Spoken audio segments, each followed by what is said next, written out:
What's up, chat? This is the most roguish of heels, the Rogue Heel, coming to you live at 11:24 a.m. on the East Coast. Lovely day, only 42 degrees outside.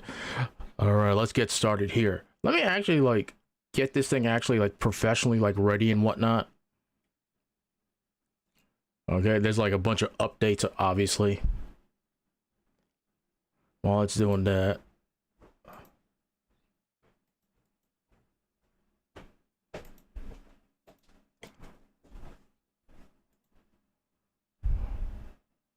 Okay, we did a little bit of an update there.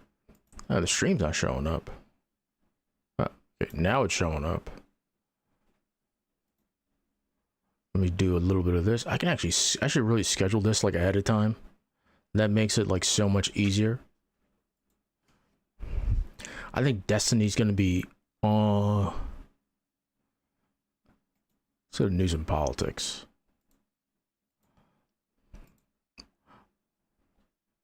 I actually kind of want to see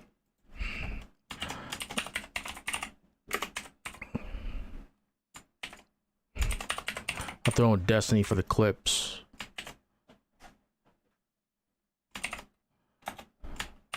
Yeah, sure.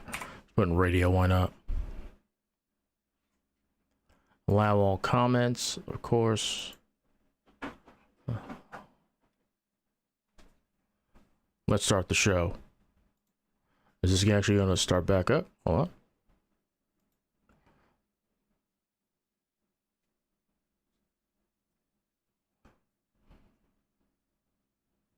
I want to do the Beetlejuice intro. I love that one. It's one of my favorite ones to do.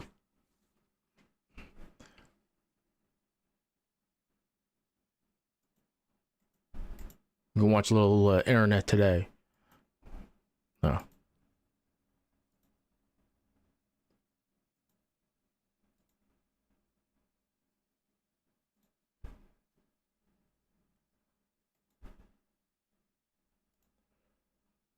Let's try it again. Beetlejuice. Beetlejuice. Beetlejuice. It's showtime. Oh, it worked. It worked. Did I actually have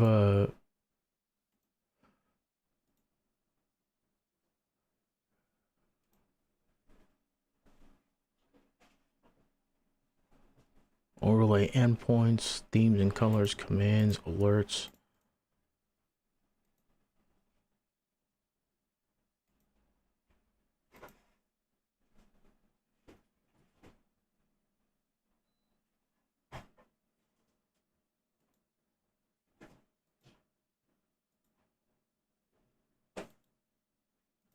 I'm wondering if doesn't matter.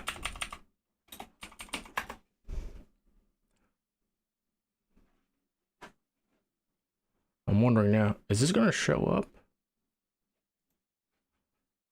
It should be connections, Twitch channel points, webhooks.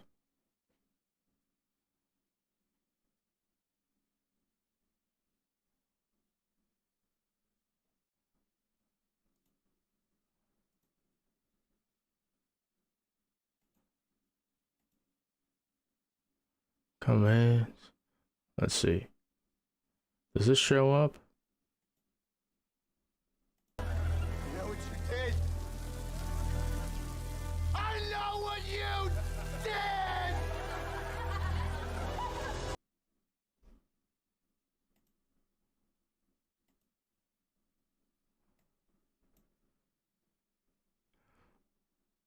Okay.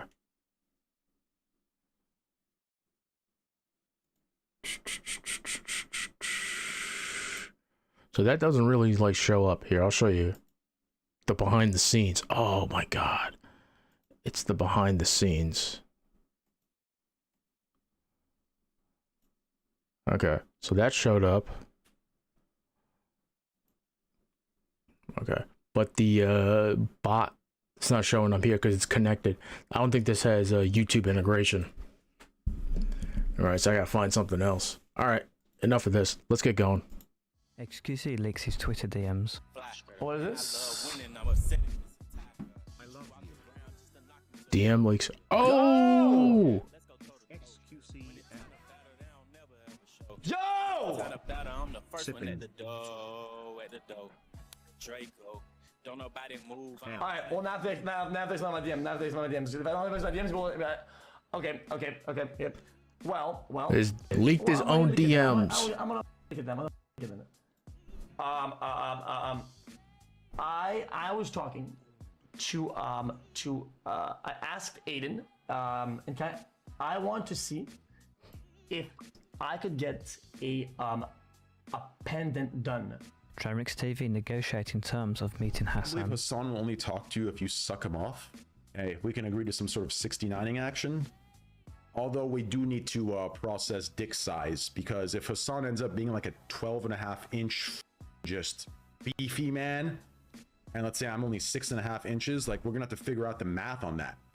I mean, my mouth's gonna be all the way out here, while he's gonna be more like in, right? In order to deep throat me, he only needs 6.5 inches of space. I'm gonna be like double fisting trying to get, and I have a big mouth. I could probably fit the head in. So I don't know, we could make something work. Tran doesn't want to talk with Hasan because he thinks XQC is setting him up. Yeah, he thinks that. Ancient's ass, we all agree. Trying to think it's a bad idea. I don't know why though. You got flash or no? He sent me like a big ass. Yeah, I don't think he wants to do the thing. We're running through like this? I love this. Holy my.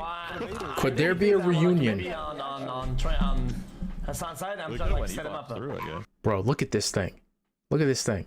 Fucking Charlie's video. It was out a day ago. 6.3 million views. Yeah. Are they A or B, Tyler? BV. Yep, we got this, Well, I believe. I am setting him up, but I'm also setting up Hasan. That's the whole point. Is that if both players are set up, then none of them are set up. It's called an even playing field. That's the basis of True. It is a mutual setup according to XQC. Can the healing be done? XQC asked Hasan if he wants to talk things out with Tramix TV. Yo, What's good? Yo. Okay. Listen. This is not an ambush. I promise. Listen. I thought about it again at a time, and I wouldn't brought it up to you if it was an ambush. And I'm not being a demon. I thought. Okay.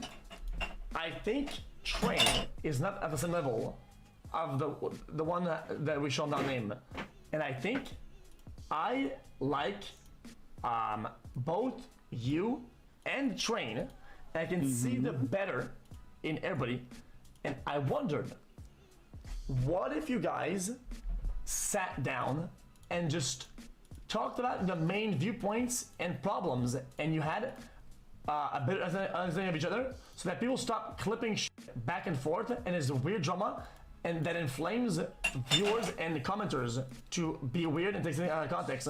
Because I think even though Train might not even agree with you and might still be mauled at you, right? The fact that he spoke to you directly will actually make him stop feeling certain ways, and make you feel that you might feel the same way. No, I'm down. Because people were saying that like, oh well, you forgave XC, why not Train? But like, I talked about that before, where like you and I have had a different relationship than myself and Train. I think he's been a little bit more negative towards me. I am down to talk to him. I don't have an issue with talking to him at all. I used to be on his podcast all the time. You know what I mean? Yeah. But like, even when I was going on his podcast, like he's just always been a bit of a he's always been on a Hasan train. Yeah. And not only that, but also that is true. Not only that, but also like you, as far as like your involvement in the prior things that like prior schemes that the train was cooking up, you literally apologized for it. You said openly on the podcast when I had you on, when Ludwig was mending the gap, that you said that you knew like that it was false, and you still were like memeing on certain things to make content out of it or whatever. Whereas like I feel like Train has never done that. Like if he were to say like that he was wrong for trying to like maliciously try to add me into the you know, Adriana Lee saga or numerous other instances where he is like personally stated that, you know, I am responsible for like horrible things or things he like I run Twitch or something alongside Pokemon, like yeah, of course I would have a conversation with him. Yeah, like, look at these mothers spamming Hasan in the chat. What, they're actually spamming Hasan in the chat? Oh my god. You guys are brutal, man. God damn.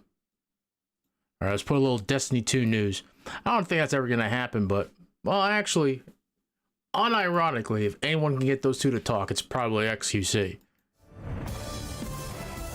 It'll be too good of content for him.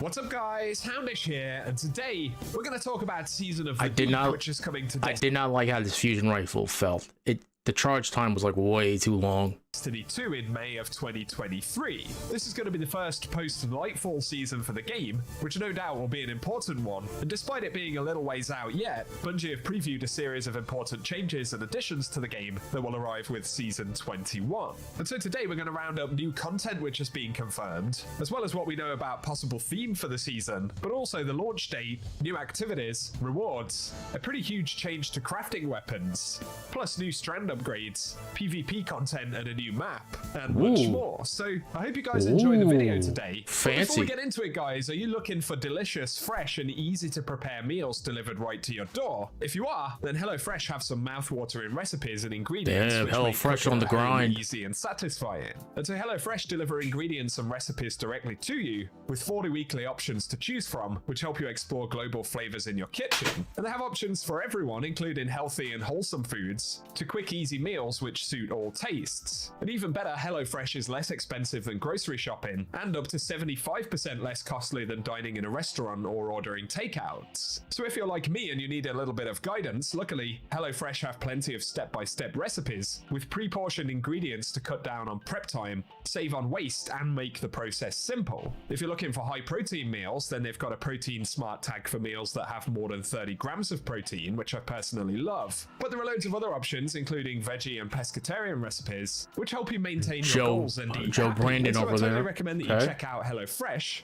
Be sure to use my link or go to hellofresh.com and use code POGHOUNDMAR60 for 60% off, plus free shipping. Once you click the link, my description will live update to count up the purchases. And any purchases there really help us out on the channel, so be sure to check them out, guys. And thanks to HelloFresh for sponsoring the video today. Now though, getting into the Destiny content for Season 21. Initially, the projected start date for the season is the 23rd of May, and Season 21 should run up and... Hold on. I just want to test to see like some things like happen.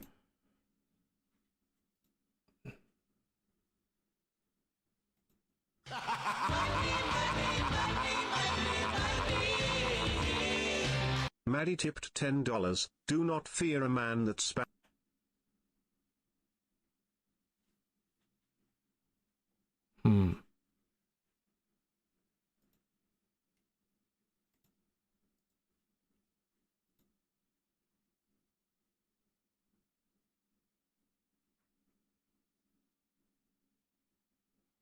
The thing is, I am streaming currently.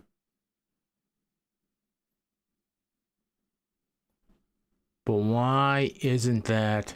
I need to like test this out now. There's a reason why like I stream on Twitch, because it's so easy. Yeah, this isn't like... See, this... I wrote this in my Mix It Up chat box, but it's connected to Twitch. Everything here is connected to Twitch. That's part of the problem.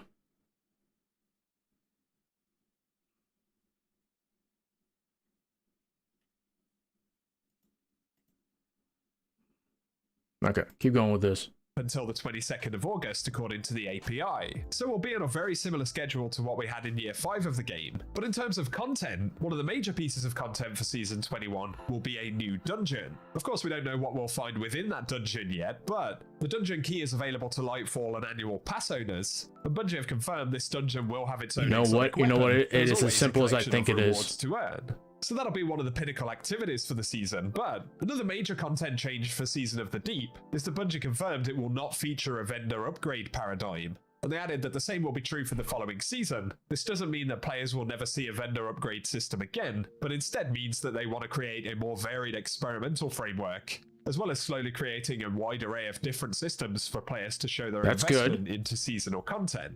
They've also said that this variety will extend into the types of content players experience in the moment-to-moment gameplay of later seasons. And in both Season of the Deep and Season 22, the team is pushing the envelope to create more fresh activity experiences, like when we first unveiled the Shattered Realm in Season of the Lost, or debuted Battlegrounds in Season of the Chosen. So they're saying the kind of vendor loot system and the upgrade system will be quite different for Season 21, and they're also aiming to refresh the activity content and rely a little bit less on the format that we've seen with previous seasons. So while that doesn't reveal exactly what the season content will be, I'm sure it will be a welcome change, and hopefully will freshen up the season content for Season of the Deep.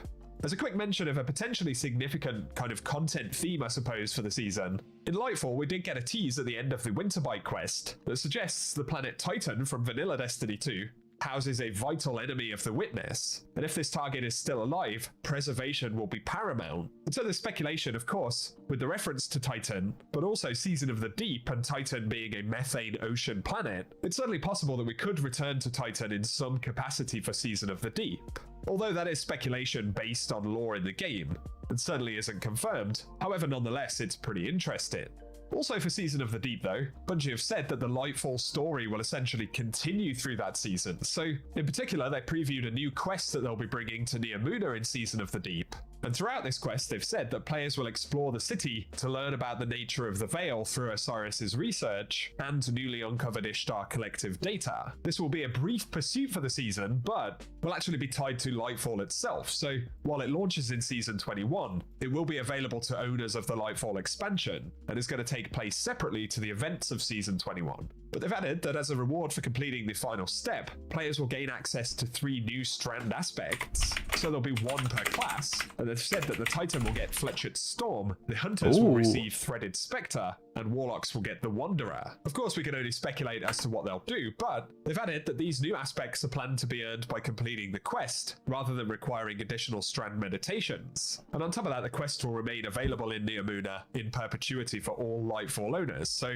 it'll essentially be a part of the Lightfall expansion, as long as the Lightfall expansion is available in the game. But on top of this, we will earn a new legendary hand cannon from this quest. So again, it will be for Lightfall owners, and it's basically the hand cannon that was shown in the Lightfall artwork that the Hunter was holding right here. As for why this wasn't in Lightfall itself, we don't really know, but it is a weapon that we'll be able to acquire in Season 21. In that same artwork though, there's a Titan holding a grenade launcher that has the same pattern on it, so this bit isn't confirmed, but it's possible that we could see some additional weapons with this particular theme, but we'll just have to wait and see. On the subject of mods and builds though, Bungie have said that they're planning to expand on build crafting options. The gun looks good. I don't like the design on it. Okay. All right, let me just do something real quick, everybody, and I'll be right back. Let me just test something out real quick. You like it in Jewish, huh? Yeah, I do. This is very good, eh?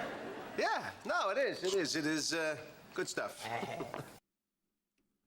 Let's see. Let's do a tip.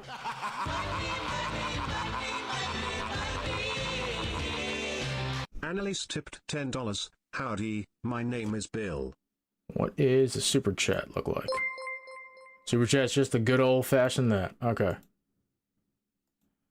Okay, let me go to back here. Let's go to browser. Open this bad boy up.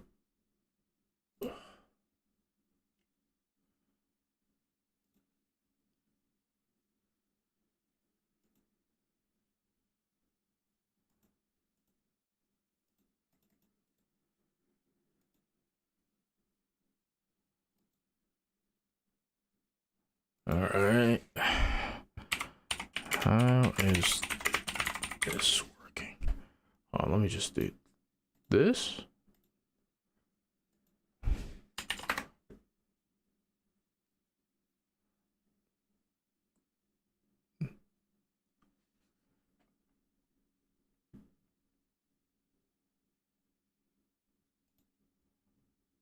Let's do this.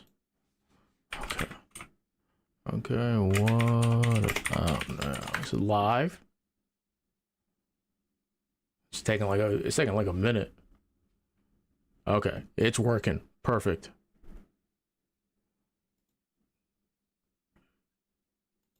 Let's do the be right back screen. Sorry guys, if I don't do this now.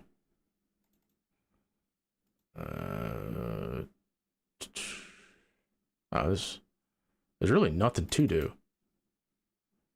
No, I'll change it.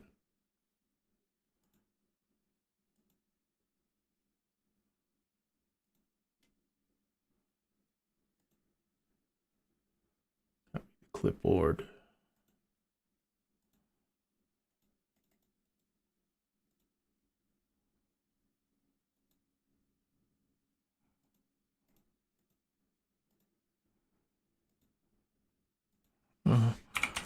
Good to go. I don't know why this is like taking so long. Did I change something? Okay.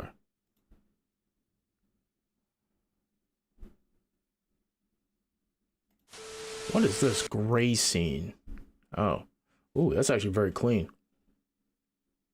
That's actually very, very clean. Except for the camera.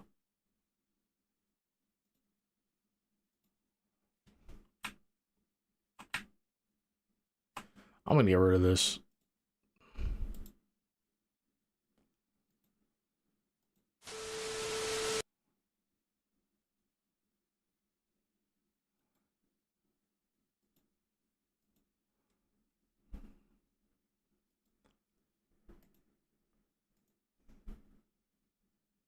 Stream ending? Stream is not ending, I promise.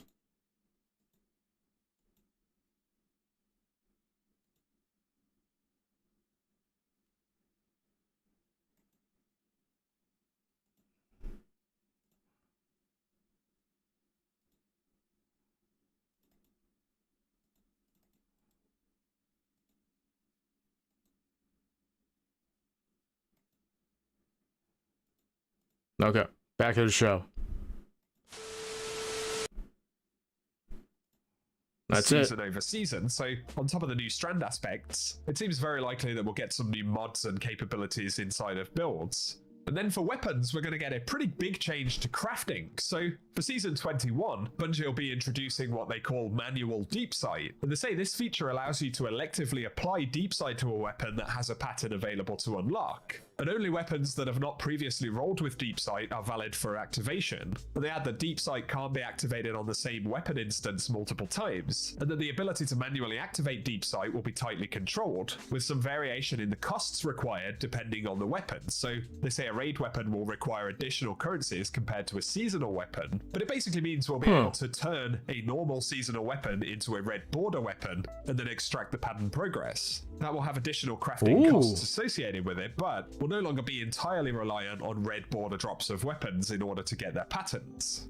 Also coming in Season 21 though, Bungie have said they want to expand the enhanced trait perk capabilities of crafted weapons, and to do this they'll be introducing a new weapon enhancing feature to a very limited number of weapons. So the first weapons to obtain this enhancement capability will be the adept weapons acquired from the Master Difficulty Lightfall raid. They say note that Master Raid Adept Enhancing will be introduced a few weeks after the Master Raid releases, and they confirmed in another post that that will actually be in Season 21, so bear that in mind. But weapon enhancing allows a weapon to be upgraded with enhanced traits, a level, and a memento socket. And this upgrade will consume standard currencies and spoils of conquest for raid weapons, and will be applied through a new tiered weapon mod, but once enhanced we'll be able to modify limited aspects of the weapon at the crafting relic. And so simply said, with some time and resources, enhancing allows players to take the random rolled weapon you've obtained and enhance its existing roll to match the full power of a crafted weapon. Again, this will roll out with the launch of Season of the Deep, but long term, they want to expand the functionality to most of the non-crafted weapon drops. And they finally added in this section that they plan to give players a bit more of a sneak peek into releases before they hit servers. So some releases this year will be kept secret until they hit players' machines, but for Season of the Deep specifically, they say they will preview and share key details ahead of time. So we've got that to look forward to. But in terms of weapon level boosting, they say after Season 21, a new weapon mod will be added that will increase the level of a crafted or enhanced weapon for the cost of standard currencies. And while this won't be initially positioned as the only method for leveling up a weapon, it may be a convenient method for unlocking early perk choices and an outlet for any spare currencies that we have stockpiled. I just thought that was worth clarifying since we did have mention of that in the crafting changes. The final thing I have for this video though, regarding content in Season of the Deep, for PvP, they've said we will see the return of Meltdown, but of course that's a Mars map on a Clovis Bray facility, so there'll at least be some additional real estate for the season for PvP. In terms of new maps though, they say a brand new Vex Network map will drop in Season 22, and then for Season 23 we'll see Citadel on the Dreaming City return. Again, not really a significant PvP offering. Hopefully we'll hear about more PvP changes this year, but that's all I got for PvP players from Bungie so far for Season 22. Hopefully we'll get more info soon. For today though guys, that is everything we have to speak about regarding Season 21, so I hope this little preview has been interesting at least. I hope you guys have. Okay, guys, this segment looks very interesting to me. It is why Andrew Tate, Sneako, and Manosphere grifters are converting to Islam. It's interesting to me. That is a good question. Like, I'm actually curious about this like Islam thing. I've always considered it just some kind of a virtue signal to try to make it seem like they're on the path to virtue. But like, it seems silly to use religion to try to pretend that you've changed when you haven't, when you're still running webcam businesses and doing other bad stuff. It's from somebody called the Cavernacle. I feel like the name is familiar, and I feel like I like the person, but I can't tell you why, because I don't know. Man, there really is a delay. Is there like a chat delay that's set up? God bless you. But from what I watched a little bit of it to see if it was going to be interesting, and it does seem interesting. This guy seems to be pretty educated on like religion, so let's watch it. Resonating with Islam back when I first started resonating with Islam back when I read. Have you read the Malcolm X autobiography? Yeah, of course. That was and I'm starting to realize why I resonated with it so much then, because I've always known that wokeness wanted me to be a bad person for reasons that I didn't have control over, or reasons that my god, they insisted that there was something wrong or that I was a bad person. And then I read that book, and it really seems like the antidote to a lot of problems in the West. So hello everyone, once again from the Kingdom of Cambodia. Now today I want to talk about why Manosphere grifters are suddenly all converting to Islam. So of course you guys will be aware that Andrew Tate claims he's converted to Islam, and then recently Sneako posted a picture of himself saying Allahu Akbar on Twitter, saying, you know, he's also converted to Islam. Well, if he is converted to Islam, it's because Andrew Tate did it. Like, there's no depth there. There's no like anything there. He's just a blank slate. That's it. He's like if you went to Walmart and you bought one of those marble notebooks and then you opened it and you realized it didn't even have the lines in it. That's insufferable. It's just the blank paper. It's not even the lines. There's nothing there. There's nothing. It's so unfortunate. What a world we live in, Walmart. And why am I going to go back there to return a $1 notebook? They got your Papa first. Why? I trust that there should be fucking parallel lines in there, horizontal lines. Jesus. And although I haven't really covered these people much in videos, I've got never covered this grifted. Sneako guy, I find this interesting because I made a video about Jordan Peterson and like his message to Muslims. But fresh in and that video, I fit. spoke about Jordan Peterson having a lot of Muslim fans, which seems so weird. He has a lot of appeal with people who like really hate Muslims because he's such a Western chauvinist. And I was wondering why Jordan Peterson had these fans, and it's because he has— That is true too. I don't really social understand views, that. and that appeals to more conservative Muslims. So what I wanted to do today is talk about Sneako and Andrew It's sort of Tate, talk ironic about too, their because a appeal lot to of like Muslims, conservative and really talk Christians about don't why really they are saying dig they're Muslims, converted to but Islam, now because they I find it are, really and it's just like this interesting weird that like these people circle clearly aren't converted that's to Islam. happened. They don't care about Destiny Islam, talked but about it what is so briefly. weird is they are taking like a very stereotypical view of Islam, which used to be seen as a bad thing. They talk about like the violence in Islam. They talk about Islam defending their faith through violence, but they don't say that's a bad thing. They say that is a good thing, especially Andrew Tate. And it feels like the 2020s are like some bizarro world where we have like right-wing conservative people like Andrew Tate and Sneako, who historically in the West in the last 20 years have hated Muslims. Now they're converting to Islam. At the same time, like patriotic American conservative Republicans are now like pro-Russia as well. It feels like very— It is super bizarre. It really is, when it comes especially to like the pro-Russia thing. That's how you know they're all fucking, kind of it's all unhinged. bullshit for them. It's interesting because it's all this like it's this fight against wokeism. And let me be clear, there are some very annoying people. There truly are some very annoying people, and I understand it. and they do exist, and we need to beat them up. Okay. But okay. Also, not everything is woke. And I feel like there's this intentional overhyping or displaying of wokeness as just like, that's it. That's really all conservatives have, is like woke bad. There's really nothing else. There's no solutions to anything. It's mostly just anti-gay shit. I mean, I don't really know what to tell you. And now we've like propped up mostly LGBTQ people in this way to be like, LOL, I don't like them.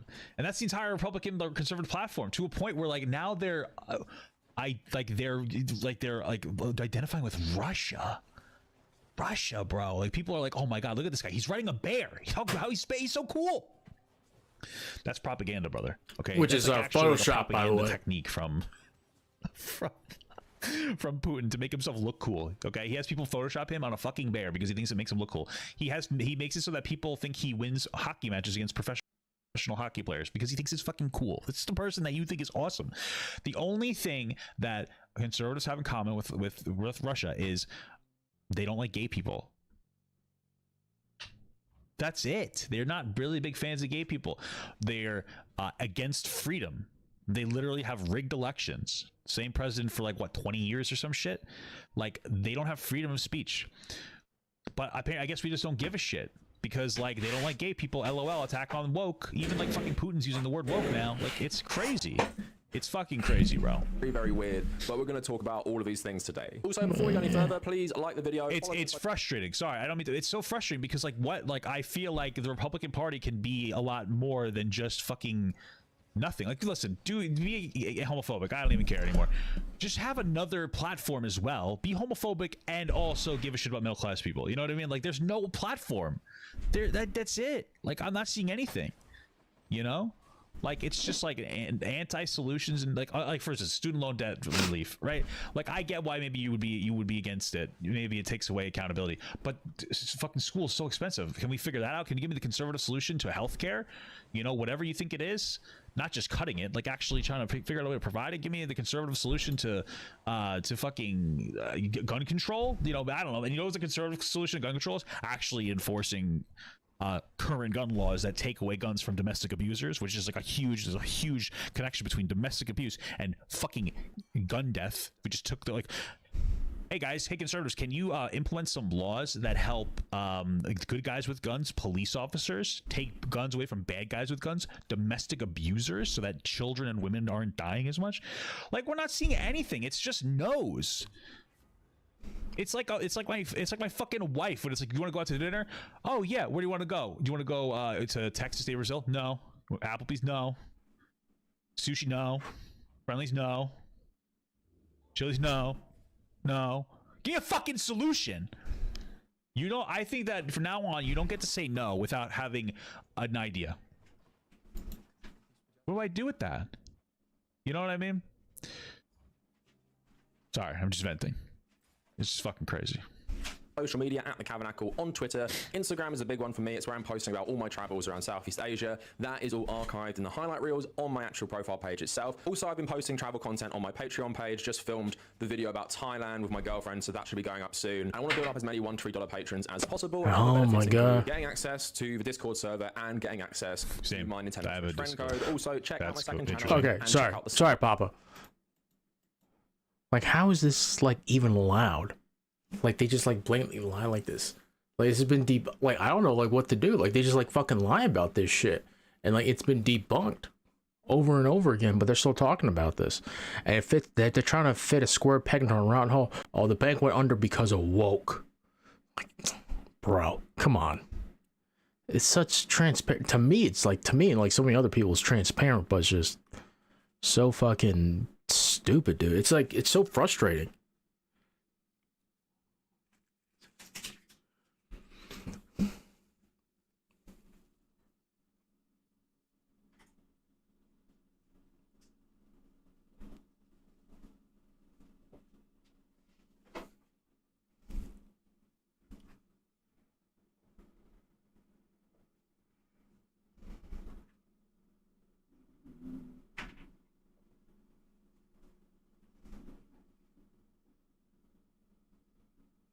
True.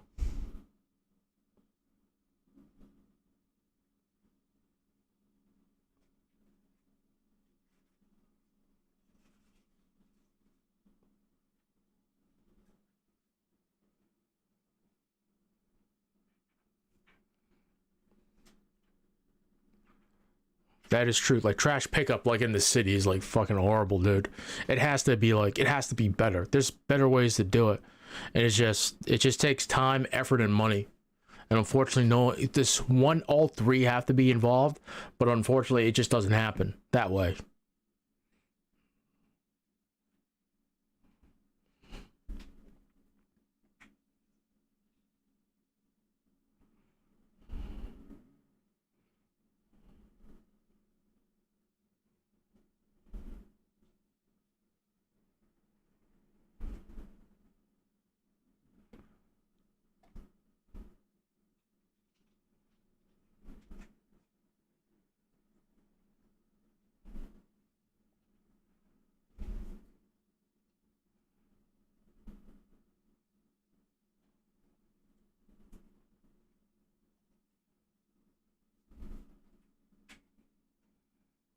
This was ridiculous, man. The World Baseball Classic, oh my god. I understand guys wanting to play in it too. It's about pride in your country and all. It's just so silly. It never works out for Mets players too. This man just got paid too.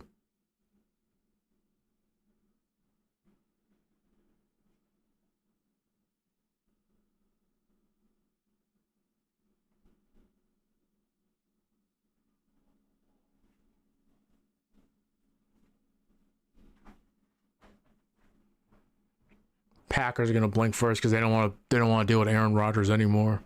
What's going on with Corey Davis? When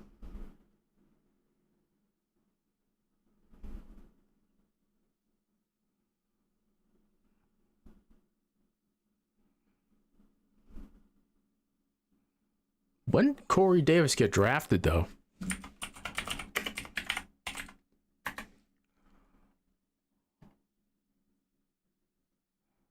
He's drafted 5th overall. When was Alan Lazard?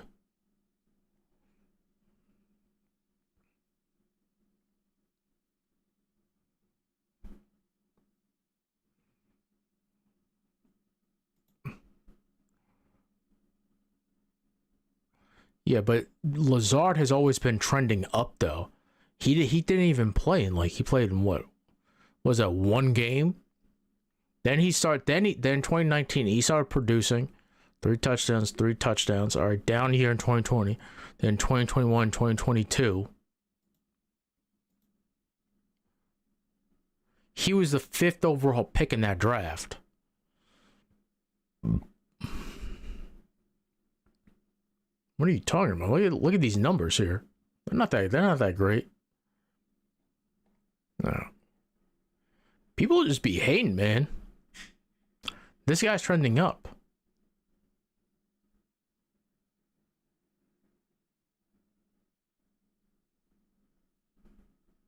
Myself, not better than me anyway. So go ahead and give him this money. You're not better than me, and I'm going to show you that.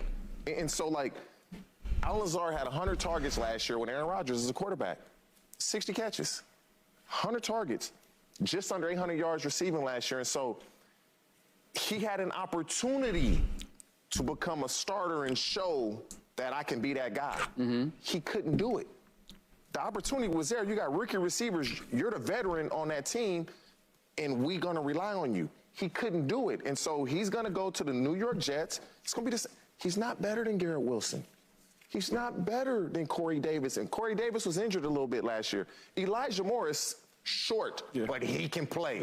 He can create separation with the best of them. And so the Jets is what Shady said. You're making this money, we got to play you. But he's not going to be better than those guys. We'll see what happens. He's on the right trend up.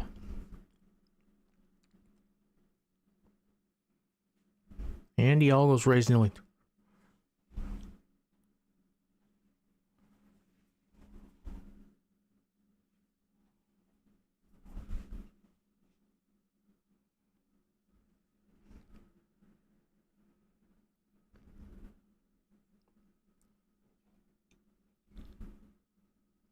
It's actually pretty big. Good for Ryan Reynolds, man. He made some bank off of that.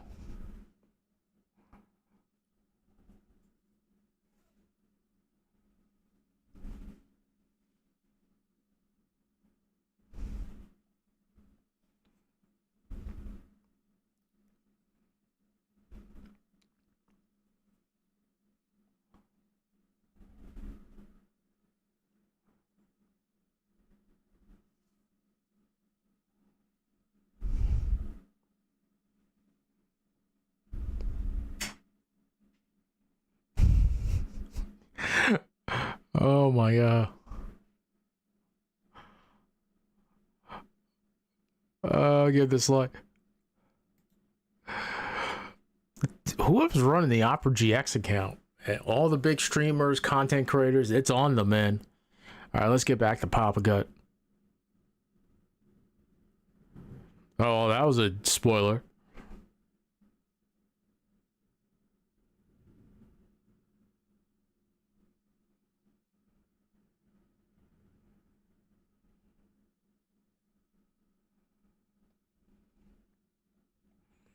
On Twitch, impossible. Let's go here. Right, all of the links are in the description. So before we talk about Sneako and Andrew Tate, I thought I'd give my views on Islam and religion in general. So this channel kind of started off as like a progressive. So really quick, I think religion is a cool concept. I like religion. I think that, like, especially now, what it means to have some level of faith in like some kind of a higher power has been keeping me a little bit more aligned as a person. I think there can be a lot of benefits from religion, but isn't it one of those unfortunate things that, like, you know, religion like fixes the problems that religion created, right? I don't know. There's a lot of bad. You know, we have there's really good messages like love and respect of your family and your neighbors and this that. There's also some bad stuff of like oppression of gay people and women. Historically, I have a religious family that are not oppressive, very respectful. But the Bible says that, you know, you basically have ownership over like women. It's very regressive when it comes to gay people. And even if you say, well, in the Bible technically doesn't, those ideas have been used across the world, regardless of religion and country, to oppress people. And it's to take away rights from women, to take away rights from gay people. Every religion has done it historically, and it's even happening now in more in other countries. I guess more like Islamic countries still. And it's not because of the religion, it's just because of religion. Most religions are just fuck it. And you know, and so it's frustrating. You know, there can be a really good moral center. I think everybody should have some kind of a spirituality to them, but fuck, man, how frustrating. You know, it's crazy. You know, not my thing, but I respect people who hold the faith. Channel where I would like debunk religion or respond to religious arguments, but then I just really shifted to more left-wing politics because fundamentally my worldview kind of shifted with me seeing capitalism as the root of all our problems, and that replaced me seeing religion as the root of many problems today, and that really plays into the way I view Islam. And this is just a fact. All Abrahamic religions are fundamentally homophobic. They fundamentally are pro-patriarchy. Fundamentally, they push a lot of really conservative views, so it's no wonder they've been the root cause of so many issues throughout world history. But I'm also, I mean, I like what he's saying, but it's pretty fucking true. Someone who absolutely loves religious history. Like, I've read so many books about the history of Islam, the history of Christianity. I find it so fascinating, but because I find it so fascinating, it's also pretty laughable when you read about how Christianity and Islam have just been used to attain political power from various different groups, whether that be Turkic groups, Berber groups, Arab groups, the Fatimids, the Abbasids, all these different empires. I'm pretty sure he's making up words at this also point, proves to me okay, like religion is just a tool for control. Before we even get into the arguments about how ridiculous religion is in general and how you can really just poke holes in any religious views, I was raised Catholic in like an immigrant community in London. It was like progressive Catholic. I don't think it was really that bad, but it's still pretty ridiculous and stupid. And one thing I will admit, and this is why I think I can speak with some authority on it, I used to buy into that Islam is worse than Christianity, but because I was more into atheism and listened to people like Sam Harris, Hitchens, No, I think it's all the same. I think it's just that like Western culture is more progressive because in some ways it's gotten tired of religion. We talk about, oh, turning away from religion is why all the moral problems. People turned away from religion because of moral problems. People turned away from religion because it was homophobic, because it was sexist. Okay, they didn't turn away from religion because they found Satan. They turned away because like, yo, this just doesn't feel right. It doesn't feel right that a woman should have to be beholden to a fucking man, right? That's why people are turning away from it. And Western countries are just more like, generally speaking, the cultures are more progressive. That's it. It has nothing to do with the Yeah. religion. They're, you know, because it's all been the same. Frankly, I think it has more to do with money than anything else. You know, I think it has a lot to do with like quality of life. If that's it, because once you start having, I don't know if you've like noticed too. He actually hit the nail on the head too. Like more like richer, more affluent people, they tend to be a little bit more spiritual if they are religious, but they also tend to be a little bit more progressive too. While poor people tend to be more religious, but they also tend to be more regressive too. You know, because religion's supposed to like fix like the be all end all of everything, but that's not really the case too. Like I can say like in my own family too, tends to be a little bit more regressive on like certain things and not as progressive. But since like, you know, I've gone to college, you know, I have friends from all walks of life, so I tend to be more progressive on a lot of my own personal values than like regressive like other members of my family. So, you know, it's a lot of different factors that come into play too. Like more Western cultures tend to be a little bit more progressive. Don't let what's going on here in America fool you. Quality, like, I mean, not for nothing, I think one of the reasons that people believe in religion so heavily is because it gives you a reason for horrible things to be happening to you. And once you have fewer horrible things happening to you in the world, you know, because you're in like a more progressive country, you're probably not going to need some of the cope. Not trying to be rude or disrespectful, I'm just saying I don't think that's necessarily inaccurate. So Hawkins. This is about when I was like 18, 19, 20, and I think I really broke out that way of thinking about 2014 because I realized that these people were in essence racializing Muslims, and there's like a stereotypical view of a Muslim which they would paint every single Muslim with. I just felt uncomfortable at how the new atheist movement was just becoming the straight out racist Western chauvinist. And like I said, because I switched to anti-capitalism stuff, you realize how capitalism and the world status quo really allows like fundamentalist religion to flourish, and that's why Islam has a stereotype for being more conservative or more violent, because where people believe in Islam the most, often some of the poorest places in the world, even just having a poor country with a lack of access to education, the internet and things like that, that will make communities more conservative. But then of course, a lot of these countries have dictators or autocratic governments propped up by the West for capitalism. Saudi Arabia is a great example in that front, a country that spreads religious fundamentalism around the world, propped up by all the Western powers because historically it's access to oil. But then even in countries that are against Islamicism, like Egypt for example, actually the current president overthrew an elected government which was from like the Muslim Brotherhood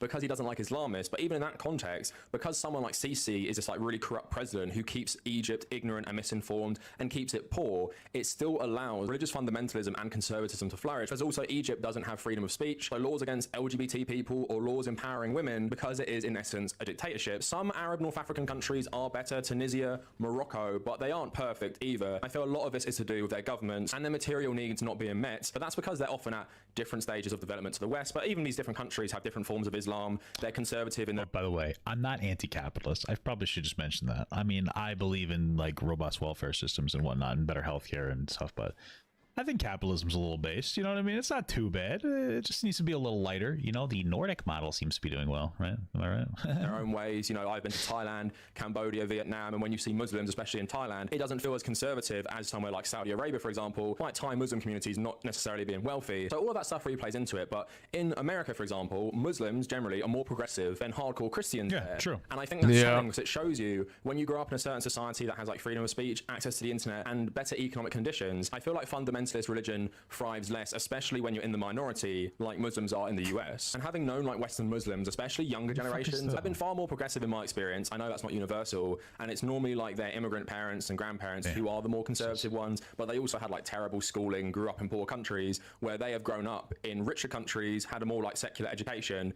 and they are more tolerant as a result, despite the fact that they are still Muslims. So painting Islam as fundamentally like conservative, hateful, violent, and backward, in my opinion, is like a more Orientalist view of Islam in general. You're painting all Muslims with one brush, when if you actually have gone to various different places that are Muslims, if you study different Muslim countries, Muslim history, and just see how different Muslim communities are different in their beliefs, you will know, like many religions, like Christianity as well, like Joseph Kony is no different from like a fundamentalist Islamic insurgent. It's all about the conditions of a country, which makes you either a fundamentalist religious person, a moderate religious person, better economic, a liberal religious person. It's not necessarily, especially when we talk about like Abrahamic religions like Judaism, Islam, and Christianity, it's not because one or the other of these religions is fundamentally more hateful, while at the same time I will recognize there are offshoots of each of these religions which are more fanatical, more hateful, and sometimes with religious elites in America and Saudi Arabia, you don't need to be poor or poorly educated to believe this stuff, but often these elites are preaching to people who are more vulnerable. We can who watch are this in worse Asmongold economic video conditions, afterwards, who too. do exploit these more poor conservative communities. But like I touched on there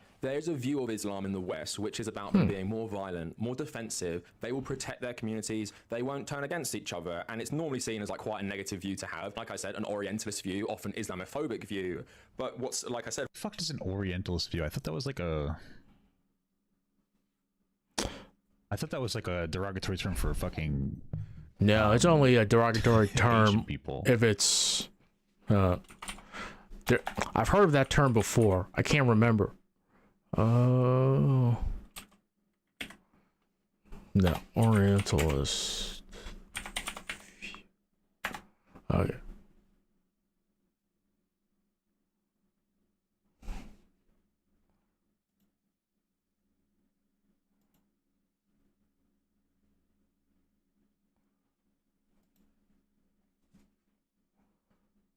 Okay. So it's a view of the world from an Eastern perspective for like an Eastern philosophy. Okay. what's so weird about Andrew Tate and Sneako, it's kind of seen as a positive thing. So let's start with Sneako first, because I want to talk more about Andrew Tate because there's been more work done on how he's influenced Muslim people. So like I said, this Sneako tweet was going viral with that fresh and fit guy. So I tried to research this more. All right, so literature Orientalism is the imitation or depiction of aspects in the Eastern world. These depictions are usually, I guess they are done by writers, designers, artists in the Western world. Okay, so I think it's more of like a lack of understanding of non-Western countries from Western people. That's what an Orientalist view is. Okay. And it's actually kind of hard to find information, but I did find a podcast on something called TK Talks, where that fresh and fit guy was there too with Sneako and a bunch of other people, and they're talking about like Islam, because that fresh and fit guy, he is a Muslim, but Sneako is converting to Islam. I think this is in Dubai, and Sneako is talking about like he wants to actually move to Dubai with these other people. So let's have a quick listen to this before listening to why Sneako is attracted to Islam. I've also just, for selfish reasons, wanted to come here for a long time. It seems like all roads end up leading here. This is the future place to really be. It's not the only reason. I've actually been considering moving here a lot since I came here. It's a great place, and I like the respect that people have for their culture and their religion and the people around. I first started resonating with Islam back when I read. Have you read the Malcolm X autobiography? Yeah, of course. That was and I'm starting to realize why I resonated with it so much then, because I've always known that wokeness wanted me to be a bad person for reasons that I didn't have control over, or reasons that were. Oh my god, that term is so overused, man. Jesus. Why is he still a bad person? Because he's a fucking like one of the worst.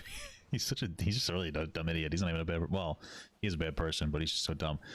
I don't. You know, it's like there's like everyone like all these like assholes, like they use religion as this cow, right, to protect themselves. Like, oh look, I'm actually a good person because like I'm trying to be more religious. It's just like religion is just like a tool for a lot of these people, just so they can like use it to like cover up their sins or justify the shit that they're doing.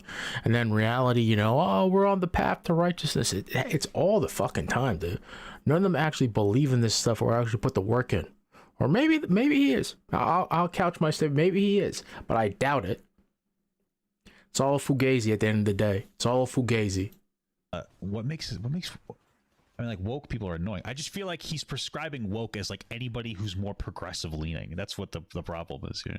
And then I read that book, and it really seems like the antidote to a lot of problems in the West. Like I said, I have mental health issues. I said I have disabilities. You're a bad person because you don't want to conform to this. Yeah. But I'm wondering now how much you think of it is selfish, because Islam is going to take over. It's going to infiltrate the West even more. A lot of people are going to. What does that mean? Like, probably not. There's going to definitely be more people from like Eastern countries that come to the Western countries, and that's great. It's not going to overtake anything though. Like, what does that mean, overtake? It's weird. It's I'm like pretty sure the Christians in the U.S. are going to have a problem with that. They've ever done a thing. It's just like so funny, like how like these like Christian conservatives are like, yeah, Islam's pretty base, when like not even like a decade ago they were bashing Islam as like the culture of like Satan, and that they're a bunch of like, they say all this crazy shit, especially after like 9/11, all the Muslim bashing and shit like that. Come on, I was like there dead center, man. I heard it all. Some of that shit was directed toward me. I'm not even a Muslim. I'm not, but just because, you know, I got brown skin, they thought I was. So they said all sorts of shit at me. So I was there. They still think it too. But then all of a sudden, shit, I gotta find that Destiny clip when he talks about it. It's the funniest thing in the world too. It really is just like a flat circle. Realistically speaking, the manosphere just came out of like a ton of like people being upset. Like they're annoying and they hate farm. And it seems like they're really popular, but they're a joke, and a lot of people realize this. And so they think that they're having this huge impact because they get views on like fucking social media and shit. But it's just like, it's boring, bro. It's just like there's no, dude, the culture war isn't gonna be fucking. It's not gonna be a fucking. There's not going to be a magical, destruction of the culture war. Nothing was ever really going to happen. People were realizing these people were fucking jokes for a while now. For really quite some time now, honestly. I mean, Fresh and Fit have been getting clowned from the start. I feel bad for the young men who are really attracted to their message. Young men who are looking to be victims. They're looking to blame all their problems on women. That's all the manosphere does. But, to find Islam and become Muslims. And I'm thinking now, my struggle with it is the faith and the choice, because strategically it makes the most sense. The community is strong. Muslims always defend each other, and you want to be part of you want to be part of something that's going to win. You want to have that support group behind you. So is it really am I choosing this religion for faith reasons purely because you want to be part of something that's going to win? That just sounds like coward speak, brother.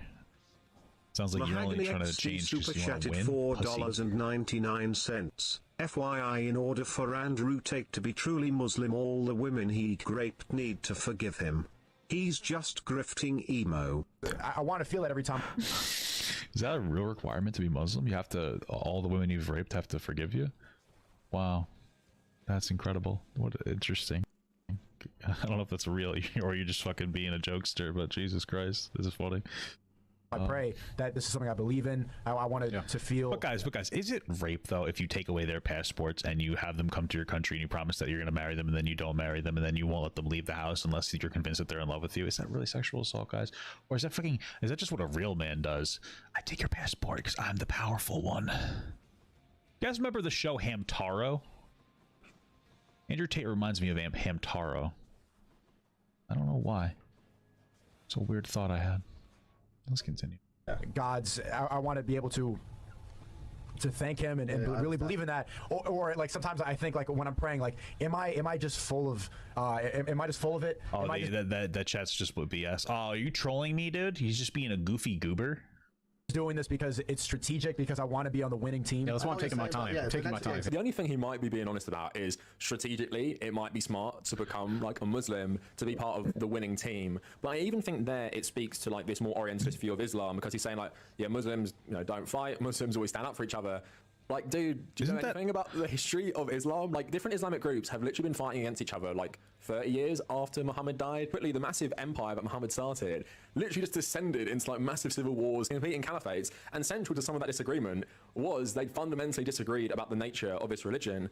This still goes on to this day in various different parts of the world, because he's seeing Islam as like a monolith. Like Islam, they all stand up for each other. Doesn't matter where you're from, we're all one. Despite the fact there are even like two major differences of opinion in Islam, which inform like geopolitics, like Iran versus Saudi Arabia. So that's a lie. But also it's funny. He read Malcolm X's autobiography and took away from that you should be against woke people. Like, does this guy know where the word woke came from? Woke came from the black community in the first place. Malcolm X, like I'd say a lot of his views right now are pretty woke, especially about African Americans' place in American society. I mean, you couldn't literally teach that to kids in Florida. So it's funny what he takes away from Malcolm X is, oh yeah, wokeness bad. So I'm going to become a Muslim because of Malcolm. Is it? I mean, that would make sense. Let me say. 100 years ago, the American white man used to put on a white sheet and use the bloodhound against the N-words. Sorry, he said it.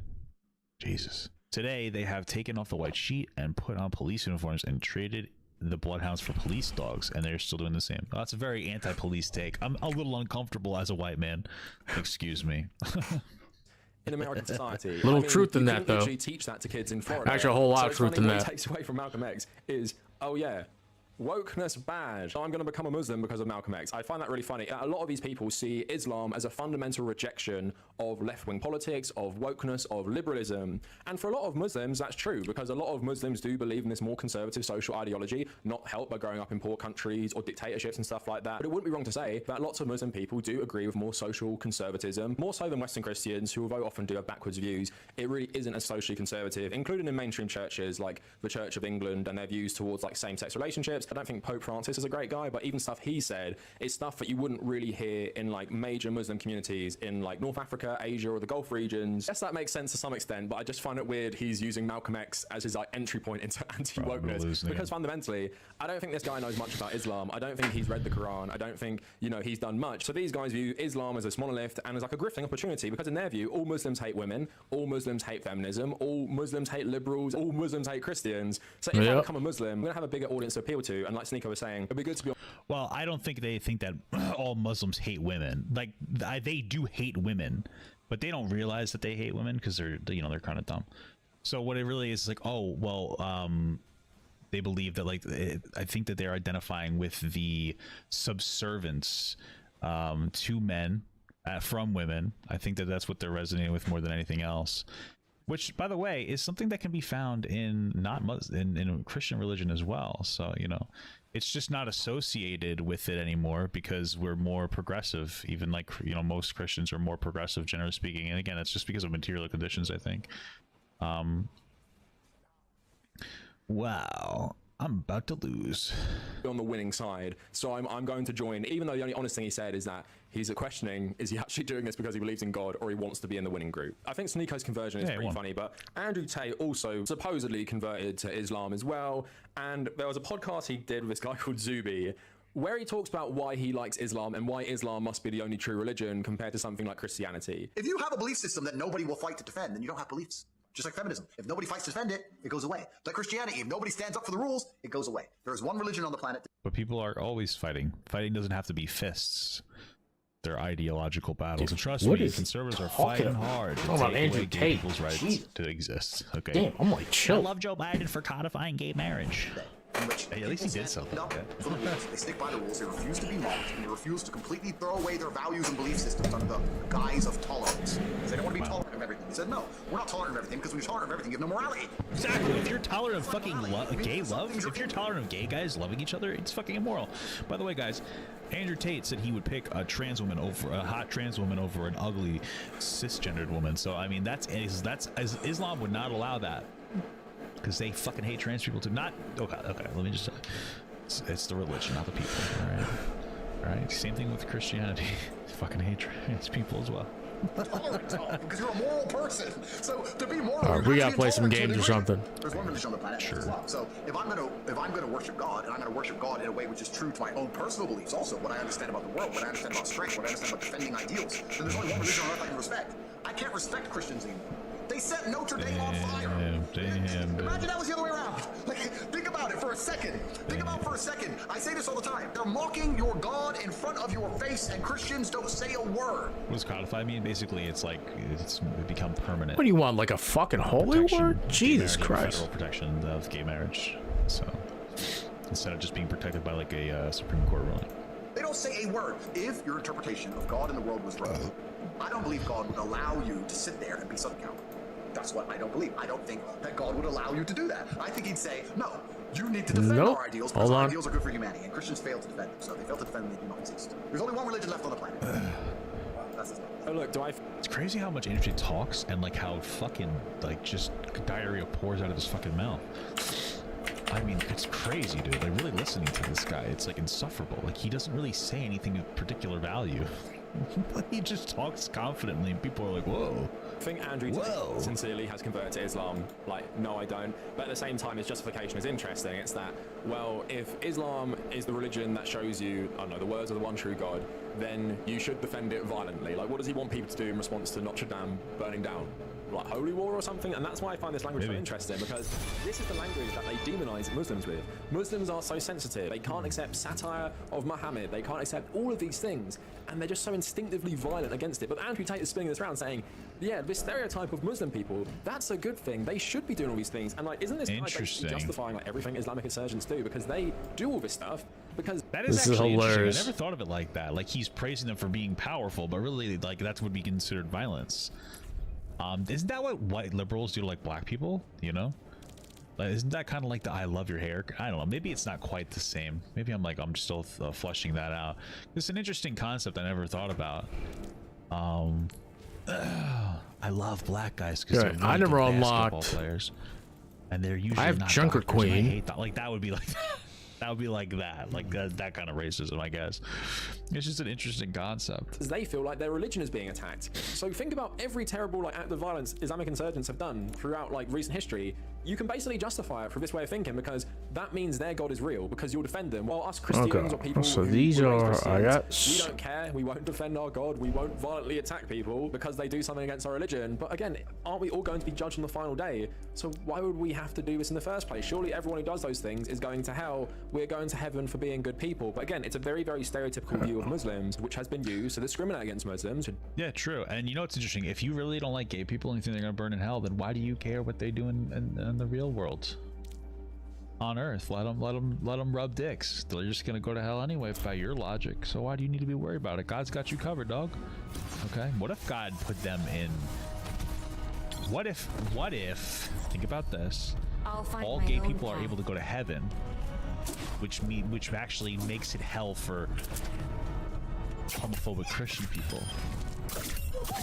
Double kill. And so one person's heaven is another person's hell. Huh? Because I know that gay people they love hating homophobes. They love like making fun of homophobes, making them uncomfortable. Oh shit, right? that was shift. You know, by the way, I'm homophobic. Make me uncomfortable. Show your dick. So that might be their heaven. You never know. Never know. Islamophobia, but Andrew Tate is telling his millions of followers, but that's an actual good thing, and that's why Islam is the one true religion. But with both these people, it's just the grift, and because they view Islam in a certain way, they feel their ideas will be more accepted with Muslim fans, and they can grow it throughout the Muslim world, move to Dubai, and start spreading all these messages to Muslim people about how much we hate woke people and feminism and stuff like that, and that's the way to preserve our audience. As our more extreme women get in not just liberals. But like I was trying to outline near the start, there is a grain of truth to the sense that a lot of Muslim people are more socially conservative for a variety of reasons that I feel like are outside their control, rather than all Muslims are bad people and believe these things because they're bad people. But interestingly, I went on the Islam subreddit and they posted about Islam, and you do get like a lot of posts that are saying this is a good thing. So the top voted post, I hope he is sincere. Yes, the thing with red pill people and Andrew Tate is that they have a more or less twisted mindset about women. Maybe Andrew changed his views, but his audience still believes in many haram things, especially with girls. Yeah, because I know that like Sneako keeps like, oh, you want to be. He really says he wants to be Islamic because he gets to date multiple women. But my understanding is it's not just you get a bunch of girls to fuck. Like, it's what something are like the hero challenges that? All right, let me unlock her. For them. I don't quite understand it too much. I should look into it more, to be honest with you. Hopefully, this guy gets into it. But I don't think it's just like, hey, you get a bunch of bitches. You know, it's not like just like. So really, it's practice. You know? I think that there's supposed to be a lot like associated with it. So they're not talking about his misogynistic views. They're talking more about his like sex life and stuff like that. Allah Kasune Rush. King of hedonism, sin. Why do you keep telling me that LGBTQ is my religion? I'm so confused. Are you insulting me? I'm very trying to. I'm very confused. Arrogance to the truth, a sign for all those who believe and have understanding, an affirmation of his promise that he guides whom he will, despite the opposition of his disbelievers. Mashallah, this has inspired me to become a better Muslim. If someone like Andrew, who experienced all the pleasures of the modern world, has seen the light, then I don't have any excuse to keep sinning. This is the right attitude. I am happy for Brother Tate, and inshallah, we will all be better people together. On a separate post, I read some comments that are against Andrew Tate, not because he's converted to Islam, but more so because his views aren't conservative enough for some Muslim people. So we follow only Sharia and Sharia. Andrew Tate basically says it's okay for men to have multiple partners and go to bars before marriage, but women must stay virgins. I warn against him. I think he's just gaining Muslim audience to later criticize us, like Jordan Peterson. Stay away from this idiot. You can't go to a bar until you're married? Holy fuck. And what did we learn? That's crazy. Where else am I supposed to get drunk so I can go home and beat my wife? What the fuck? I know there are many Muslim feminists out there, but we cannot correct wrong by doing wrong. We must stick to Sharia and any other ideology, be it feminism, communism, narcissism, LGBT, capitalism has no place. Islam, stay away from people like Andrew Tate. And then thankfully, I don't know if something changed, but when he was arrested, a lot of people were turning against him. So in the subreddit it said, what is wrong with people in this sub defending him? He's the last thing I want to be associated with Islam. He can be a Muslim, but his actions, his speeches in no way reflect our values, and we shouldn't defend him. People in here really think that just because he converted, it automatically nullifies glorifies a class action and crime. How are they so naive? What is wrong with people? Seriously, he may be Muslim now, which is between him and Allah, but we don't want this man to be associated with Islam publicly because it will only further damage the reputation of the religion. Some articles from like Muslim writers and journalists. And what was interesting is a lot of them said that sometimes when someone converts to Islam and is famous, a lot of like Muslim men like it because it makes the faith look good in some way. But there you see just like more moderate Muslims saying like, have you forgotten all the terrible things he said and done? And then more conservative Muslims saying, okay, that's what that God forgives. Doesn't God forgive all sins or something? All you gotta do is say, "Hey, JK, LOL, God." Nah, I mean, I don't think like the religion. You have to be genuine. Is that how it works in Muslim religion as well? I wonder. I just wonder. Have you heard all the stuff he said about women and sex and stuff like that? That completely goes against Sharia law. So it is an interesting thing, and of course shows you that Islam, Muslims, they're not a monolithic people. They come from loads of different countries around the world, and they have a lot of different beliefs. And even if they are like socially conservative, this social conservatism also means they don't accept people like Andrew Tate, who have more like liberal or degenerate views on things like sex. So just on this bit more, I was reading a lot of articles today about this stuff and why people in the Muslim world have embraced Andrew Tate. And I want to start with this one in New Lines magazine by Rasha Al-Aqidi. So Tate's effects on young Muslim men is worth noting, particularly because a different section of the Western manosphere has appealed to various sectors of the Muslim world. In a Canadian high school, an Islamic studies teacher was shocked when one of her 10th grade male students argued that women belong in the kitchen. The teacher, who wears a niqab, a conservative Muslim face cover that reveals them in the eye, had not heard this before from a student. Upon inquiring, she learned that the student was inspired by Andrew Tate. I approached some of Tate's most avid Muslim defenders online. They range in age from 21 to 30 and spoke anonymously, so one person said, "Look, we know it's not ideal and what he has done in the past is sinful, but he is a new convert and will learn in time. I struggle to understand." But he won't, right? Because it's all virtue signal. He still runs, well, he's in jail now for sex trafficking. Like, he still runs the fucking webcam shit. And the cognitive dissonance before me. While it is true that from a religious perspective, new Muslims must be welcomed, repenting for one's sins is also a vital part of converting to Islam, and Tate has never once indicated any desire to repent. True. Defending Tate as a recent convert goes beyond typical double standards. The same men who chastise Muslims like Mo Salah for decorating a Christmas tree in his home somehow have no vocal objections so to that's another the Muslim big man one. who still openly describes himself as a pimp. So one of the overlapping ideas between Tate's Muslim supporters and the far-right movements in the West is how they define depravity. The threat is not non-marital sex and adultery, nor is overindulgence in earthly pleasures. Rather, the threat is the new wave of feminism and liberalism that influences the kind of women who these groups would rather keep in traditional gender roles in order to uphold traditional patriarchal order, which mix hands with those in more educated desires, while expecting chastity and submission to women in their direct circle. Yeah, I mean, that makes sense. Yeah, everything's anti-woke now. It has nothing to do with fucking, you know, keeping your dick in your pants. Honestly, like, I mean, I think the biggest level of hypocrisy is Andrew Tate's constantly talking about how, like, porn is so bad. And frankly, I believe it more and more every day, you know? Like, I think I've had a bad relationship with it. Sometimes we get in the way and do a little too much. You know, maybe sometimes to be a little too distracted with some inappropriate material. We will shield you for now. You know, I'm not proud of it. I mean, it gets in the way. It gives you a bad. I think it gives you like a bad relationship with like women as well. You know, typically porn is meant to be like overly aggressive and assertive, and, you know, rapey in bed, and it teaches women to put up with it. I don't think it's really good. It kind of rocks them up. You know, when you're an adult, it's a little different. So you can handle it more. If you're a kid, like, that's your sexual health education. You know what I mean? Like, I don't really think that it's the best thing to be engaging with, you know? But, you know, he sells it, and he fucking corrupts the minds of people, and then people like Christopher are like, no, it's different, because, like, he's just taking advantage of, like, losers. And it's like, okay, well, I don't understand. Like, he would have to give that business up. Frankly, he should donate all that money. I mean, it's kind of a mockery. You know, people are like, oh, Papagut, I don't like your perspective on religion. Well, isn't Tate more of a mockery to religion than I am? Like, I'm not pretending that I'm fucking super religious. And, like, but he is. He's mocking your faith and your belief by pretending to be religious. So, you know? Yeah. After Tate's arrest, I reached out to Muslim men who I previously spoke to for comments, and only one agreed to speak to me, saying, "It's all lies. They are coming after him because he is now a Muslim, because he's exposing the Matrix." A 23-year-old told me the red pill wave will continue no matter what they do. I think that article barrier says block. something I've been saying is that people are drawn to Andrew Tate in the Muslim world because he is pro-patriarchy and anti-woke. When I did that video on Jordan Peterson, another writer interviewed people in Lebanon and asked them why they like Jordan Peterson, because there was like this bookstore that was always sold out of his books, and they would say similar things against like feminism, liberalism, like wokeism, and that is where he's finding his audience no matter where it is. Despite the fact that people often say bad things about Islam in the past, like Andrew Tate, Sneako and Jordan Peterson, they find the audience because I guess religious conservatism and conservatism is the same throughout the world, and when you have parts of the world which are often more socially conservative for various different reasons, that is how they can grow their audience there. Now, like I said earlier, I think it's dangerous to paint all Muslims as a monolith. It's obviously not true to start with. It obviously leads to harmful stereotypes and demonizing like a whole group of people who might have the same views and stuff. On that note, I wanted to talk about people in the Muslim communities throughout the world who are trying to stand up and how Andrew Tate is influencing the Muslim communities. So a CNN article just had an interview with someone in the UK. So Ayo Khalil, 26, is an NHS doctor and community worker who is trying to bridge the gap between Tate's fans and those who are openly critical of his platform. Khalil believes Tate's rhetoric is creating a gross misrepresentation of Islam because he speaks brazenly about violence towards women, while his fans have idolized him as a model Muslim male. I feel like Muslims have become very obsessed with public figures representing Islam, regardless of what they've said and done.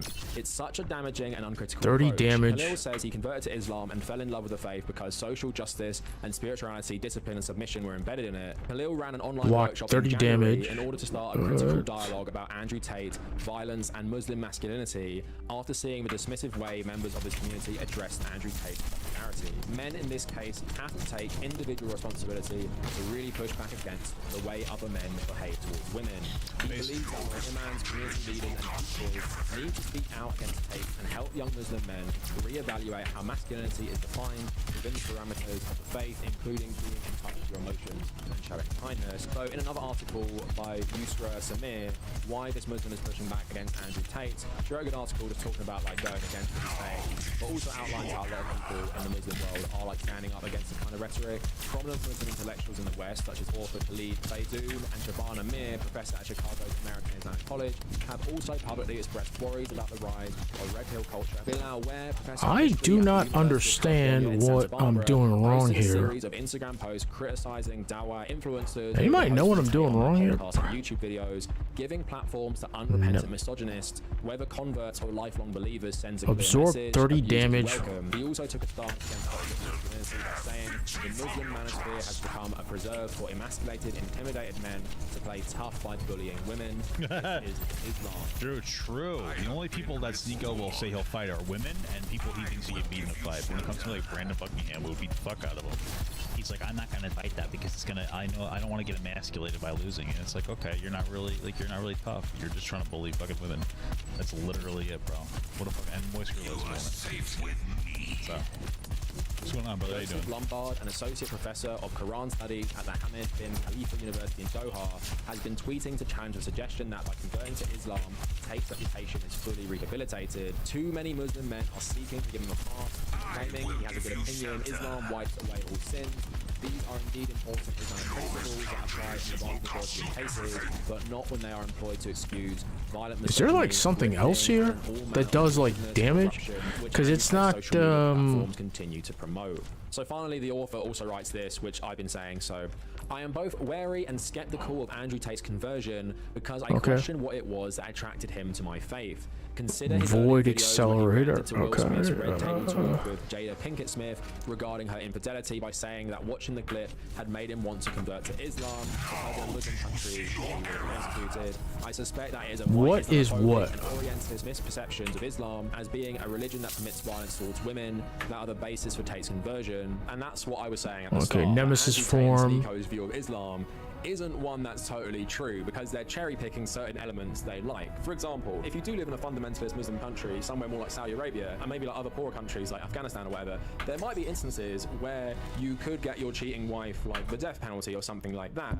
But at the same time, you're not living in a society that permits your promiscuous lifestyle where you don't actually want to be. Well, I mean, my understanding is that like you I being don't understand. promiscuous, Void. I you're made 3 not gonna bots. face the same punishment. Like it seems like the laws are still pretty grossly regressive in those countries on women. I mean, maybe I'm ignorant, but like in a lot of cases, women aren't even like allowed to go to fucking college. So, yeah, I guess you wouldn't call that finance, but I mean, it's certainly restrictive in some capacity. And I think that those regressive views where women are treated less than are interpreted like that's like, oh, it's based like the religion where women are not expected or allowed to do particular. And I might be ignorant, but generally speaking, my understanding is like a lot of like Eastern countries, they are very regressive when it comes to women's rights and gay rights, regardless of whether it promotes violence. You know, there's still more violent prescriptions of punishments in those countries for, you know, for women or being LGBTQ. So. Be married. Like, I know Cristiano Ronaldo has lived in Saudi Arabia and he has his partner, but if you actually are born in these countries, you can't live a life like Ronaldo or Andrew Tate, and thus you have to follow the laws which are influenced by Islamic fundamentalism. But because Andrew Tate will never have to deal with that, it will never have to live following the laws of a conservative Muslim country, he can just say, like, I like that, I like that, I like that, ignore the part that I am not even like paying attention to that Papagut video right now. He wouldn't like most of it, but for him it doesn't matter. He can just say that to justify why he's converting and convince people like, oh yeah, this is why I'm converted to Islam, but at least with some Muslims who even are like more strict on conservatism, they don't buy it. They're like, he's just saying that. He doesn't actually want to follow the law, and the more moderate Muslims, they just find him disgusting because he is really, really extreme in his rhetoric towards women. So obviously I'm not a Muslim, I'm an atheist, so when people in this are saying like, oh, how could Andrew Tate be drawn to Islam? How could Andrew Tate even want to be a Muslim? I kind of reject that, and I've outlined why it makes no sense. I don't understand. What is... I'm an atheist who recognizes that, yeah, it's not like there are loads of fundamental strains of Islam that exist in massive numbers throughout the world today, so it's not unthinkable. Someone who hates women would be attracted to certain forms of Islam. You have to activate the challenges. But actually, sometimes it's even more extreme, like how women are treated in Afghanistan right now and have to wear like the niqab and it's forced upon them. There are more extreme forms of that which do. Yeah, that is so silly. That is so silly. Really bothered me about Tate. Before all the sex trafficking thing became, we knew that it was true. We will have and that was like, he was asked like, oh, how do you feel about, and I believe it was Afghanistan, the Taliban took away, and correct me if I'm wrong, the women's ability to go to university, and he's like, oh, well, if they're so strong, they should just fight for themselves, they should just get it back, they should just do that. And, you know, my thing as a man is like, isn't your duty, your responsibility as a man to protect people who can't protect themselves? Wouldn't that be women by your logic? Wouldn't you want to protect women to be able to go to college and get education and contribute? Like, he doesn't care. Like, he thinks that that's ideal. He doesn't think that women are worth anything. Especially, but which is bizarre because he's morbidly unintelligent. He's as morbidly unintelligent as I am fucking obese, man. So it's fucking nuts. It's just fucking crazy. Exist in countries population, so I'm not going to outright say I can't believe that someone who hates women would be attracted to like religion, but because every Abrahamic religion has these elements. You have fundamentalist Christian elements from places like America, Russia to Africa. You have fundamentalist Jewish communities that have terrible views towards what's annihilation. Yeah, man, it's fucked up. I had a friend who used to work in like a facility, like basically like a government institution in New York, and his responsibilities was like trying to help, you know, people like escape the very, very Orthodox Jewish communities, right? And there's nothing wrong with being Jewish, but like it, you know, they fight to not have to have like the same standards on their religion, you know, because they have a lot of voting power, and like, you know, so people tend to not be able to get like as much like, or excuse me, education. They don't get the same education, so they're kind of like held to that. They're held to that community. They're not really able to escape. They don't have like religion or any social anything, and so it becomes very difficult for them to leave. It can be fucked up, man. Like any extremist group in general, of anything, is not a good thing. You know, that's just true. I'm agreeing. It's not inherent. Well, I mean, it is a little bit inherent to religion, but that's obviously changing. Like the more like Orthodox religious groups tend to be, you know, much more aggressive and you know, what's the word I want to use? They're aggressive and fucking, I mean, frankly, harmful in a lot of ways. You know, like some of the ideas of you know, trying to be spiritual and respect and love, those are really great parts of religion, but like when you get super extreme with it, it becomes very regressive and it becomes destructive to people, especially women and gay people. I think there's a whole host of reasons that Andrew Tate is choosing Islam, but central to it is he has a very oriented view and non-nuanced view of Islam, where he just takes the I don't understand. Will still have his lifestyle and all Muslims will accept him, but like one of those articles said, they're saying like They're just accepting Andrew Tate because he's famous and now he's a famous Muslim, rather than critically thinking about, like, is this guy actually a Muslim? Does this guy seem to subscribe to any form of Islam? Like, is he a liberal Muslim? No. Is he a proper Sharia-believing conservative Muslim? No. And although religion is fundamentally hypocritical, it doesn't seem like he fits in with any real definition of Muslim.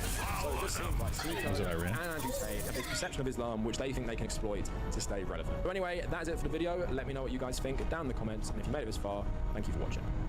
Interesting video.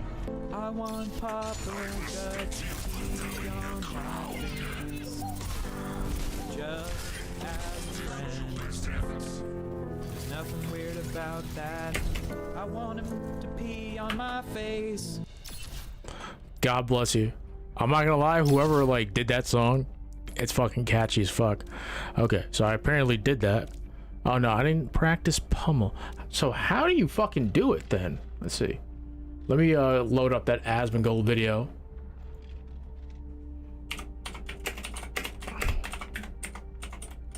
How do you practice pummel?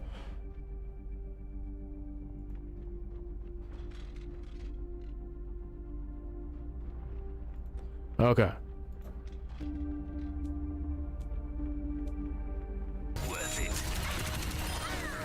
For accelerator.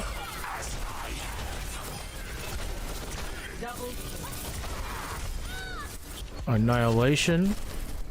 That's the barrier.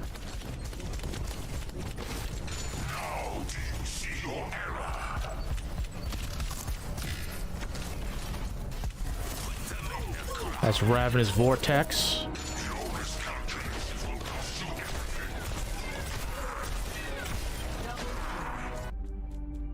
Okay. That's literally just it. Okay.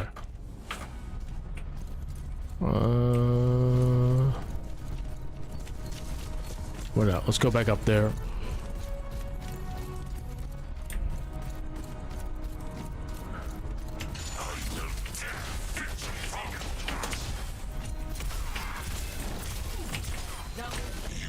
That's it.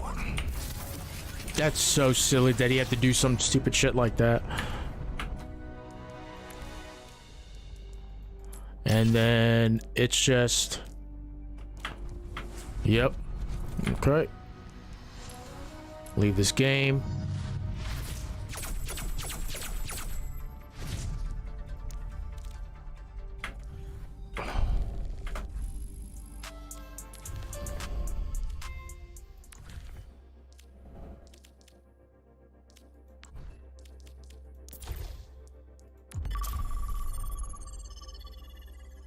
Let's go ahead and do this.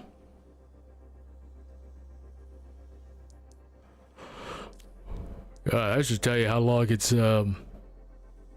been. Well, it's nice that they have those hero challenges there, so you don't have to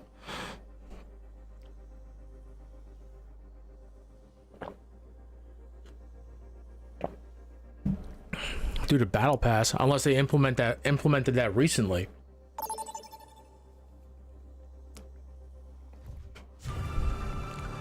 Now arriving at the Shambali, prepare to attack. Select your hero.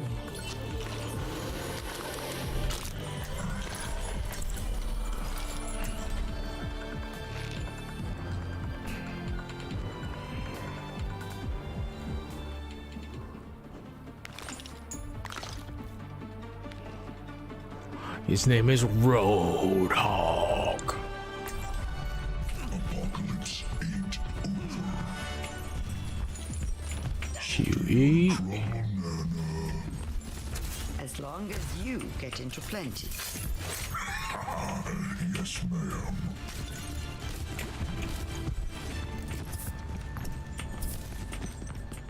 Good thing your brains aren't made of dynamite. Yeah? Why's that? Wouldn't be enough up there to blow your nose. You seem a little stuffy yourself.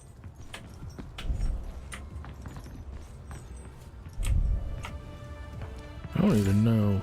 5, 4, 3, 2, 1. Attack commencing. Stop payload.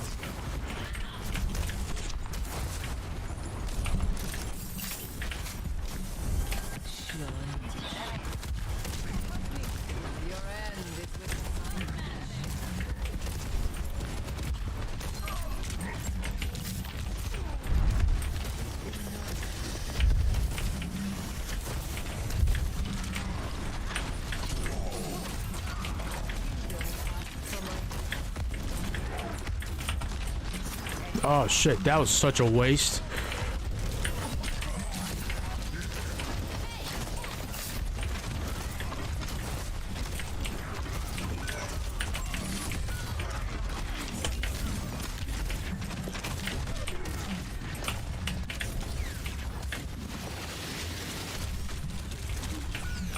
Fuck. Everything just froze. Yeah. I might have to change some settings. Personne n'échappe à mon regard. Oh, 2 down. Oh shit, his fucking...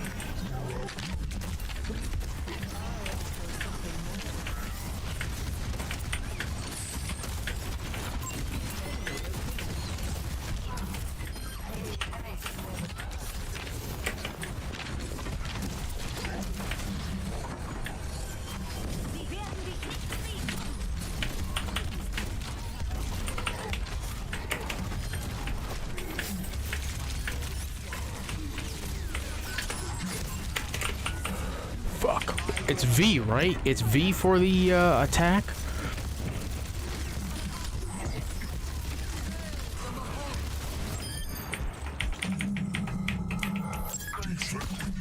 It's F. Okay.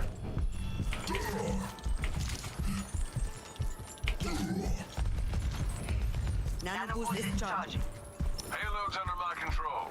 Let's roll out.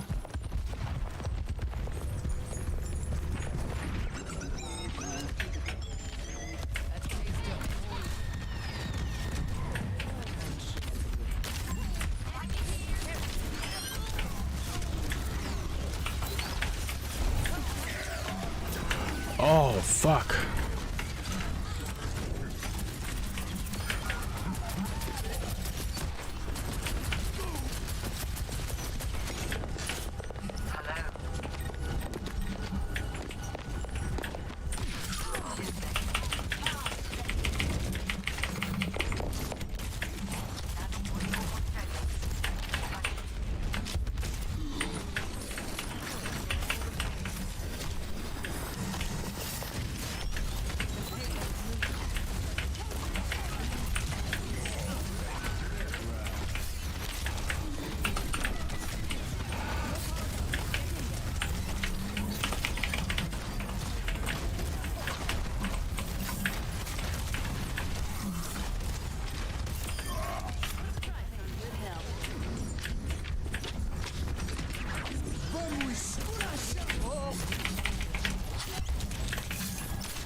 Oh shit!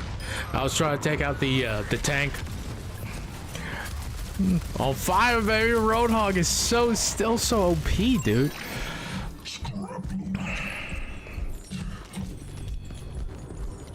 Why's the payload stopped? I love this shit, dude.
Let's move.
Let's go, Roadhog. Day of the game.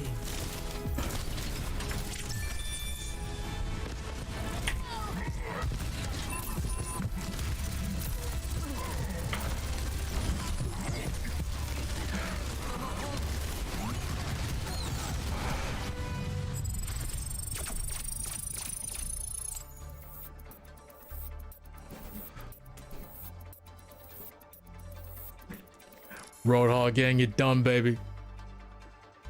Roadhog gang it done. Roadhog gang it done. Roadhog gang it done. He's so OP, dude. He can heal. He's got the hook for the quick stun. He's got a powerful melee. He's got a medium and short range weapon. Just get in there. It's so much easier with one tank now. Traveling to Havana. Prepare to attack. Select your hero. Give me that road. Give me hog. Give me hog.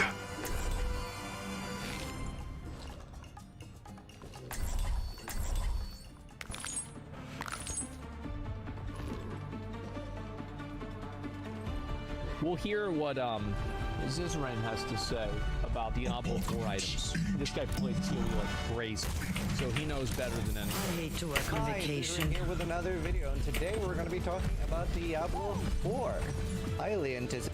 Actually, I do want to kind of watch this. Let me just play a couple of games first. I can't do what like, well, Destiny, it's not playing like Doom. Destiny's like too good at like playing like multiple games and like talking at the same time. I can't do it. I think he's just, when he's playing something a little bit more intensive though, he's doing the Let's get this show on the road.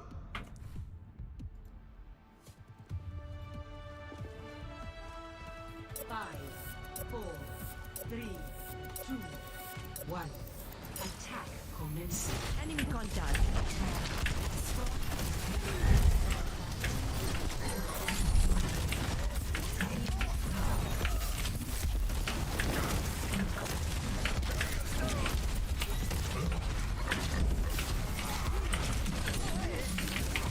Oh, that was such a good fucking...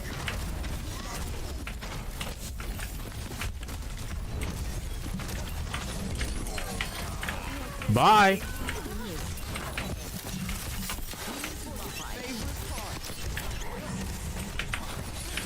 Oh.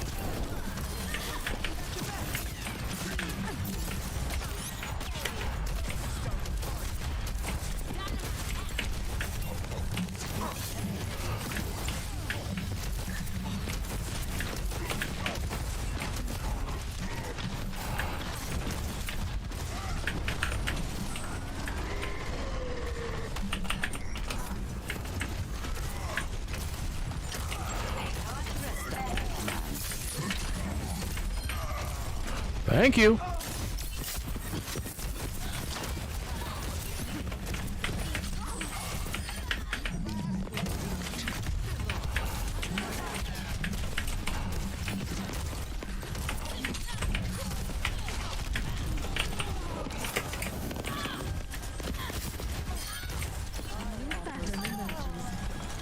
Good job, people.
Oh, fuck. I thought she was gonna fucking drop down.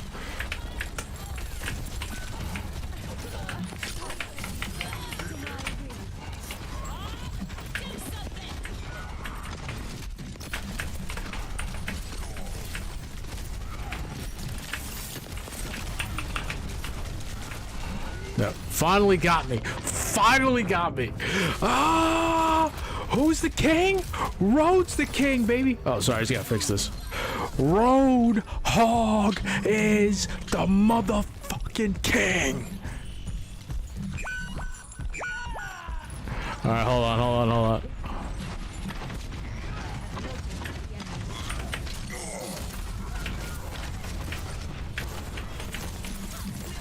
All right, I just got hacked.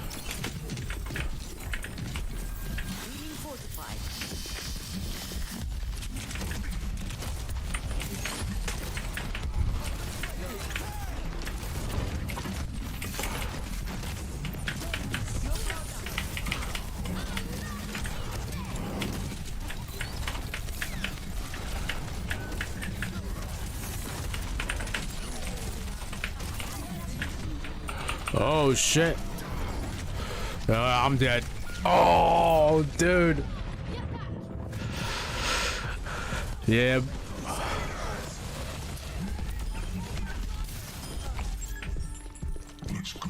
Trying to take the fucking tank versus tank battle. No one can hide from my sight.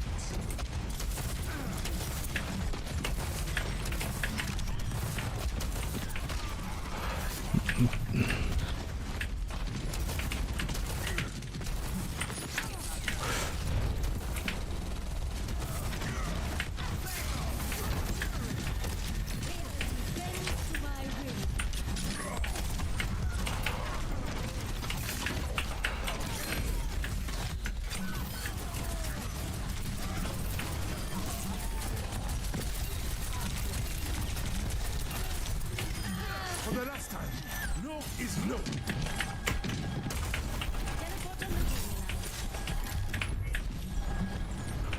I hear something. Oh shit, hold on.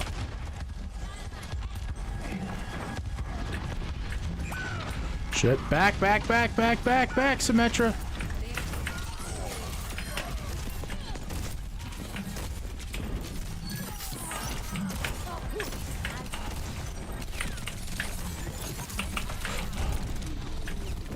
Fuck.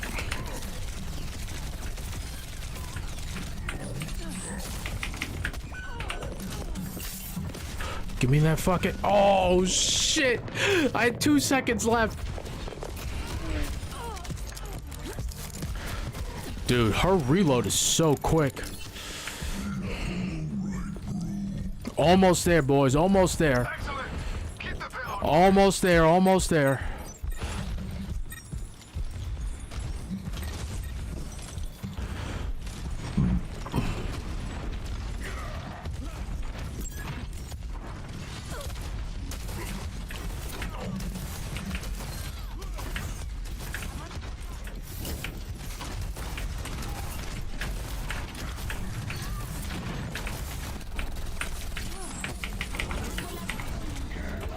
Shit.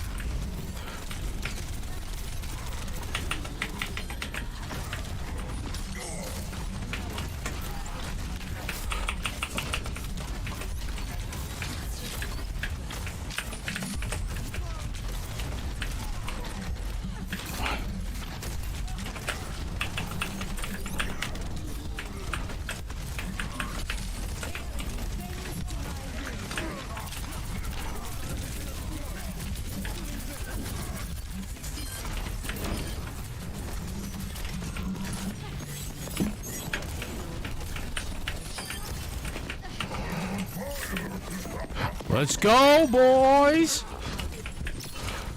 This is what happens when I'm playing. Dude, I just came back to this shit, too. Yeah! Let's go!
Okay, does his...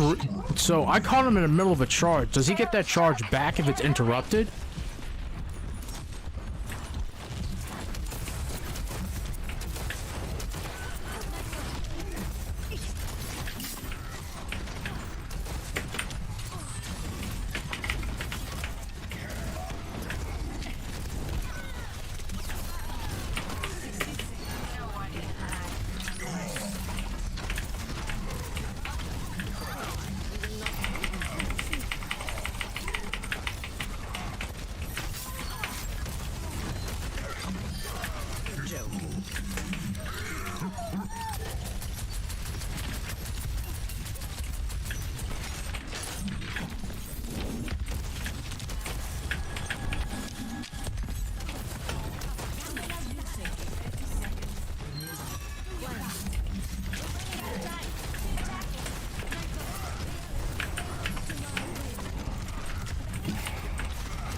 Holy shit, that is like fucking...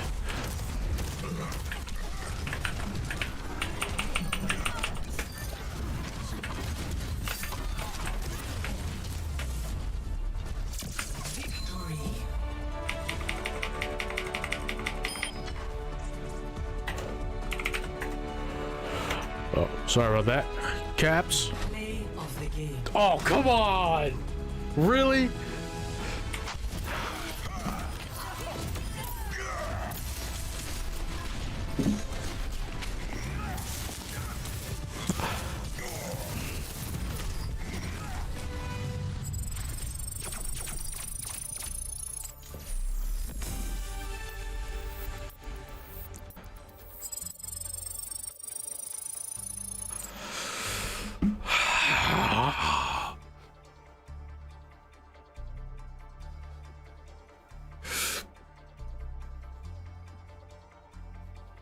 Doing news and politics. I'll play, I think we're kind of, to be honest with you, I think we're kind of done. Let's see, go. Oh, what? This is Kiriko? I gotta say, they do have like really good like premium skins. So this. Becoming a Moomin Rider. Oh my god. Or Soldier. Let's go to let's go to Battle Pass real quick.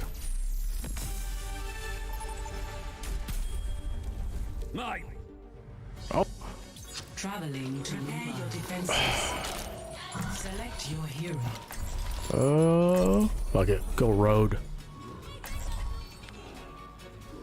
We going sweaty, baby. We going sweaty, gamer lord.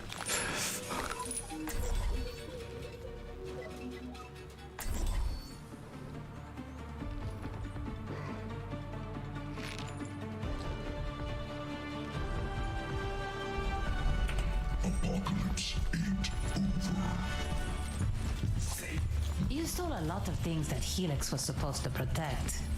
What's it to you? My unit would have eaten you alive. We'll see.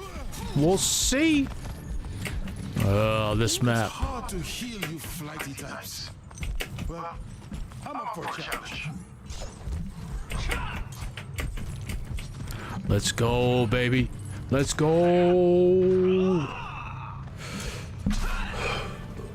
5, 4, 3, 2, 1. I'm wondering if I have to just like lower the webcam just a tiny bit. I might have to move up a little bit for these guys. Back. Bye.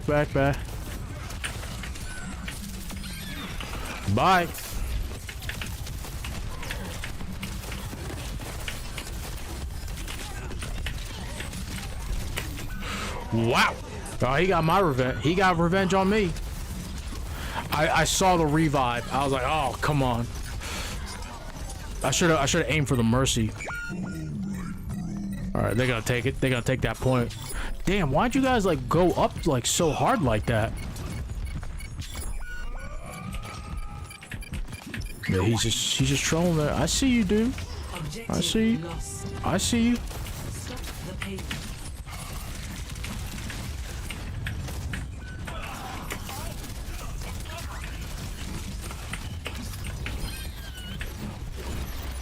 Good job.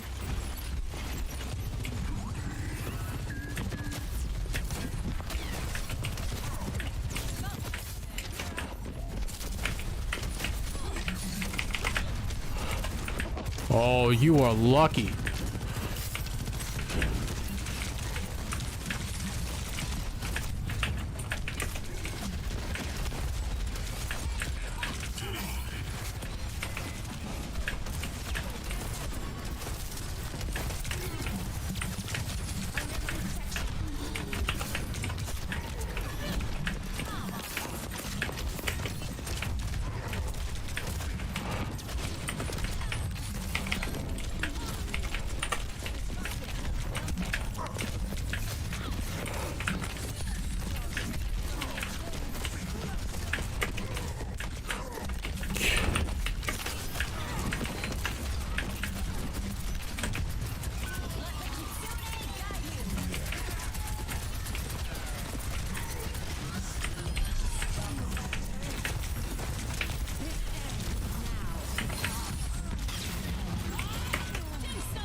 I just held the Roadhog. Just held him.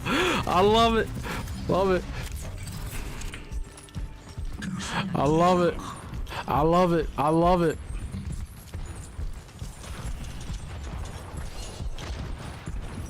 I love how the Roadhog. I forget if Zarya is like a hard counter to Roadhog though. That's the only thing.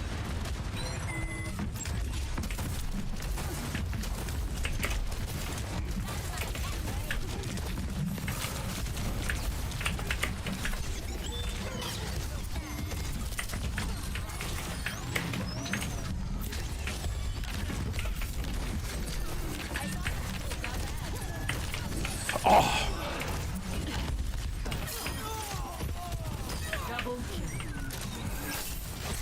Let's go, boys. Put them back here. Put them back here. Let's go.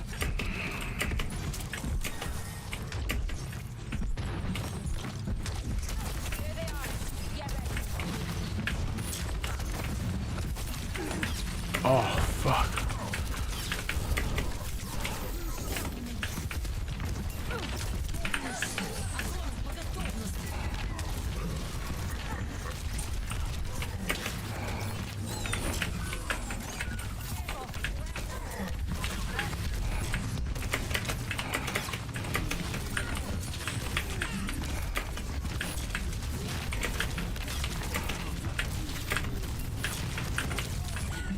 Fuck. Just holding up. Just holding the whole thing up. Finally the sword drone got me, huh?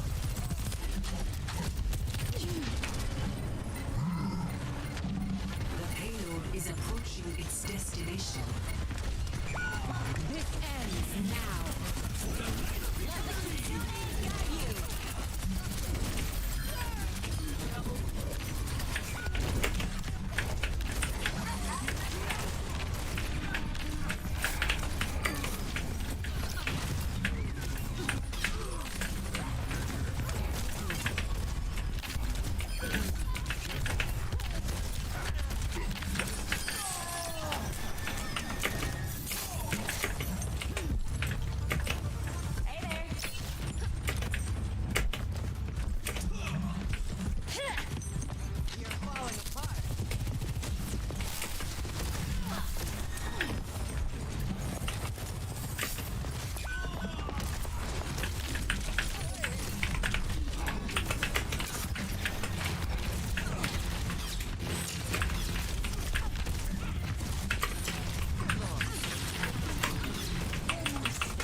Fuck.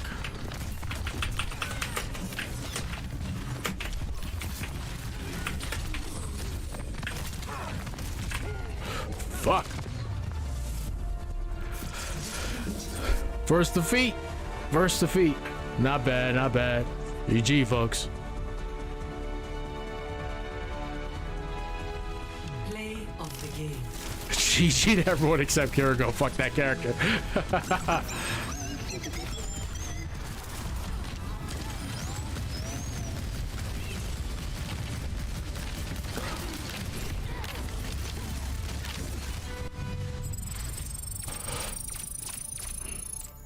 Jump around. Jump up, and get down. Jump, jump, jump. Okay. Cancel. Hold on. Okay. Oh, shit. Are these all, like, Kiriko skins for One Punch Man?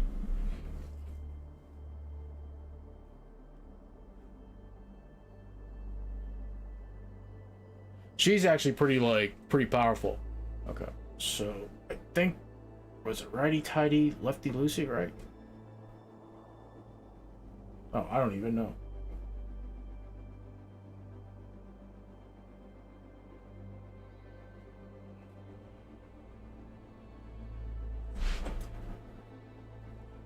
Oh, that's like... Oh, I can just bend this arm. I keep forgetting. How's that? Okay. Yeah, that's better. I'm trying to get, like, from my shoulders up, the shot. Alright, let's take a quick break.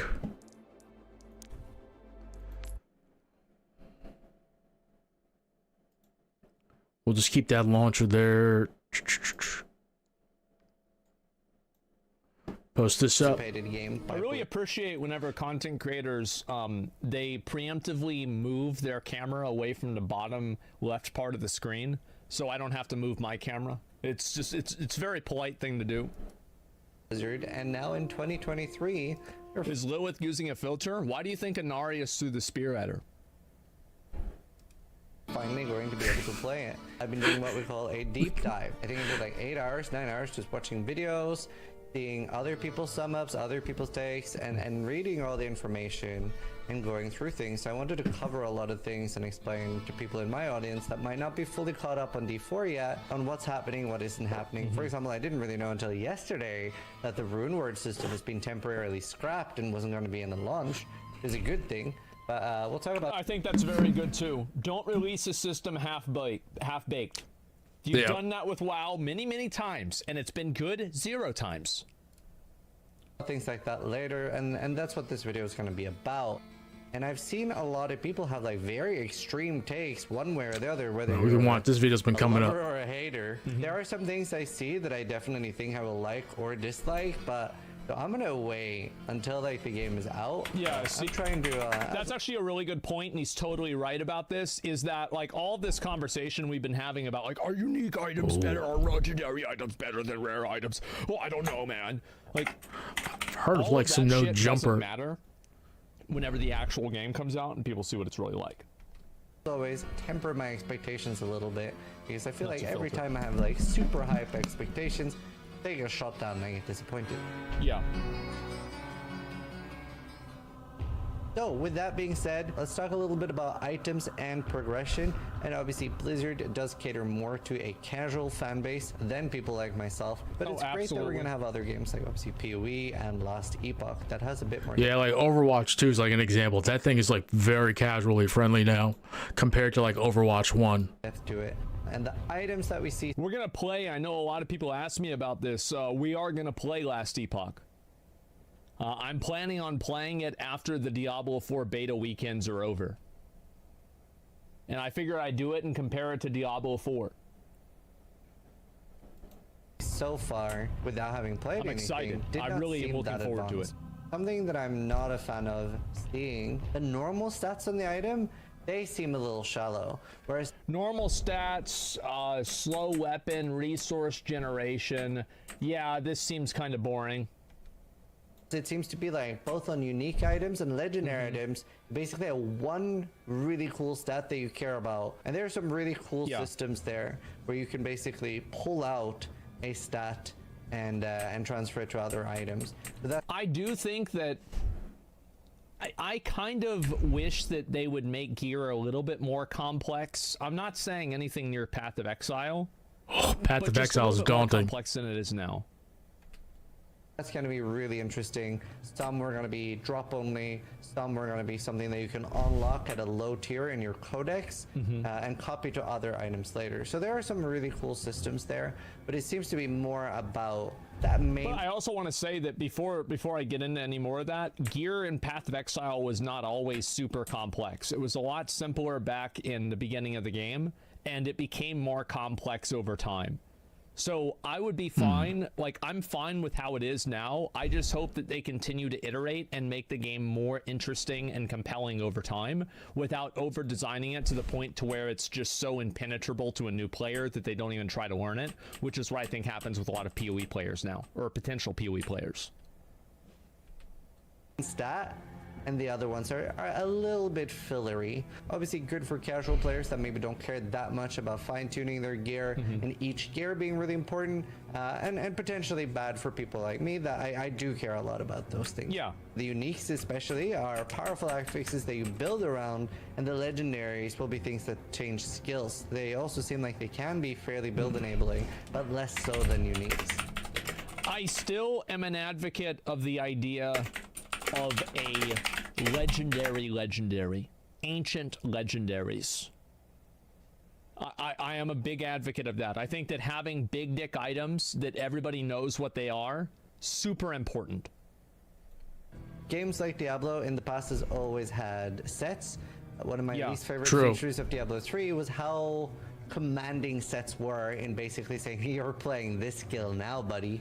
Sets are not available at launch and will be. Yeah, they were, and the tuning for them was just so astronomically high. It was like 3,000% multiplied by 4,000% times 5. Something that is coming later in the game. Runes and rune words, like I mentioned at the start, have been entirely scrapped. The initial system that we saw, which you can see here, was basically a cause and effect. Similar to, for those of you that have played Path of Exile, basically support gems, where there's one rune word. This could be basically a cast when I'm mistaken system. So the first rune will be something like, well, when something happens. So, for example, when I take damage, when I deal damage, when I deal cold damage, when I drink a potion. That would be the first rune. And then the second one would be, well, then this happens. Yeah, this obviously got a lot of backlash by a lot of the fans of Diablo, because in Diablo 2, this was such a big part of the game where you basically build your own uniques and you're finding these shards basically for uniques for really cool items. I think that it's something that you have to keep in mind that whenever Diablo 4 comes out, it's not really coming out. Diablo 4 only really comes out whenever the first season releases. True. That's the actual release of the real game. So I just hope that with each season, they build better and better systems to make the game more compelling and interesting. Personally, I would love to see rune words return, very similar to Diablo 2.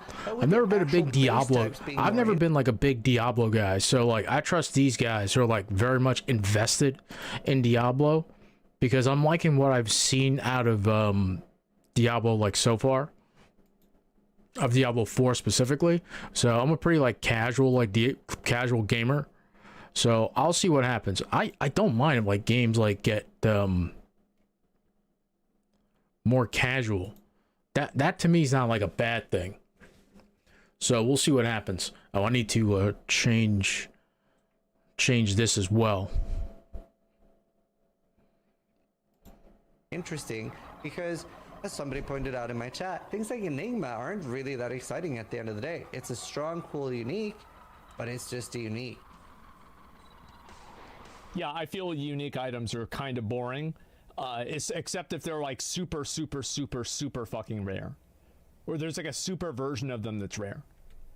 Item types also have specific implicits, like daggers dealing more damage to enemies that are close to you, that we're very used to from other ARPGs as well. And for those that really like things like plus gem levels or plus 1 charge bolt, plus 1 lightning seals, that does seem like it's returning. A lot of people like that in D2, and it's great to see that return. Yeah, I like that in and PoE. are also returning. It's going to be interesting to see how this is going to work either alongside a rune word system coming into the future. Like, I just remember everybody, like, you would, I think it was like the green gems that increase your critical strike damage. Is it like it was just mathematically so much better than everything else that you would only use that? And I do hope that there are different decisions. Does this work out now? I think this works. Like, for example, in Does PoE, this work? Or is it like... there are some people that change gems, or they hot swap a weapon combo, or something like that, based on if they're bossing or mapping. I do hope that there is some degree of, okay, you want to have this item for this situation. I don't think it should be a big thing, but it should at least, there shouldn't just be one gem that's the best for everybody, and then that's it. There is going to be a gambler NPC as well, and from the lines that we've seen, it said you would be able to get the best gear possible with the gambler. So that makes you wonder, is it going to be very easy to gear with the gambler, or is it just going to be a ridiculously rare chance that you're very rarely actually going to see? Yeah, it's probably rare. Forward to discover at launch. So Diablo 4 is a little bit more similar to games that we've seen, like Lost Ark, than traditional RPGs like Path of Exile. And Diablo 4 is more of an open world, and it is also going to feature resource gathering similar to Lost Ark. Yeah, I think that's great. I love Lost Ark. I think it's a great game. I've played over 1,000 hours of it. I need to get back as to well it. as like world shrines and stuff like that. So it is a bit more of a MMO world, and you'll see other people running around. There were a lot of people that have told me that Diablo 4 actually has a ton of MMO features. It's just that Blizzard doesn't want to advertise the game that way. Now this can definitely. It's looking like it too. Personally, I do actually. I'm actually surprised they haven't turned it into like. It just depends how worth it essentially is. into like an MMO. Whenever the world feels really alive and cool, that can definitely be a nice thing for immersion, running around a little bit, especially when you're just like not actively playing. Maybe you're watching something and you're like, oh. Yeah, that's exactly what I do. It's like any time that I'm like AFK basically, but I'm just doing something in a game. Like that's whenever I farm or I like cut down trees or something like that. You know what? I'm gonna do some gathering while I'm doing this. Salvaging gear is also making a return from Diablo 3, so breaking down gear that you have found. And there will be some crafting as well. I don't think the crafting is fully... I don't think we're fully sure about crafting from scratch. I like the idea of crafting a lot, and I hope that crafting plays a big role in the game. And like a lot of times whenever I always have to stop myself whenever I'm talking about what I think Diablo 4 should have, is that because I'm very much like I want to play the game hardcore. I want to get all the best gear. I want to like fucking super serious like do the game.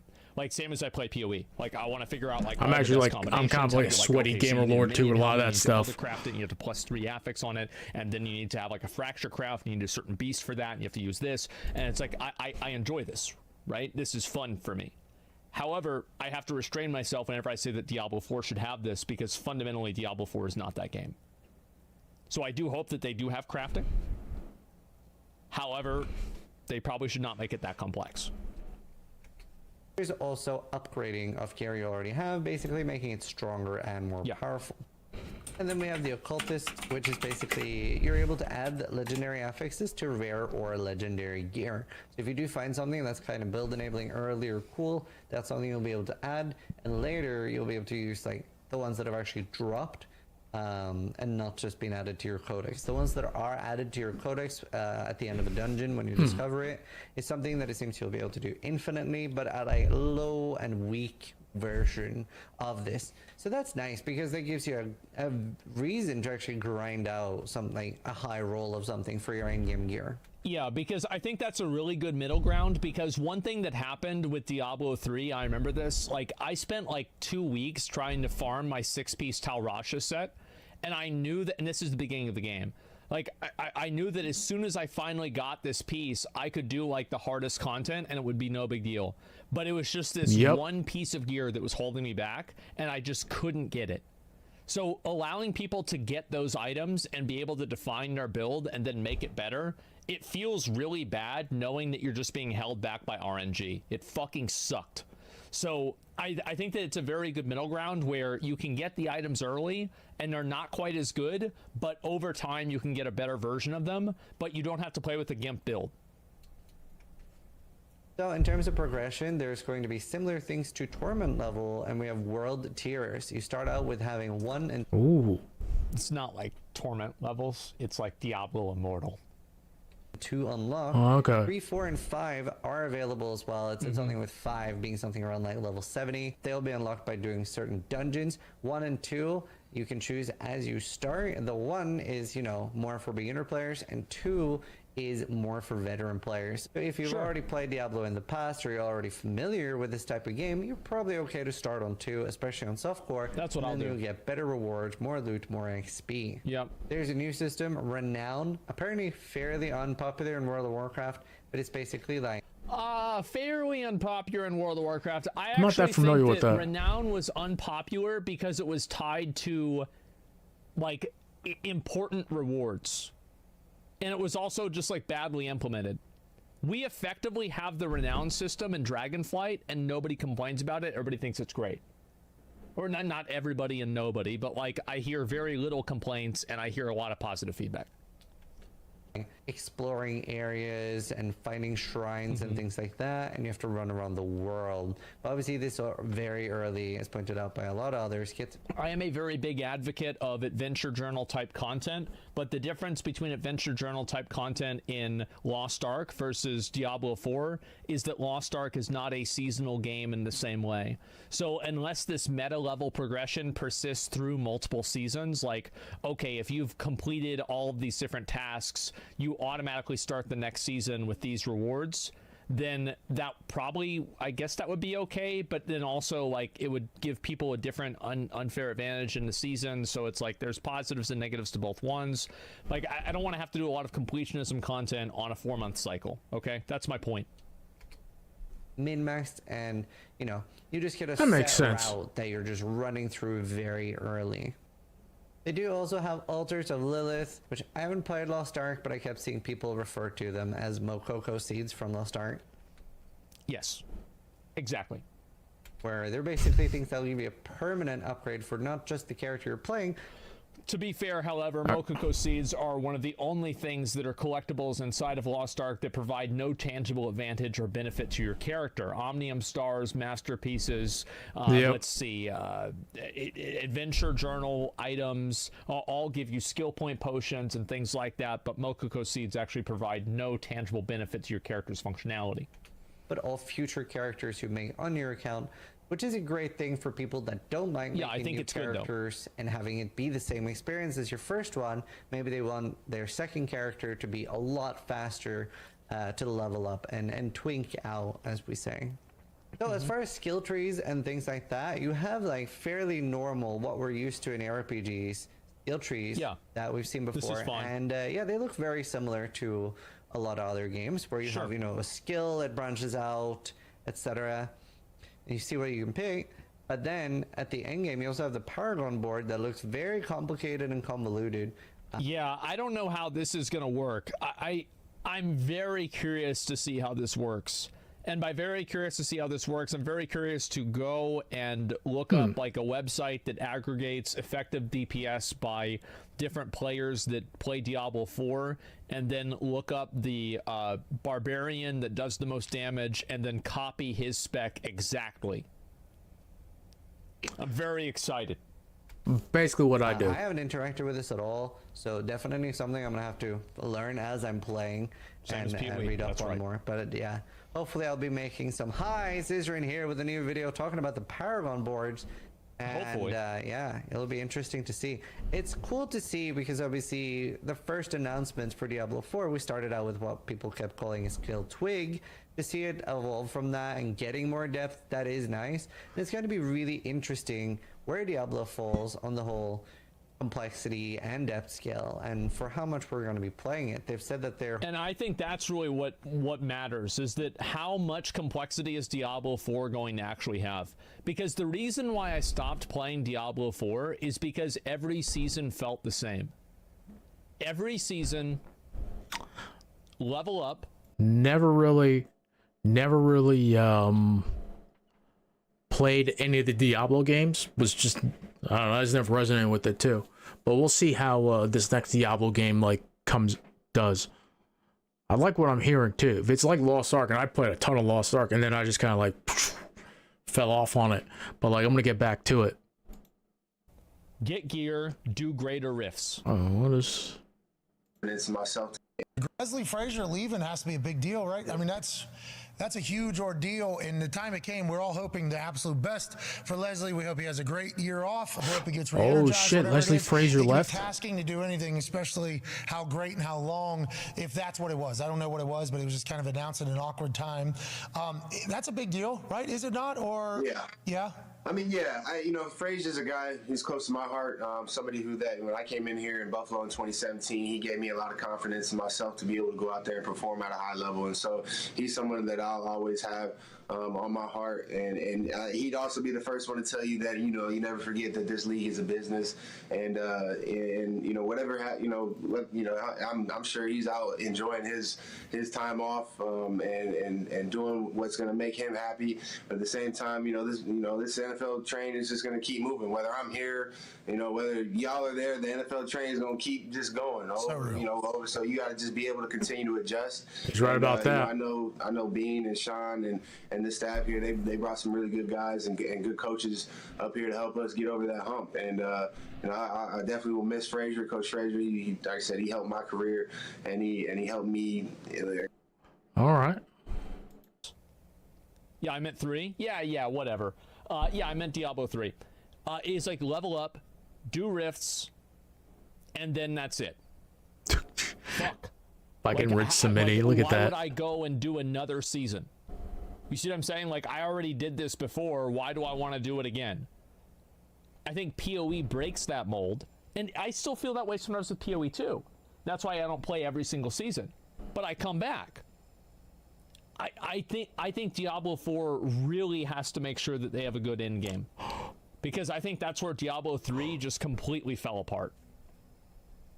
Hoping to do up to 4 leagues per year. So for somebody like me, the That's a dream lot. would be a combination of having a month of PoE, a month of Diablo 4, and a month of Last Epoch would be absolutely the dream. Maybe half a day of Wilson. I'm obviously worried about the game being absolutely dog shit. You gotta hope, and we'll play. I hope that the game's not dog shit. Am I worried that the game's gonna be dog shit? No. Actually, the opposite. I think that everything that I've read about Diablo 4 has been overwhelmingly positive.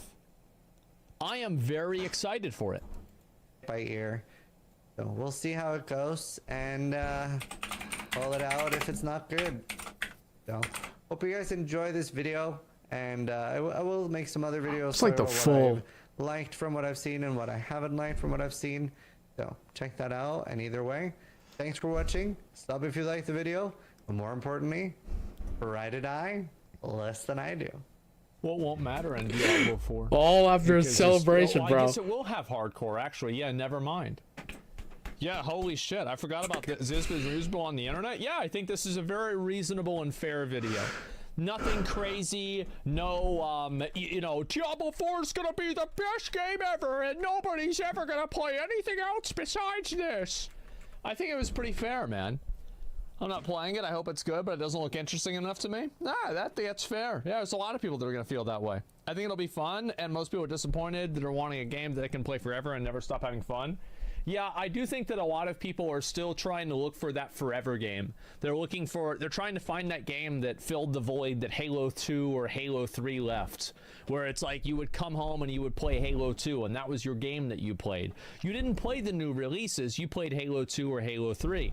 Or like maybe it was OSRS, or for me it was World of Warcraft, Claudia. True. And Path of Exile. It's like that for some people. So yeah, I mean, I think that's what a lot of people are looking for, but we'll just have to wait and see what happens. I'm really excited about this game. Absolutely. I was a huge fan of Diablo 3. I even played Diablo Immortal. It was probably one of the worst games I've ever played in my life. It was impressive how bad the game was. And it was so bad, and none of the reasons why it was bad had anything to do with pay to win. It had nothing to do with it. It was just a bad game. Okay, I'm sorry. I have to see this clip. All right. That's epic. Did you do this yourself? We had an arts and crafts day here, and we put these together. So, That is so disturbing. if you had to, the lineup you mentioned, and picking it out of a lineup, which of these mushrooms, orange mushrooms, would most represent the Commander-in-Chief of the United States military? Can you hold it up so it's coming at me at the correct angle? Yes. Jesus Christ. I'm sorry. Is this the one? It's a nubbin! A what? It's a nubbin! It's a little nubbin! So for real, like this is not, you're not just picking one of the small, okay, well this is not even the smallest one, but this is it, huh? It's the most accurate depiction, yes. Wow. There you go. Isn't that beautiful? Well, if you want to go on another date with him, we'd be happy to pay for it. Oh my god. It's just a lol cow now.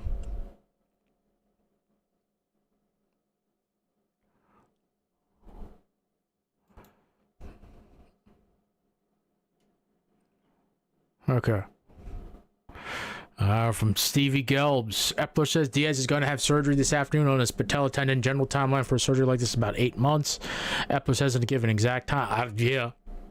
He's done, bro. He's done for this season. Just like shut him down for the season already.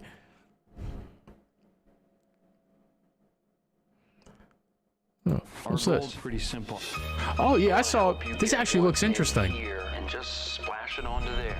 Don't worry, it's not rocket science. It's harder. Thanks for going to a special place with me, Carl Dargle. Cut it. That tree is probably too tall. Brace yourself, you are going to get some calls about that. Mr. Nargle, it is an honor to meet you, sir. Wait, what's going on? Hi, friends, and welcome to Paint with Ambrosia. It takes paint to a whole new place, and it's been a lot of places. Good night, everyone. I've never seen him that mad. Does this mean I'm your muse? Don't let fame bring out the worst in you. A real man never looks back. These the new tote bags. It's only because yours weren't selling. You're lucky I'm an artist instead of a woman who says really mean things to other women. You were an artist.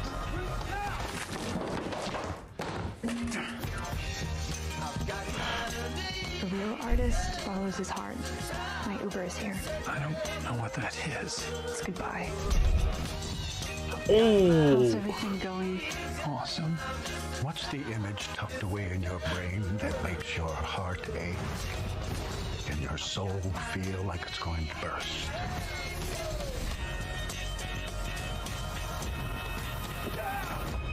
Carl is one-dimensional and very sexist. You know I don't care what people say about me.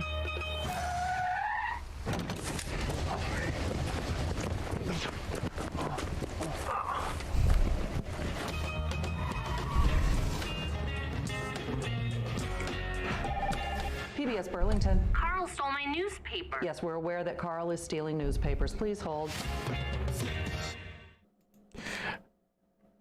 That has like the right type of crazy that I like in there too. That's the line. Listen, I'll watch a movie with Owen Wilson. That looks good. Let's see.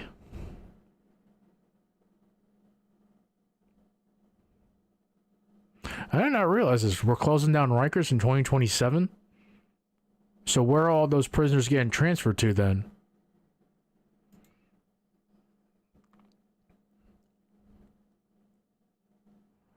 Okay. New York City is required by law to close Rikers by 2027, and the city council remains committed to ensuring this administration adheres to that deadline.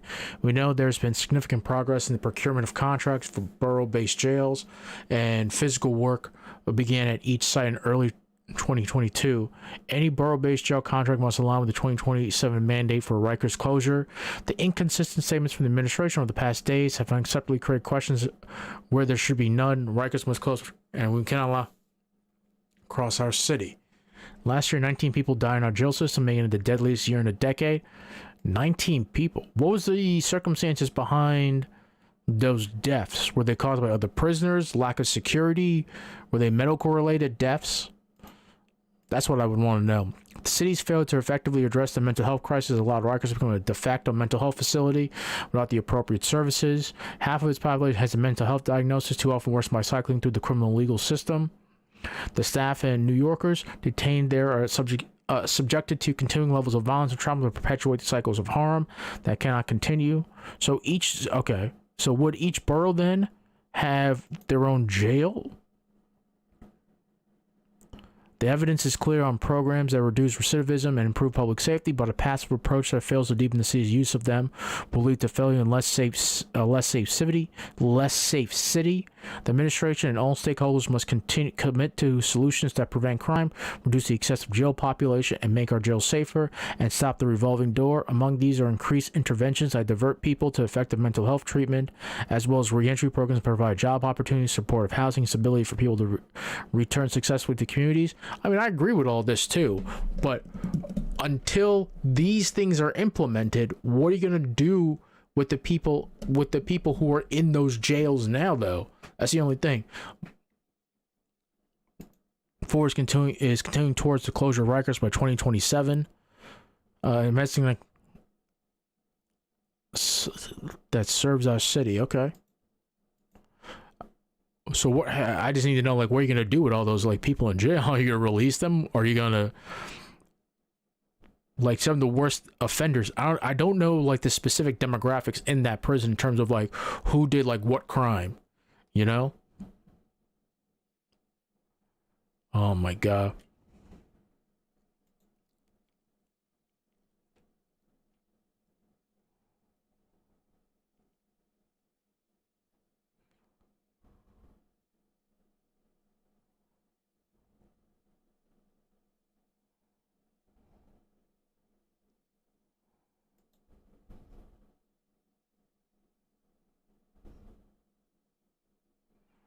I'm like over this. This is just like shit like this just like doesn't even like phase me anymore. Let them like downvote it too. I also like, I'm not a big fan of like, I mean, this doesn't really like matter to me only because like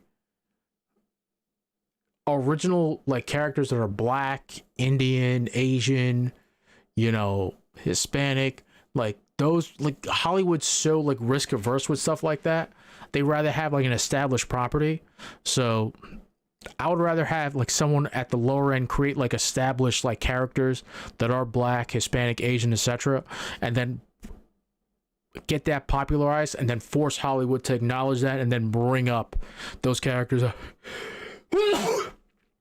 Sometimes, you know, but with stuff like this, for something like The Little Mermaid, you have, I think there was like a live action a couple of years back, and I think obviously you have the animated movie and then like the spin-offs. So like stuff like this doesn't even like phase me anymore. So let them dislike it too. It draws more people in to the movie. And if the movie's good, then hey, the movie's good. Remember Macbeth? Hold on. Where was the...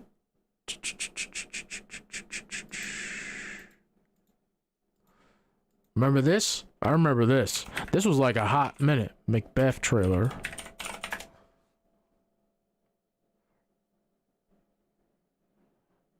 I think this is the one here. The black and white one? Yeah, here. Remember this? By the pricking of my thumbs, something wicked this way comes. I won't play the whole trailer. Wicked.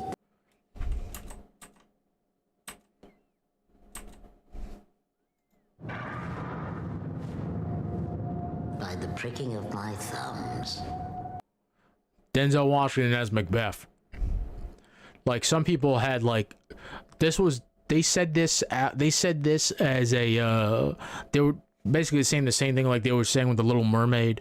Macbeth played by a traditionally white character, you know, William Shakespeare didn't intend for a black man to play Shakespeare, blah, blah, blah, blah, history, blah, blah, blah. Insert, the conservative talking point. This was about like a 2-day discourse, and then it immediately went away like that. Why? Because it's Denzel Washington. I actually saw this movie. It is literally Macbeth, as Shakespeare wrote it, played by Denzel Washington and other like non-white actors, and it was actually really good. It was actually really, really good. Like if you're a fan of like Shakespeare and having good actors like Denzel Washington play these characters, I don't think it did that great because it's traditional Shakespeare, but this is like an A24 thing too, so it was good. It was just good. It wasn't like some like interpretation of like Macbeth. This is straight up like Shakespeare. And it was good too. He killed it as Macbeth. He was fantastic.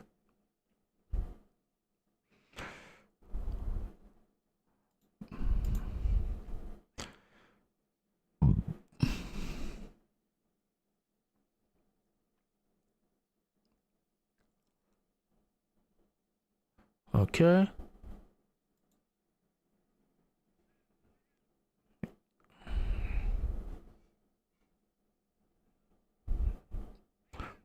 Bungie is proposed to revive the Marathon franchise.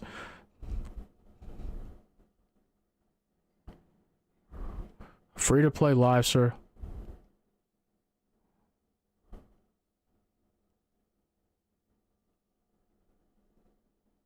Huh. That's interesting. Marathon. I don't remember that game.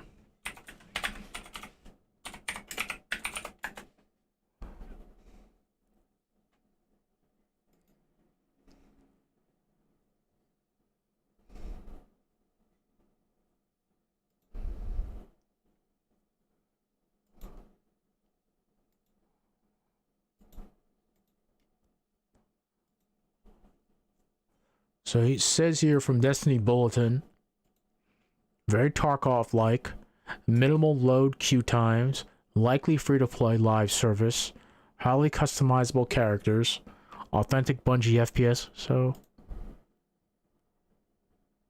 Oh...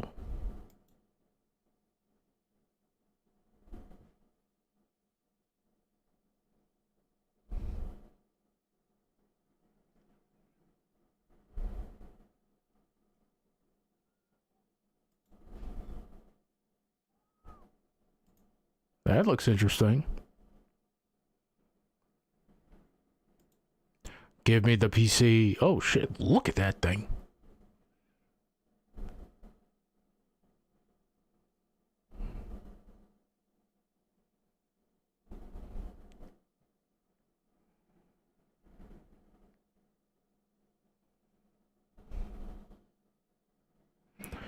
Yeah, I want to make this very clear. The bank went under because of like speculation, and that the people who had money in the bank all withdrew money at the same time. So I mean, this has been reported. It's not because of woke. They gave money to BLM, or they did all these like charities and stuff like that. They did. People have talked about it over and over again.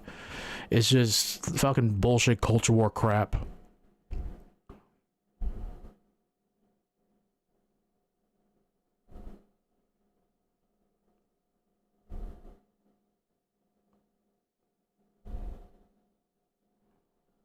This is something's brewing in Israel right now.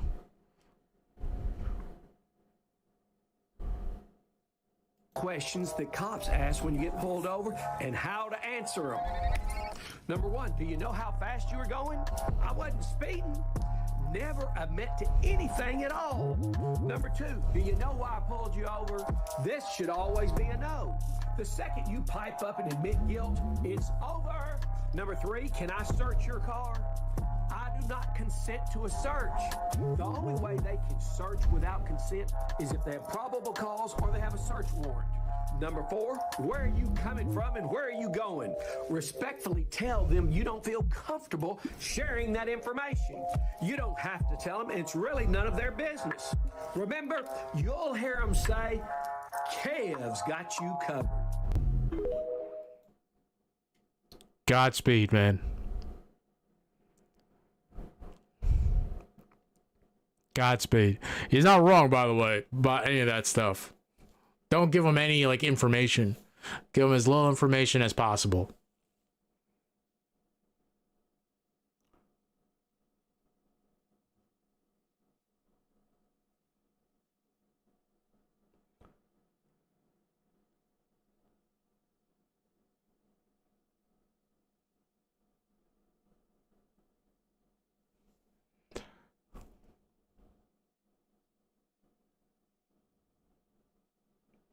They do have to improve like public transportation in the city. The train system is horrific, man. It needs like serious like reform, like a lot of reform. New trains, better trains, trains that go faster. They should run freight between like certain hours too. That would like help out, produce a lot of money. There's a lot of good ideas that you can use, but I just don't get it.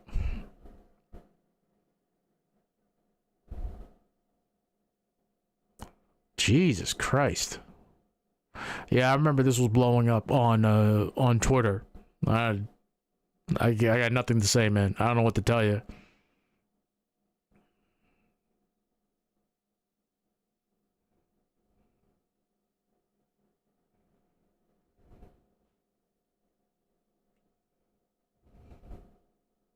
True.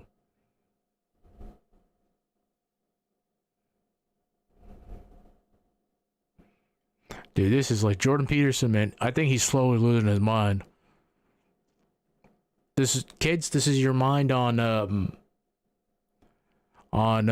social media. This is what happens when you stay on social media for too long. We don't take a break.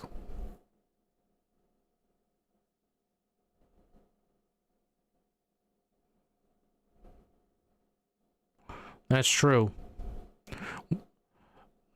This year's draft is so important. You get a lot of good cheap players.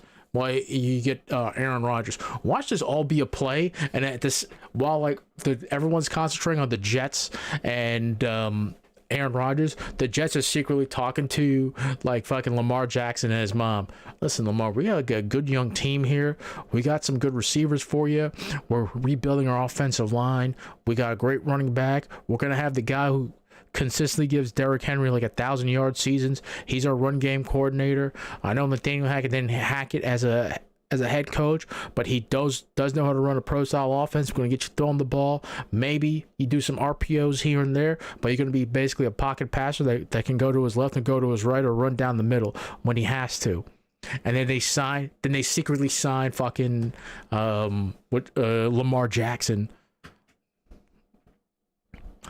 That'd be crazy.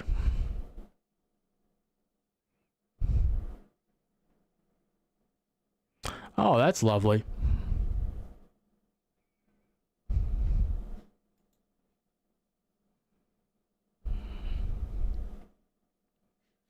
There's going to be a ton of these now. Republicans are going to talk about it. It's Seattle. It's woke Seattle. The wokeness derailed the train. Not talk about any of the actual issues.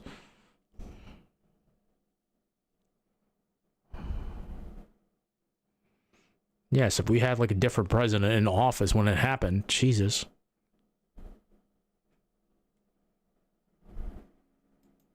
Yeah.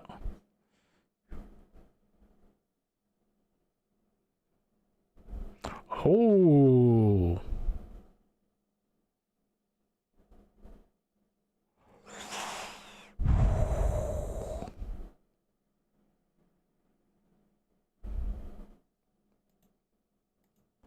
This is a cut and paste job of the lawsuit against Tom Brady. Okay. I trust Legal Eagle, man. I'm following him in coffee. Yeah, I should be. It's going to be interesting. It's something to look out for.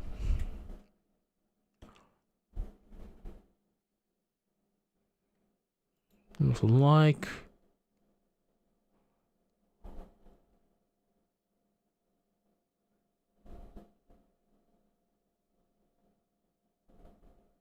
Yeah. We use pro-life instead of forced birth or anti-abortion. I actually do want to see this.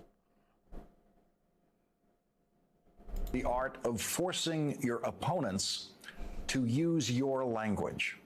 Rupert Murdoch did that when he created the TV channel he calls Fox News, when it had and continues to have absolutely nothing to do with news. Many of the same people fall into the semantic infiltration trap of referring to abortion opponents by the term they created for themselves, pro-life. The anti-abortion movement has never been and will never be pro-life. And they have proved that once again, this time in South Carolina, where the anti-abortion movement is now pushing legislation that would subject pregnant women who don't want to be pregnant to the death penalty.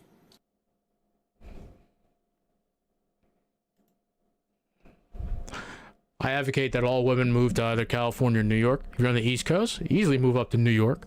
And if you're on the West Coast, move over to California. I'm going to tell you right now, that's what's going to happen. There's going to be like a mass exodus of like women from like those states. That's fucking nuts to me, dude. Like all these bills are nuts. You're going to make it so difficult to live in those states as a woman. They're all going to end up like, and I'm all for it, man. I'm on Tinder. I'm all for it. All you Florida girls, I know you like the beaches. We got some beaches up here in the Northeast. It's cold 6 months out of the year. We call it cuffing season. All right. That is true though. They use like certain terms of misnomers. Dude, that's actually like very good.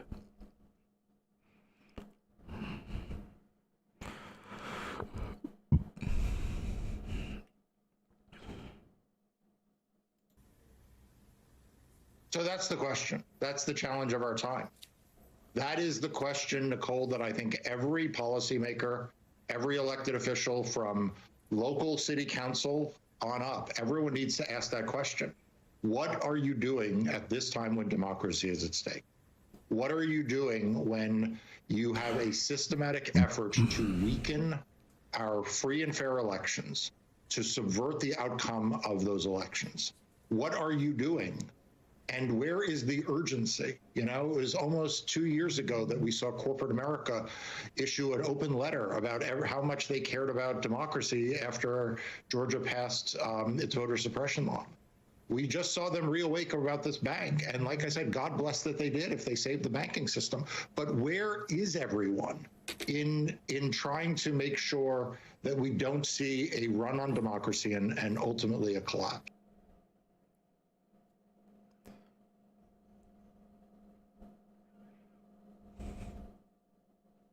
I like cookies.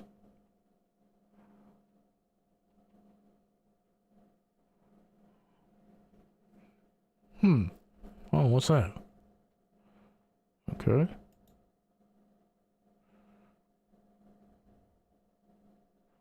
Ooh, I like that.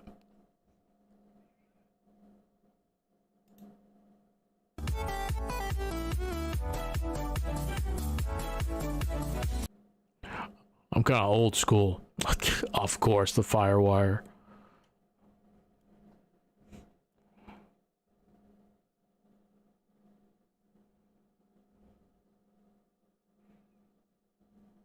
If you actually look back at a lot of Jimmy Carter's policies, they're really sort of like the baseline for where a lot of progressive politics are now too. I just think at the time the country just wasn't like ready for that stuff, that sort of rhetoric. It was still very conservative too. I think now though, when people look back at him, they think of him very fondly. He kind of set the tone. He kind of set the tone for what progressive politics would be like in the future. And people like Bernie Sanders would like kind of carry that flag, you know, when he started out in politics too.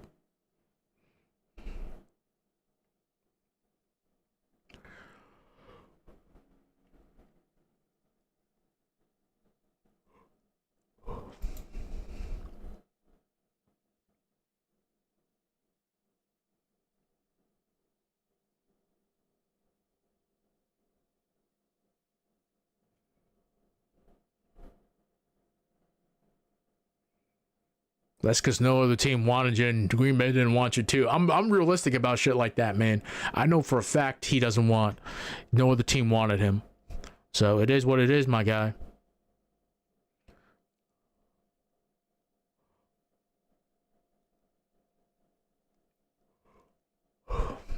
We Twitter scrolling. Ooh, okay.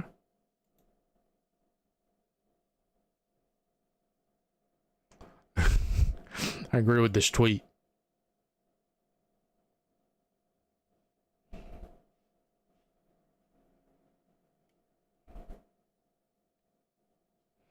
I love the Tennessee Holler, man. They post some great stuff, man. They're a good newspaper too. Always yell the truth. Exactly.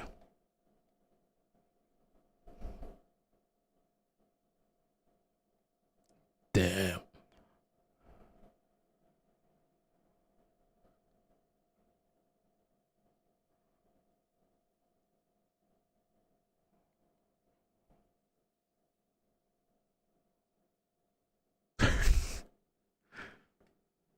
$20 million a year closer Edwin Diaz gets injured celebrating a meaningless win for Team Puerto Rico in the World Baseball Classic, and now the baseball world is arguing over the WBC. Let's get one thing clear. Nobody gives a fuck about the World Baseball Classic except for fucking baseball losers like Jared Carrabis, who sit at home probably scoring split squad spring training games. Everybody else knows that Major League Baseball is what matters because it's the game at the highest level with people getting paid millions of dollars to achieve the highest goal, winning the World Series. That's the most meaningful baseball in the world, and anybody who says otherwise is lying to you. There's maybe one country where it matters, and that's the Dominican Republic. Nobody gives a fuck about Team Great Britain or Team Canada, and I don't give a shit that 75 million people watch Japan and China play. Those are two big countries that don't have any professional baseball. And I don't give a fuck that the players like it. There's a ton of things that the players like to do that they shouldn't do because they're risking their money and their team. If any of these guys had clauses that said you can go to the WBC, but if you get injured, all of your money is void, I guarantee none of them would take it. And if it's all about spreading the game and the passion and the desire, do it with non-professionals. You can do it with amateurs, college players, minor leaguers, the way dozens of international sports have done it. Because the same people who love the game so much like Jared, they'll watch anybody play. People like me, I want to see my major leaguers win a fucking World Series and not ruin it over some all-star exhibition. Don't compare it to the World Cup because it's not the highest level of competition. Don't compare it to the Olympics because there's not 2,000 years of history and prestige. If it's all about the game, you should want to watch anybody play. But if it's all about superstars, you can watch Major League Baseball in 2 weeks. I tend to agree. That's all worlds. No one watches. No, only like true.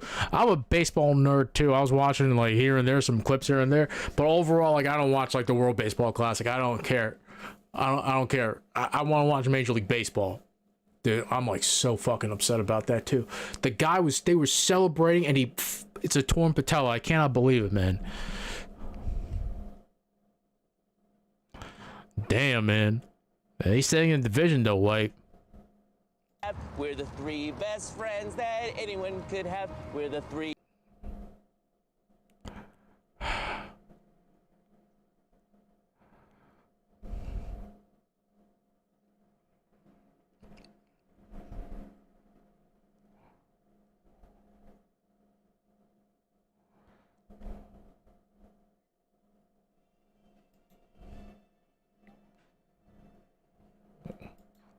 Oh dear God, Paul. What can I say, man? I'm sorry. Destiny servers will be back up. Are they back up right now? Let's see, you got Activision, Blizzard. I'm not gonna lie, I was having.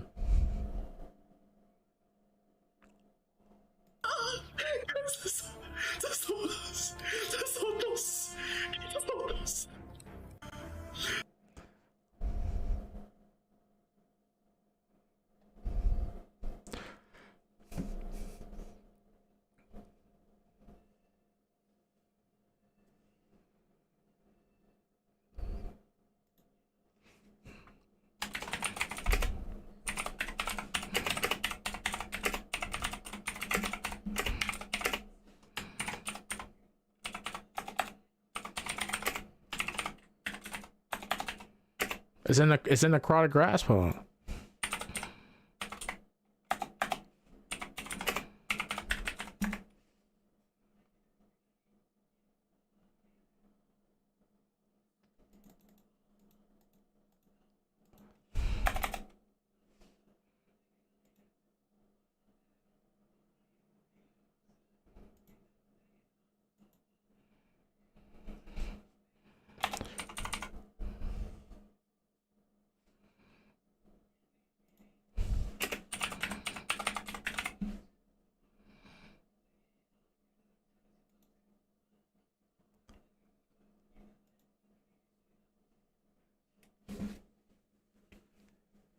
I'm about to lose my. And you know what the funny thing is too? I got the drop and I just stopped. But you know what I got literally all the exotic arms for the warlock. You know what the problem is too? The fucking stat rolls suck balls.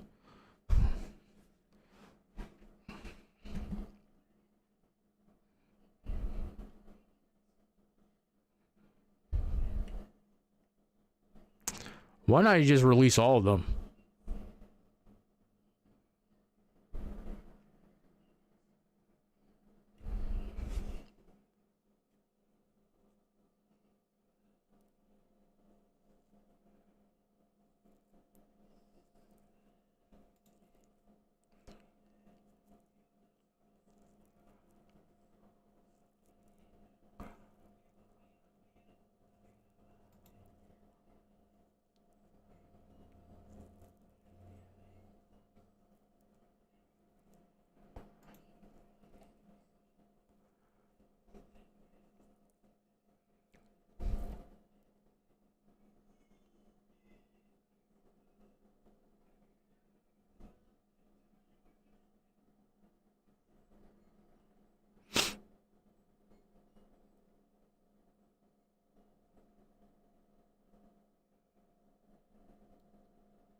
And I just bought the keys for it too. That's the thing. I didn't have Duality or Spire. You should still be able to choose a.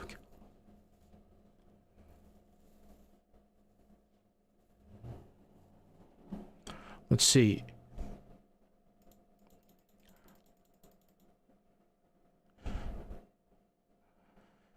Okay.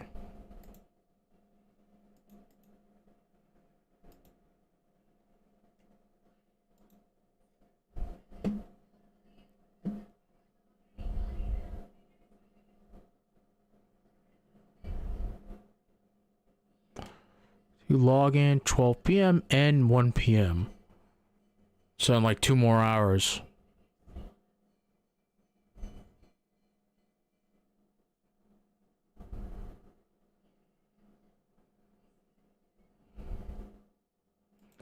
Dude, just leave them alone. They put the he, him pronouns in there. If you don't like it, don't play the fucking game. If you don't like the fact that like some developers are trans, don't play the fucking game. If you want to speak with your wallet. That's how these companies know. But I don't see how like them putting pronouns in their bio or fucking whatchamacallit, or them being trans somehow affects your enjoyment of the game. It's so fucking you are a victim. You want to be angry all the time, and that's sad and fucking pathetic. That really is. That you have like this victim mentality because a trans person is making the game, or they have their pronouns in that bio. That triggers you. You're the fucking snowflake. You call progressives and people on the left snowflakes. I've never met a group of people that say they love this country so much, but they hate everybody in it more so than conservatives and Republicans and all these fucking manosphere types. If you don't fucking like it, check out the internet, go to Dubai and live the Muslim dream, where the fuck you think Islam is. Get the fuck out of here. It's all victim mentality they have. Everybody's the bad guy. My life sucks because it's the trans fault, it's the gay people's fault, it's women's fault, it's that person's fault, it's their fault. It's such a victim mentality. I'm so fucking over it. Fucking losers, all of them, man. All fucking victims. So fucking pathetic. There's some real issues that you want to talk about. You want to talk about real issues, criminal justice reform, how black people disproportionately targeted and killed by the police. You want to talk about income inequality. You want to talk about this, you want to talk about this, real issues you want to talk about, and they're real issues that we could actually come together and solve. Hit me up. You want to talk about all this other bullshit and how you're a victim, how everybody else is to blame, and there's no actual introspection, go fuck yourself. Jesus fucking Christ, man.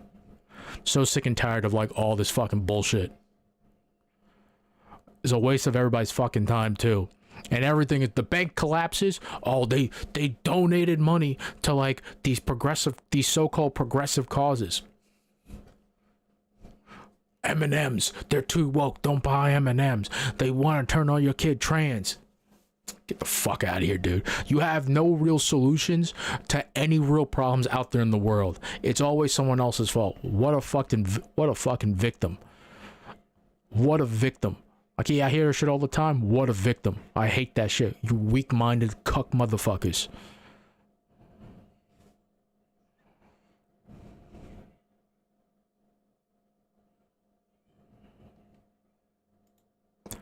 Give this on light. Is Jordan Poole gone? And were you in constant communication with Buffalo the whole time? Yeah, he told me. I mean, it's stressful, man. This is my 10th year in the league. It was my first year really going through the free agency process. When I was in Cleveland, I got hurt. I didn't really, I knew I wasn't going to be a high free agent coming in after my 4th year, and then I signed an extension after my 3rd year in Buffalo. So this is really like the first time I hit the market, and I didn't really know what to expect. I didn't know anything, and I hate the unknown. I just hate not knowing. That shit stresses me out. I don't like it, and so I just stay patient. I let my agent Drew kind of handle it behind the scenes, and I had always known in my heart that this was where I want to be. I know there's a lot of talk about me going to Vegas or me going to Miami or me going wherever, but at the end of the day, this is home, man. And I know a lot of Miami fans were probably pissed off when I signed today, but that's cool because what's a rival without a little bit of a little bit of pushing and pulling right here. You know what I mean? I really thought he was gonna leave too, but good for him, man. That's good for Buffalo. They kept one of their best players. Any reviews on this yet?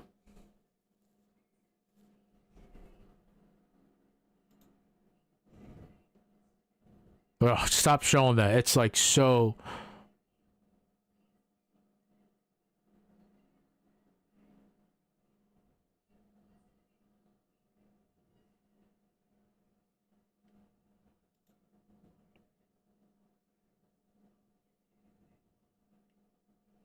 Yep.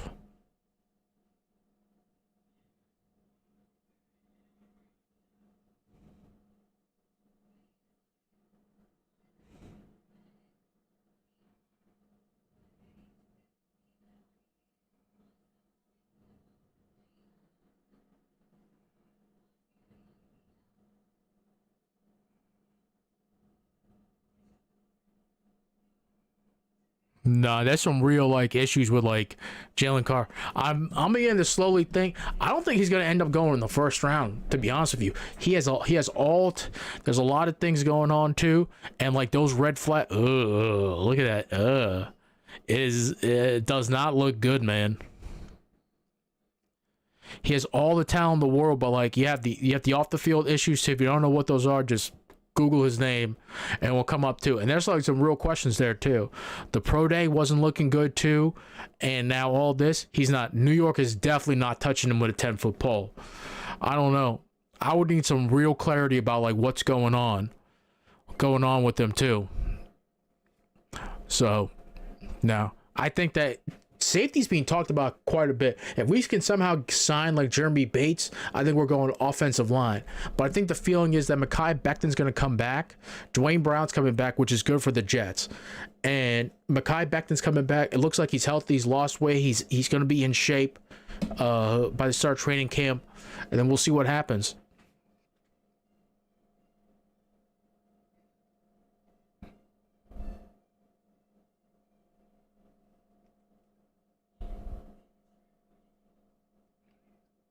Yeah, that's true.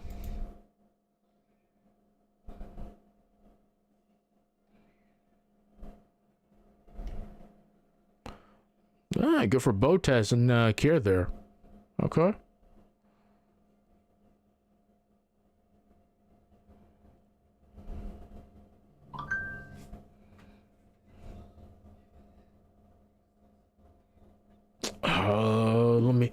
Let me do a be right back screen. Let me see if there's a package outside.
All right, people, we're back.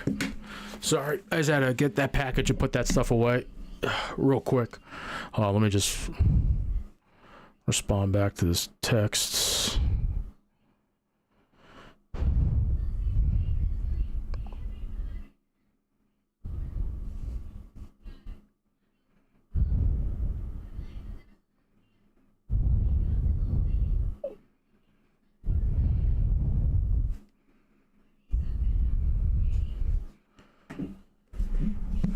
All right, let's go back here. We might just go back to Overwatch after this.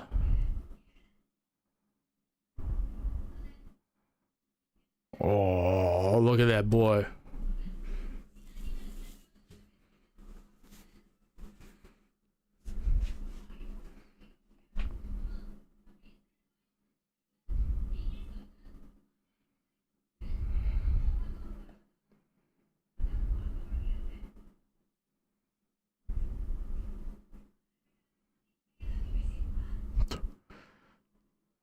Can you imagine this taking them down? How you doing? Michael K. Show today at 3 o'clock. If you would indulge me, please make sure to tune in at 4. I have a little bit of a personal message that I'd like to relay. It won't take that long, but it's pretty important to me. So, again, tune in at 4 o'clock on 98.7 ESPN. Hey, everybody, how you doing? All right, Michael K. Let's see.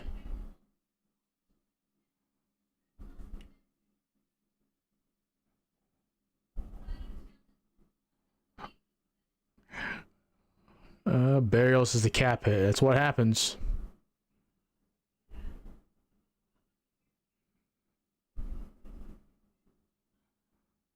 Paris Campbell moving on.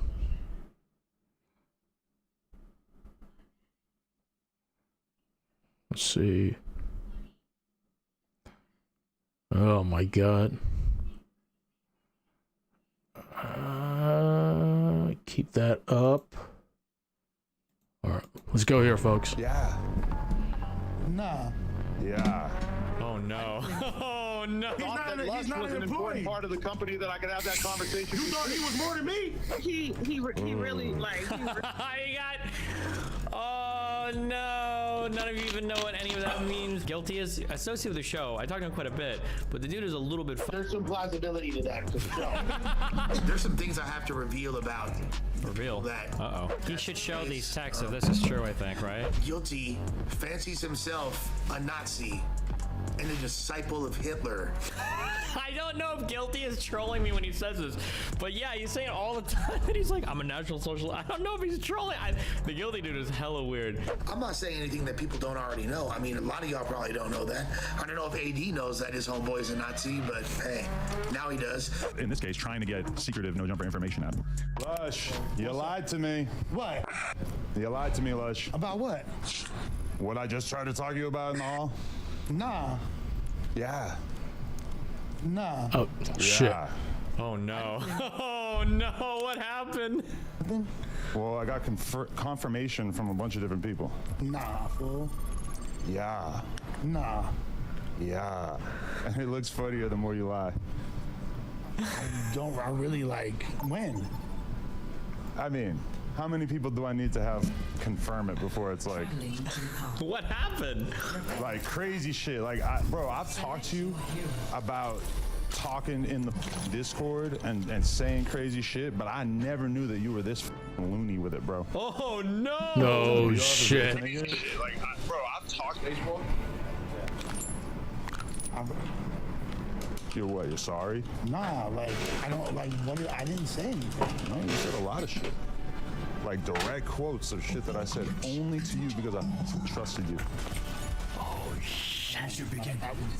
Oh god, I'm cringing. Oh no! Shit's going down, boys. The guy in the middle is like. Can we turn the beat off? Can they hear it? He's like, see ya. You're what? You're sorry? Nah, like I don't like what I didn't say anything. No, you said a lot of shit.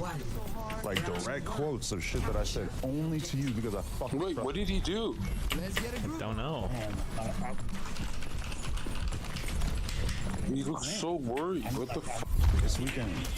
Yes, you did. And why would do you think multiple people who are in the Discord just made it up? I mean, I don't know, like why do people talk shit in Discords? Oh no.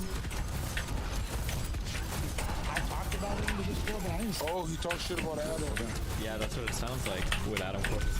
I don't know, like literally, I talked about it in the Discord, but I didn't say anything. Well, then how? Oh, I need like fucking healing, dude. Somebody's gotta take care of like left side. Bro, like, who else did you talk to? No, Lucio's fine, but he. I mean, I understand you want to ask follow-up questions instead of addressing the fact that you're a f***ing snake, but. Oh shit, dude. Like, yo, I'm gonna go talk shit about Adam in Discord. Okay, be careful. Well, it's pretty crazy that you're just lying more right now. Fuck. Like literally, like I don't. If I would have said it, like when did I say that? No, you did. You said a bunch of shit. Talking about how much you get paid and shit, bro. No, I didn't do that. That's complete crap. Like seriously, like we could go in the Discord and talk to those people. I would love that. I would love to be proven wrong because the fact that I trusted you this much and that I had all this shit revealed. I don't even know what people get paid. It would take on that. Fuck. But I mean, why do I have That Zen is just like on my ass, dude. DPS has to like hold up their end because that Zen is just like fucking on my ass. Nah, we could go in there and like, cause I didn't say that. If you see, like, seriously. So is there anyone else like pretending to be in there, to be you in there or something? I mean, you could look through the entire chat log and I didn't say anything like that. Okay, well maybe we can do like a full analysis of it, but I think I get the gist from talking. Because I did not say that. I did not. Like, I'm saying it like if I did, Push, I would've push, told push. you when you asked me before. Like, no, you lied to me to my face out there right in my own office. No, dude, I didn't. You did. If I did, I would have said something. Well, then there's a bunch of people in the Discord who are tragically misled, and some of them are people that I trust. I mean, I don't know. I mean, Mikey's in the Discord. Like, did I say? It feels kind of crazy that all these people were just like trying to frame you. You know, it seems a little bit more likely that you're just talking to. I mean, there's been a lot of like. I'm not trying to throw nobody under the bus, but I didn't say like what you said. That shit. I didn't say that. I didn't. Or, like, I would have told you. I mean, it's gonna take you providing the entire Discord chat and pointing out line by line things you didn't say that I'm being told by multiple people that you did say. I can show you the entire chat. I didn't say that shit. I honestly think, at least for now, maybe we can come to the bottom of this at some point, but it's probably better than you should. Ladies and gentlemen, I did not expect this to be a narrative that was taking place today, but we got to hold ourselves to a higher standard. Oh my god. And, yeah, I don't know. I'm just super disappointed. Oh! For those of you that don't know, Lush made his own Discord where he only adds people he can trust. As a select few members, AD confronted him about it last podcast, but brought it up jokingly. Now someone told Adam about what was being said, and the person who told him everything had other shit. people back him on things he said. Go to all by our soldier. Damn. God damn. What happened? What was leaked? How much you got paid was leaked? Wait, where? Show me. Tell me what I got paid to be on No Jumper. NJ Reddit lore. I heard he told everyone that Destiny's being 5K an episode was worth 20 or 20K, but hey, who knows? Also heard you said the N-word, said they were getting extorted, and legit told people since Adam's doing private work for work. Bro. Listen, I don't want to throw anybody in the bus because I'm cool with everything, but No Jumper doesn't even cover my travel. Okay? I don't get paid shit for going on that show. Oh, sure, shit. Steven, sure. How much did you get? How much did I get? Everybody else was like not pushing with me in the mercy. 1, 2, 3, nothing. Stop it, dude. If I got paid, I would say it. I don't know if I've ever gotten paid for any sometimes people will cover travel and hotel, but I don't think I've 35 wins. gotten that for any No Jumper appearances. Alright, so I need 35 wins. Fuck, man. That's so rough. 35 wins in quick play. Adam confirming on another podcast he fired Lush. So, you know, with you doing that, do you feel like, you know what, it's over with, our whole relationship is done? Do you feel like it's just no good? I want to know what was said now in that Discord. Oh, no, we done. No. Yeah, that was like... 5, Yeah, that's like the kind of shit. DPS has to like keep it up, man. And there's been a bunch of shit that I had to kind of like, you know, not care about when I was hearing about this. Whenever I wake up, I like instantly start looking. He was really living his whole life on the Reddit and just tweet too much. Does that not make you blush? No, I'm not blushing. I hate you. That me and AD both are saying to him, like, you gotta stop living your whole fucking life on the internet and all this kind of shit. And then look at him. Look what got him caught up. Like, he can't say that we didn't give him good advice, man. I told him. Facts. Golly. So, you know, what Bye. you doing? Okay. Can I get a red? No. You see the name, right? No. Oh, you guys can't see the name. It's blocked. I can't say it on YouTube. Lush fired soon. Don't hold your breath, baby girl. Damn. Return to my post. Was he saying like some Nazi Lush, shit? Apparently, Lush was saying a whole bunch of crazy shit that he was holding confidence to other people on another server. Can you hear us, Adam? Adam. Yes. Uh-oh. What's the deal? What's up, Adam? Uh-oh. Hello, Punstigator. What's the word, bro? What's the word? How y'all living? We living good. We trying to get to the bottom of this, man. What's up with you? I don't know. I just scarfed down some steak. I couldn't even wait for it to digest to call in to the stream. Oh, was that a joke? Why are they so? Damn. Yeah. I'm gonna get fucking destroyed, dude. I'm trying to see what's up with you, though. I don't know where everybody else is. Where's everybody else? Oh, okay. So, I mean, I talked to AD about this earlier, and I expressed my sincere regret about the fact that he had to find out about anything critical that I had to say about him at all in such a, you know... Shit, I fucking wasted that shit. You know, the thing that, like, okay, the thing that was stuff that I said was the thing about I'm sick of hearing the same fucking 4 jokes every week or some shit like that. That was like the rude thing that I said to Lush, but I probably wouldn't have said to AD's face necessarily in that all way. the healers are off doing their own thing. That is kind of like one of the things that me and AD This is gonna take a while. on the show about over the years. That's really where the tick meme came from in the first place. So, I don't know, man. I feel like I've never even been in a position before where I was having a conversation with somebody that I trusted, and then I got to find out that they were just blabbing it, not just to like one person, but to like a whole fucking room full of people that he doesn't even know.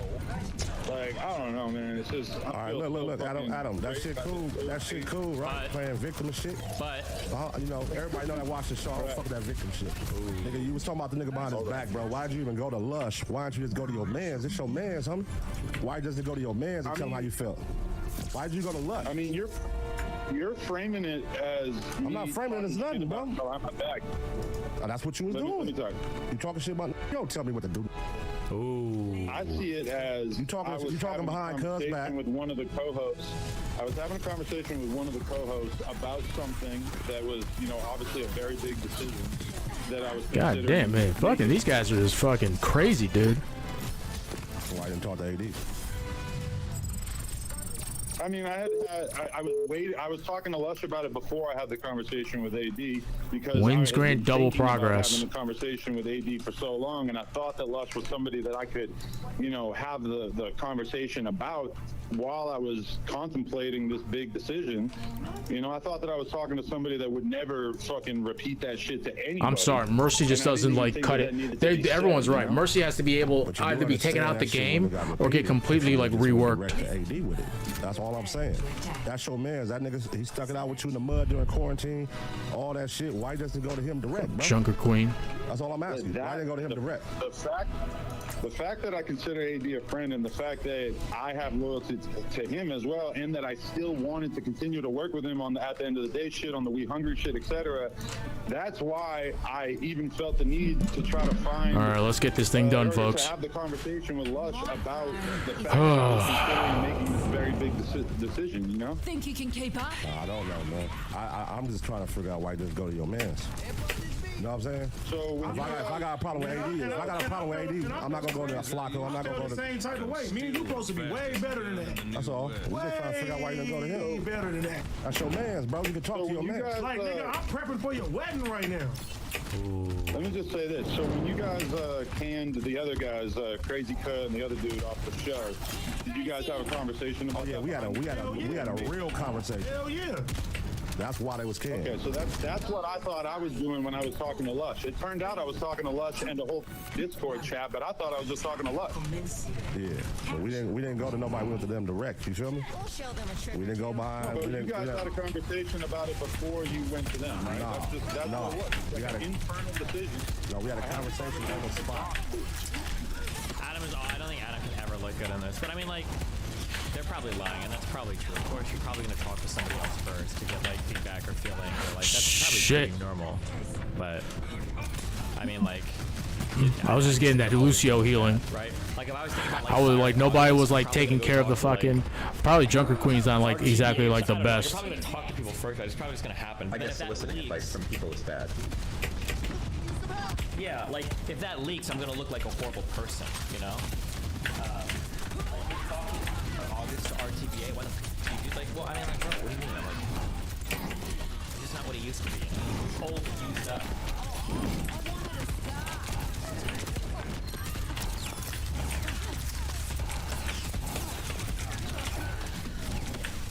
After I saw how crazy Farg is, I'm thinking, why do I even do this?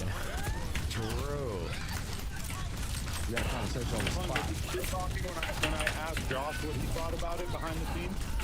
I don't even know why it looks bad. I think workplace trauma culture. I think the difficult thing with like YouTube and all this shit is It's not traditional workplace too. We call it workplace, but it's also like friendships too. I think that's the thing that makes all of it so like complicated and confusing. Is that like none of this is just straight work relationships. All of it is personal as well. So it makes everything really, really, really complicated. Spot with them on the spot. So you're saying it's right after the screen, right after the screen. Yeah, it's your man, homie. That you're making. It's your man, bro. You feel me? Yeah, and I was talking to my other man about a big decision that I was considering making business-wise. Listen, man, Les just came around, bro. Les just came around, bro. That's a good point. You know what I'm saying? I'm saying this is your man, bro. This who got in the mud with you, bro, when all the shit was kind of like, going down from no jumper and it was just kind of stuck at a weird space. He got in the mud with you and helped you and did what he could do and put it on his back with you. Check on y'all beats, did all that shit. Real Good job, good job, good job, boys. You can at least give him that respect to talk to him like a real homie and not. I mean, he's gonna talk to him, but I don't think it's. Like I said, I think Adam's always gonna look bad here, but I mean, I don't think he's actually done anything wrong. Like, I go confide in a nigga who just started working for you a year ago. You feel me? And have to hear it from him at Discord. That shit look crazy, my nigga. You feel me? Well, the Discord part, I agree, is insane. But, you know, it's like at the end of the day, I was just having a conversation about a big decision that I was considering making behind the scenes. I mean, this is the fact that it got out there is insane, but let's keep in mind, why did it get out there? It got out there because when Lift big shit and Lush has a big mouth.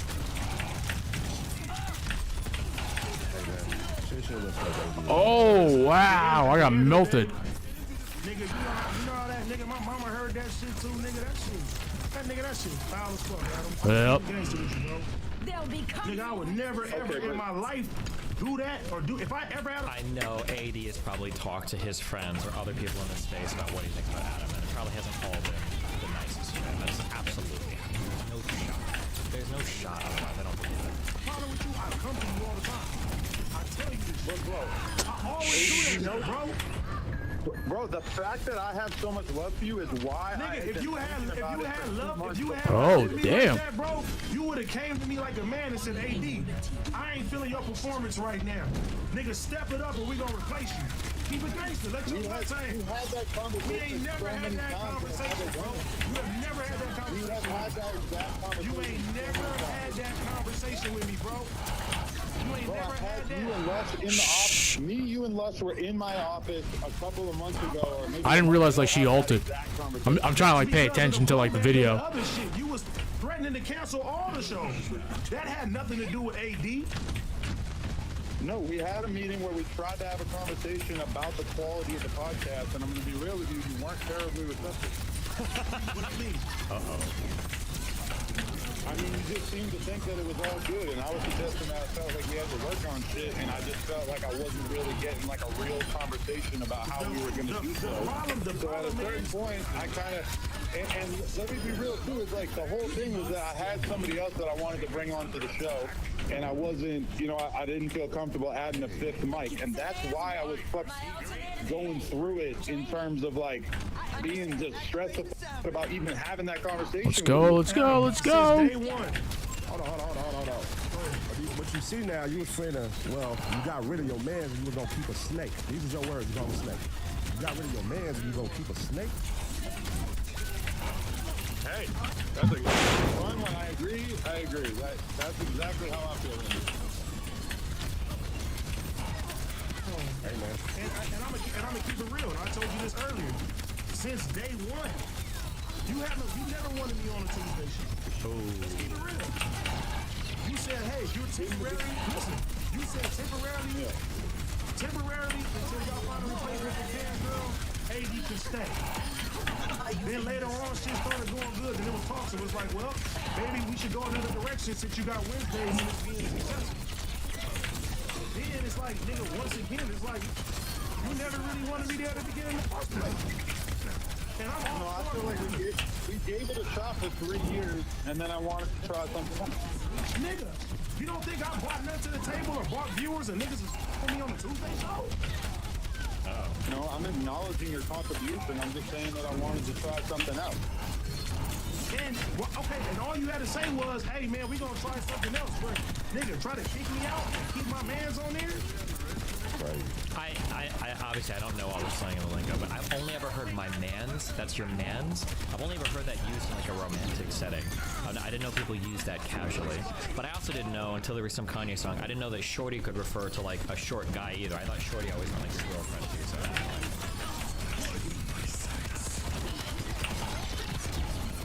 I mean, I wasn't exactly optimistic that T-Rail was going to be down just because I know about the fact that you guys are tight and that you know, with a weird ass look. But you know, that is what I said. I showed you the conversation that I had with Lush, and in that conversation, I said, yeah, you know, I don't know, it's probably not going to happen with the T-Rail thing. Yeah, but I feel like all that is a result of what the fuck are you doing outside of the channel. Talk about it. Well, there's some truth to the fact that I Boom, shakalaka, Orisa for the fucking win. Was kind of making it to the point I gotta figure out Junker Queen. You weren't necessarily super talkative on Tuesdays, and you weren't really even like coming to the table with a whole lot of shit. Because in the beginning, you were coming in with. It was actually kind of absurd. You were going crazy. Damn, man. And you know what you did? Well, every time that I was being myself and saying some shit, you told me I shouldn't do that no more. That's a tick. Don't make this joke. Don't do this. Let's go, boys. So I tried my best to sit there to follow the rules that you wanted for your podcast while still contributing and keeping that shit, bro. When that shit was golden and it was cool, it was all the crazy shit that I would say, the shit that I would mutter out, house phone laughing, you sitting there having a good time. You told me, stop doing this. This is bad podcasting. This is a tick. This is this. This is this. This is this. This is this. So I'm sitting there like, damn, you know there's what? a lot of hate right now, man. Oh shit, I didn't even realize. Maybe I shouldn't blurt out shit. Maybe I shouldn't say no funny shit. Maybe I shouldn't do this and maybe I shouldn't do that. And then you get a product now that you don't like. But instead of saying, you know what? I don't even that shit, whatever, nigga, hey, you out of here. Damn. They ain't how homies do each other, man. Damn. That's crazy. I mean, doing this like friendship plus business stuff is like so rough. It reminds me of like Fresh and Fit kind of have it too with their friends or whatever. Like if you have to make a decision on like changing who the cast is on a show like this, it seems like you're always gonna look so horrible because like it's not just employees who's people all consider each other friends, you know. Okay, that should be good. My whole thing is that I wanted to put somebody on the podcast, and in order to do so, I felt like I had to take somebody off. And, you know, these are just, like, this is business shit. Like, it's like, in terms of who's on the podcast, I got to be able to make the decision about who I want to have on my podcast, and it can't be some weird, like, loyalty thing where it's like, oh, this Go road again. Bro, I don't give a fuck about you keep me on a Tuesday podcast. I care about nigga supposed to be my homeboy. Nigga, if you gonna make a business move, do your business move.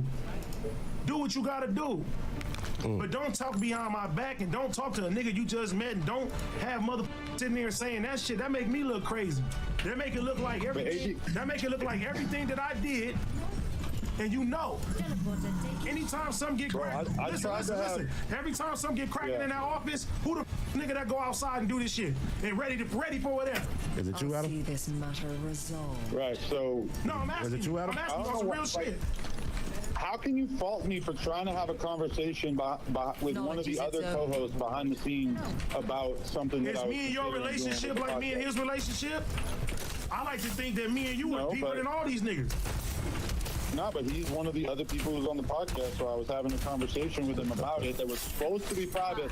You know, like, when you see that conversation, it's, like, obviously, because I showed, just to be transparent, I showed you the whole conversation, even though I didn't want to, just to make it perfectly clear what was going on. Bro, at the end of the day, I didn't want none of this shit to happen. I didn't want none of this shit to be like this. I was sitting there gonna be cool about the situation, keep the shit pushing. But now I'm like, do a nigga even value me on the platform? I do value you on the platform, but that's why I contemplated this decision for so long, and I thought about it, and I even felt the need to confide in somebody like Les about the decision that I was contemplating. Shit, my. I knew that I was walking this tricky ass tightrope where I wanted to do something different with the Tuesday show while still doing the Wednesday show, still doing We Hungry, still whatever. And I knew that it was going to be difficult for me to get Oh shit, I'm asleep. without you taking it as disrespect about the Tuesday show. You know, so it's like, it was a tough conversation. I'm a man at the end of the day. I learned a lot. Who was it? Symmetra that got me? In that building, I got somebody. I was a person is two totally different people. I've learned a lot. I agree. I've seen the growth, and I respect you. I'm not about to act like a nigga, bro. I'm not gonna give God anybody damn satisfaction. it. Shit, my video's gonna get taken down. Be exactly who they think I'm gonna be. We will. They gonna label me all type of shit. That's not what happens in business and shit. So if you would have told me on some real shit, I'd have said, you know what, Adam, that's your decision. Because when you first said it to me, what did I tell you? I kept it professional, didn't I? Right, but then what happened after that? Because I was, this is the thing. Fuck. After that, niggas is sitting here saying this shit about me, saying shit about me in the Discord. That's the only thing. God damn, man. Where's everybody? Everybody else like going around behind, like defend. We need people in the front. I'm getting like fucking toasted here. At 2 p.m., I'm going to hit ADF, and I'm going to get on the phone with him and do a little temperature check and see how he's feeling about everything, just because I didn't want to go into this week with me not knowing 100% how you felt and you not knowing exactly how I felt. And then instead of that, when I hit you up to have the conversation, I found out that the one thing that I had said to Lush about the fact that I was considering making this decision had already been leaked to you by somebody that we don't even know, people we don't even know in real life, who he was talking about my personal business. Bro, at the end of the day, like I said, shit just came to me. And my thing is too, because I'm gonna keep it real with you. I wasn't gonna say nothing. I was just gonna quit. How would you handle the situation on the point? I don't know, it's tricky. I mean, like, I understand why AD's mad, especially if they've got, like, a friendship going back, right? Like, AD probably feels like Adam is basically just, like, shit-talking him to, like, other employees. Like, I'm empathetic towards AD's spot here, too. But again, like, you can't say, like, oh, Adam's just not allowed to discuss, like, anything that he's thinking about in terms of, like, business decisions with, like, other podcast co-hosts because they're friends. You know, it's like I said, like, as soon as you start mixing, like, friendship and business and stuff, it's real tricky, like, really quick. I was gonna say all this shit, bro. I said niggas don't value me. Niggas don't look at me like a real homie. Everybody saying, bro, niggas, girl. God damn, man. Take her out. Take her out with something. It's like that's why I was having such a hard time making this decision and why I But wanted nigga, to this ain't got nothing to do with the Tuesday show. This has nothing to do with the Tuesday show. This is the fact that I didn't put my life on the line for this company for niggas to sit there and talk behind my back like it ain't nothing. Like I'm expendable. Like I'm a piece of shit. I talked behind your back. Who did I talk to? I talked to Lush, and you saw the whole But conversation. that's still behind my back. That wasn't known to me. What is it called when you say something to somebody that you don't say to them? That's called talking behind their back.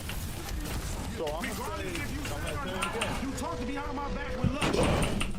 And What's the difference between me talking to Lush and me talking to Josh about it before I made this? Nigga, Josh is the nigga that's your business partner who run this shit in the company with you. And I thought that Lush was an important part of the company that I could have that conversation. You thought he was more than me? No, I just wanted to have the conversation about a decision I was considering making. Found out he was a snake. I did. I found out the hard way. That's actually a good job. And I'm not blaming Lush. Oh, I am. Because when you asked me, I didn't even say Lush said nothing. I'm not even gonna put that on there. Yeah, and I had to do a little digging. It took me about 5 minutes of research to figure it out.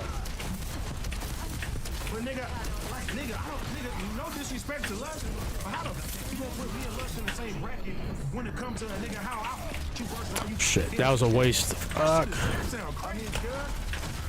Okay, but it's not a friend contest. I don't give a f if it's a friend contest. I'm talking about nigga.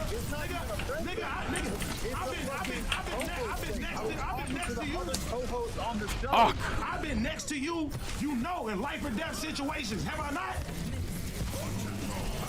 Yeah, but I don't know what that. I've been right there with you, bro. I've been right there with you, bro. Ready to risk it all. At any given time, anybody had a problem with you, I'm ready to end it all. So the fact I get done like that shit weak as. Okay, I'm still not clear whether or not he fired him outright or he just removed him from like one of the podcasts. One of the things I said in the conversation, which was just for once, bro, just own that shit, cuz you did me wrong, bro. Just for once, own that shit. Conversation with one of the other co-hosts. For once, just own that shit, bro. You can't even. Oh shit! I thought you guys had him on the side. Fuck. You don't think that I got done wrong. You don't think that I got the narrative. You don't think that I got done wrong in this situation. What the f did I do? Yeah, you primarily got done wrong by Lush. Bro, you gotta take accountability, bro. Is he putting it all on Lush? Accountability for what I said was that I said one thing in confiding in Lush that realistically is the same shit that I've said to you 100 times on the podcast. Man, listen. All I'm saying is, bro, just like earlier, take accountability, my nigga. Shit happens. It is what it is. I just took accountability for the thing that I did, which is I said. Okay, the sounds are coming from Destin. I was like wondering what that was someone was using, but I don't have like that sound clip. Dude, I'm getting like fucking destroyed here, man. Where is the DPS, man? Dude, this game really does expose like good DPS versus bad DPS players. Wrong here with respect to AD. You don't discuss the performance of an employee with a coworker as a manager. Adam is a retard if he can defend this. He can be mad at Lush, but he's the one who fucked up. I mean, let's say me, Dan, and Moot are doing a podcast, okay? But I'm like, obviously, I'm like the owner. I'm running it because I'm the biggest thing there. Let's say I'm thinking, you know, I don't think Dan's bringing enough to the table. Like, I feel like I might want to fire him. Like, let's say that I go to Moot. I'm like, what do you think, Moot? I don't know. Like, I feel like Dan's not like pulling his weight on this show. I feel like it's not that great. Let's say that I do that. Is that conversation wrong to have? I don't think it's necessarily wrong. But then if Moot runs out and he starts talking to his Discord server, he's like, oh, like Steven's like talking shit. How does this game autosave so perfectly every time? Yo, I need like fucking help. Blah, blah, blah, blah, blah. It's gonna make me look really bad. Like, oh, why are you shit talking to Dan? He's your co-host. You guys are supposed to. That's your man. Like, then I just like look horrible. But like, is it? Like, is that a horrible conversation to have? I don't know. It doesn't seem like it. But I mean, let's be real. It was just a conversation in private between two co-hosts on a White feels strong, man. Crazy, man. Hey, man. I don't know, man. For real. Like, but then again, the reason why it feels wrong is because all of these people are friends. So it feels like you're shit talking behind somebody's back, right? And it's hard to separate out that friend versus like Fuck. relationship. I overextended. Crazy. I overextended. I was trying to back off. Talk about this shit, the more mad I get about this shit, bro. Only because, nigga, the type of love that I got. Like, nigga, I'm over here planning your wedding, fool. Sitting there like, nigga, I'm doing this and doing that. See, like this nigga, wedding shit, like makes it like. Hey, some real shit though. Y'all niggas need to have this conversation off. Have this shit off the camera, dog. You know what I mean? Y'all done did enough. Y'all done did enough entertaining the people. Get off the camera with this shit now. Like, that's out. You know what I mean? Because the nigga really mad about this shit. That nigga tough, but y'all handle this shit off the camera, man. 60 seconds. You know what I mean? All right, yeah, that's a good idea. All right.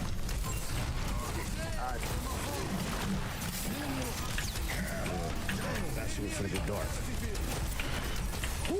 Every time I know, like, nigga, my blood start rushing, my hands start Shit. shaking. That was such a fucking. That shit make me mad, man. This shit crazy, bro. That's the problem, though, man. All y'all niggas play victim. Oh. I'm gonna say it real face. All y'all play victim. Shit. I got boot. That nigga said, oh no. No, right, look, right. I was gonna die regardless. And Adam have a strong friendship, right? And like, you know, like I'm right, and like I'm the outsider, right? So like, in like that situation, like we're like two friends, it's like doing some real friend shit. You feel me? Like as an outsider, you feel me? Like, Oh my God! Stop. Come on. The biggest thing that Adam does is not take accountability. So he even gives you a little bit, like, nigga, oh my God. Nah, bro, listen, like, and those chat logs, man, feel me, man, like, again, like, and if the only thing I said was that, then, you know, I guess it's but. Holy shit. Fucking held on. Some shit was said, and Why right-wingers and gangsters so fragile. Real men really acting like children. Real ones can separate business and relationships. That could be right here. I don't know, man. That's pretty. I did not play. I was not playing that well. That Symmetra was actually doing a good job too. Yo, bro, like, listen, man, like play with niggas, man. No, listen, nigga, anybody watch Community know, hey, niggas got mad at me for speaking the truth. All I do is speak the truth back here about certain shit, bro. And I'll be like, all right, niggas say I'm hating. I ain't hating. Play one more game. We'll see what Destiny's up. You feel me? That's all. I actually don't think Destiny's up. Lush response. What's up, fool? What's the deal, cuz? What happened, bro? Bruh, I don't know. I'm up just tripping. What happened, bro? What Yeah, it's they back say up. you did that you didn't do, bro? Bruh, I'm up said that, like, I'm a little confused by it all still. Like, hey, I can hear a gnarly echo in my voice. Oh, you can hear an echo? Yeah. Hold on. Now I think it's better. You good? I guess Adam thinks that I was leaking info from our private conversation on a Discord, which is 100% not true. But so I'll be in the Discord and I'll be talking to people, but nah, like, I don't know where this is coming from, but it's really unfortunate, and it's really unfortunate too that shit was like happened the way it did. I don't know why people think it's like cool to like humiliate me like that. Like, oh, bruh. so you think that Oh, was really shit. unprofessional? You think that was really unprofessional? What just happened? What do you think? I mean, we could have handled it a different way. I mean, you know, but if he felt like he was just totally disrespectful and, you know, a snake ass nigga, you know, like he called you, I mean, you know, he handled it the correct way. I mean, but if you can go ahead and prove that you did nothing, you know what I'm saying, that he's blaming you for, accusing you of, then, you know, you definitely need that apology. Yeah, my frames are dropping. I'm dropping like a frame. I definitely didn't do what I'm being accused of, and you know, it's just like it's hella unfortunate because I've been nothing but loyal to this platform and the people on there, and I wouldn't do no shit like that. I wouldn't jeopardize my position or my friendship with anybody. But it's unfortunate. So why was they saying like you said that, you know, me and Almighty make more than T-Real? Why would that be one of the, like, you know? I have no fucking clue. I don't know how much you get paid. Yeah, so that's crazy. So, I mean, Adam be standing on it like he's pretty sure, like, you know, he knew what was going on and what was There's said. no way, but I'm 100% sure I didn't say that, and I already went back to the Discord, and everyone in there is saying, I don't know what the fuck you're talking about, because I didn't say that shit. The Discord. And this came after, like, Like, you would ask anyone that's in the Discord. Huh? Did y'all discuss this on the Tuesday show? Nah, we haven't recorded the Tuesday show yet. Oh, okay, man, that's crazy. Motherfuckers don't even know what the deal is with the Tuesday shit. None of that is even come out. Break the news about what? Oh, what news? Break the news about what? Shit, man. No, you break the news, nigga, since you brought it up. Definitely what the fucking news is. I don't know. Yeah, no. I'm just trying to see if they pre-recorded that motherfucker already. I'm trying to see if that motherfucker's dropping that thing, man. But that's real unfortunate, though. You feel me, man? Let me ask you real quick. Anyone that's in there, have y'all ever told me anything in confidence that got out? Yeah, definitely did. I was talking to you about some shit on the phone. Like, yeah, we were talking about that same bullshit. You're lying, fool. Shut up, fool. Before, but look. You know what I'm saying? You know, God damn, I was oppressive as a motherfucker, but I lost track of the widow up top there. Office, rather if it's on live, you know, and right now you just one of the ones, you know, one of the talent at No Jumper office that's consistently in the Discord, in the Reddit, you know what I'm saying? You comment yourself. Like, I don't even think nobody else is really in that saying shit. So you got a history of being in that shit, you know, and sometimes getting emotional and getting your feelings, and you probably building relationships with these fans and people that you think you know what I'm saying, you got a good rapport with, and it's really just not the fact. You feel me? Like, so some of these fans that he's probably you know is hinting to are motherfuckers that, and you know them, we all know them. You feel me? It's only a handful of them that really take this shit serious, that's really dialed in on this shit, that has every bit of information. Sometimes, and the majority times, more information than us. You feel me? Like, these motherfuckers is booking talent. These niggas are so cold. So, bruh, I'm gonna tell you like this, bro. I've stayed out some other fucking Reddit for a while. I haven't been with the damn. Is it kind of funny that, like, it's just so funny because it plays into like this broader like politics thing of like it's just online. Like, I think Zerka's made from like, oh, that's some Discord or whatever. But it's kind of funny that all of this shit is like super online. But now you're watching like a hip hop podcast has like major drama blowing up because of shit happening on Reddit and Discord. It's just like, yo, I need healing. I need healing. Like, I went on Discord to talk to people, but I never said anything that I'm being accused of or whatever. And I've been like really, I took your advice, and I've been leaving the office at the office. Like, I'm dealing with my own shit. I've been spending time with my family, spending time with my friends, doing my shit, not really concerned about like. So what do you think? What was said? What do you think was said? I don't know, but I'm pretty sure it's gonna get cleared up, and then it's a matter of once it gets cleared up, what happens then? Because I don't know, it wasn't cool what happened, fool. It wasn't, and I didn't do nothing like that. I understand Adam being mad. Like, what happened? Fuck, man. That was my fault. I overextended. But I thought that people were behind me.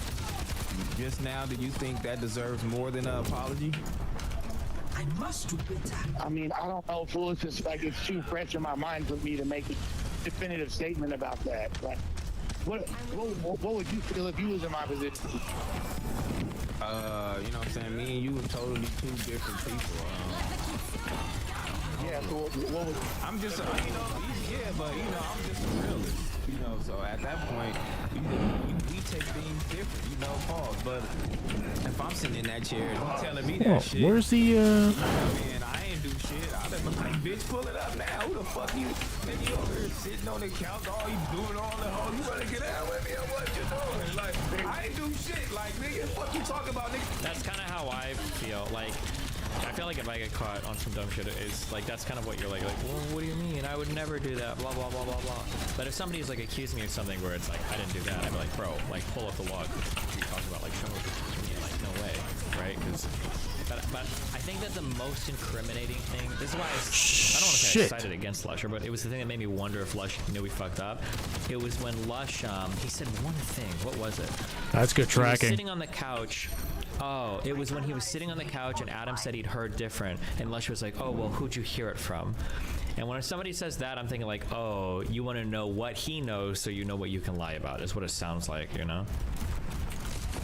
Dunebug, I don't know what you mean by holding shift and clicking. Like, this is not, is this supposed to be making my people attack faster? It's not doing it. I don't know what you mean by holding shift and clicking to do the same thing. I don't know what that means.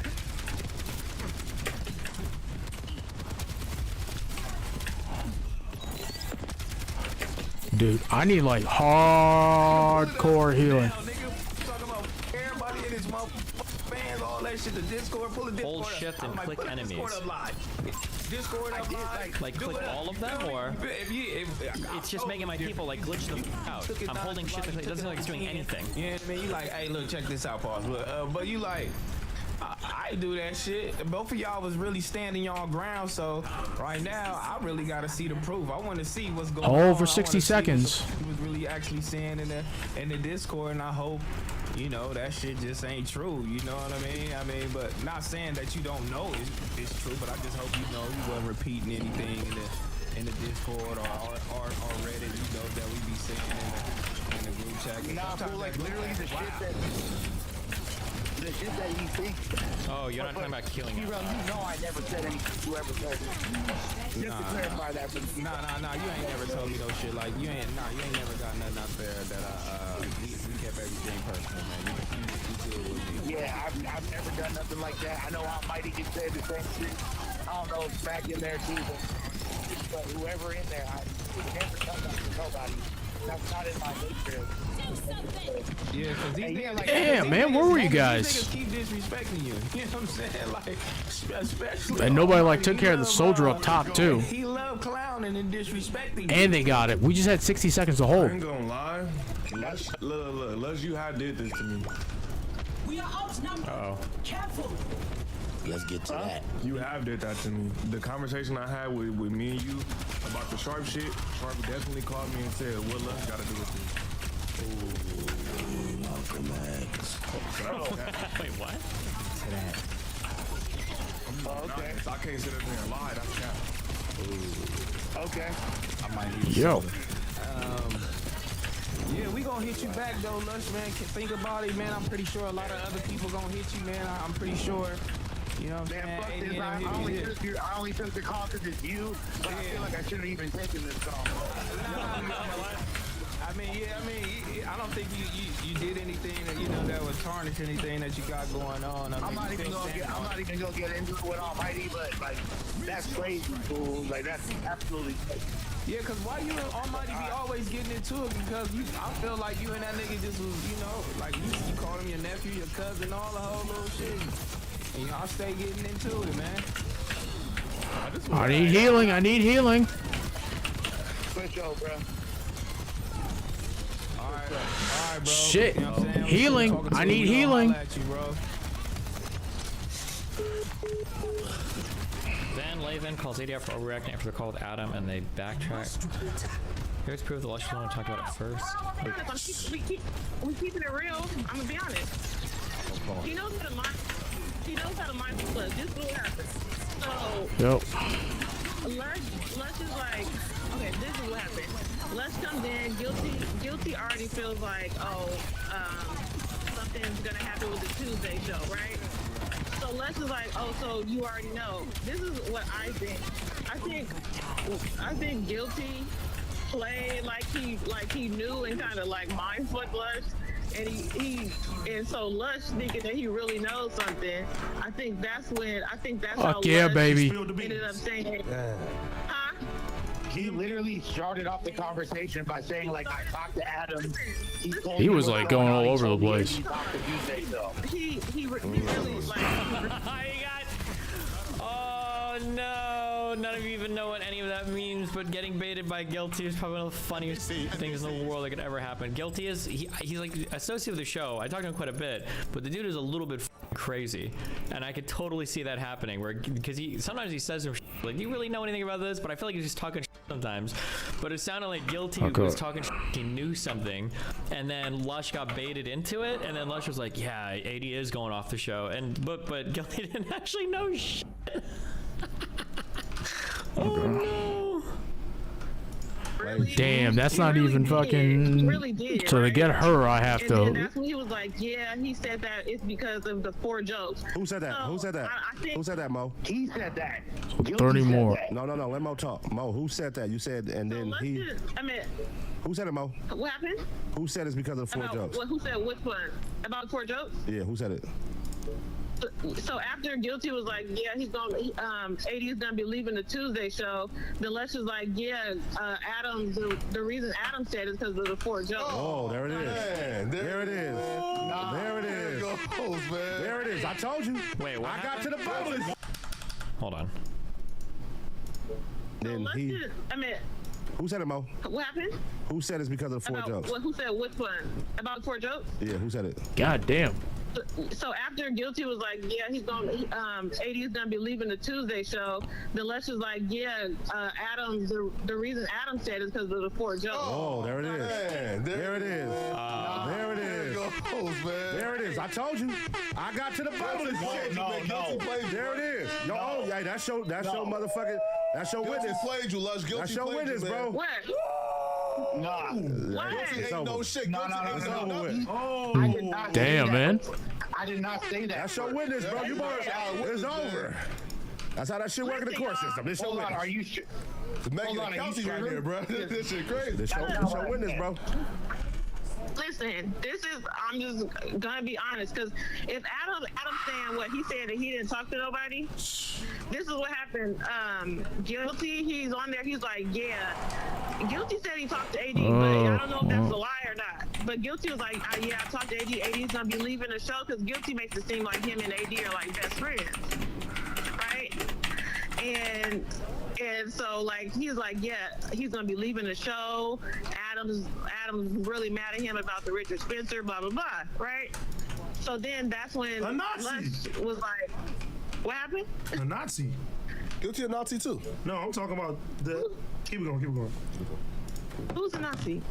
Damn. Richard Spencer. Indeed. Oh yeah. So that let's make it seem like not Lush. Guilty made it seem like AD's telling him he's leaving because Adam wants him off because of the Richard Spencer thing. Oh. And then that's when Lush went on to say, "Oh, you already know." And then that's how that happened. Well, that's different then, right? Because if Guilty is saying that AD is gonna leave, that's different from like Guilty saying, "Yo, Adam told me that like, he's about to get rid of AD." You feel me, right? Like, that's what he said. Yeah. He said he's gonna get rid of him, and he's pissed off over the. Yeah, AD. Yeah, he said that Adam's pissed off over the Richard Spencer Was it? thing. You need unstoppable. I got overload. Also said, he didn't like how. Oh, blind. He was trying Have to a really, blind guy? Yeah. Lush. He was like, he didn't like So how. me calling out a Nazi became a problem. That's all this niggas is telling me, right? That's basically Cold that game. is what they were. That's what they were saying. I'm just being honest with you, AD.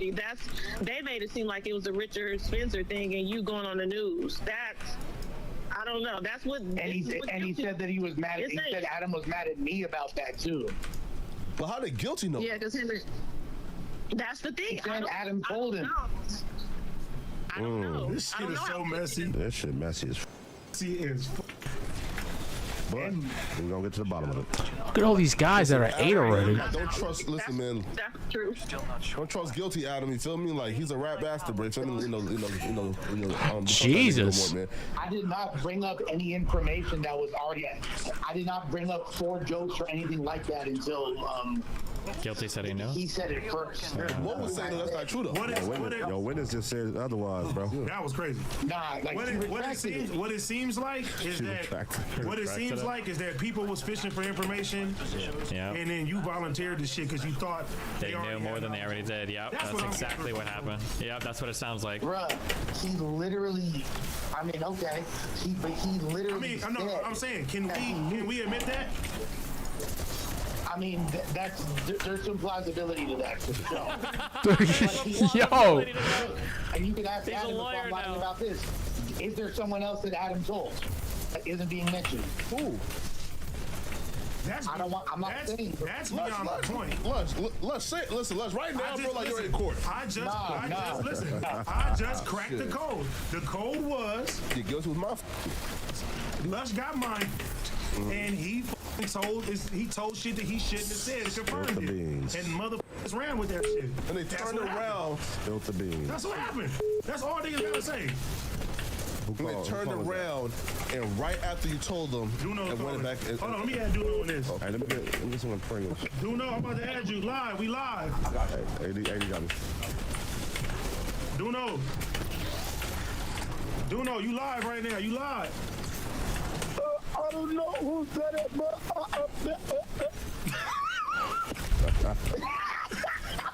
Yo, man, that shit crazy, man. Bro, look with this high school shit. We feel. Wait, who's this? This shit crazy, right? It's insane. This shit cutthroat up here, man. It's cutthroat. That shit cutthroat, man. Got the mob. Mob trying to get it out the pink. It almost sounded like Zerka, yeah. Bitch, we in death row like the 90s, bitch. But it's not. Duno, what do you think of all of this shit, man? The mob trying to be. I ain't gonna lie, did he said, she said shit is for bitches, fool. I don't like that shit. I don't like the whole, like, 30-plus-year-old man arguing on the internet is crazy, bro. I ain't gonna lie. And you 23, fool. You know it. He's 22. I know it, Bob, but like, honestly, I'm just calling about, never mind, Pun. Hey, Bud, never mind. Hold down. Alright, I'm gonna keep watching. I like this shit. It's entertaining. Alright, good. Maybe I got more than 4 jokes after all. Yeah, no, man. No, you definitely have more than 4 jokes. Thank you. I'm only 23, fool. I'm gonna keep watching. Alright, Duno. Yo, bruh. How the mods trying to get host out the paint to like be in position. See, again, yo, this is like, bro, this is like why, bro, you don't trust nobody, bro. Especially a fan ass nigga who trying to be in your position, bro.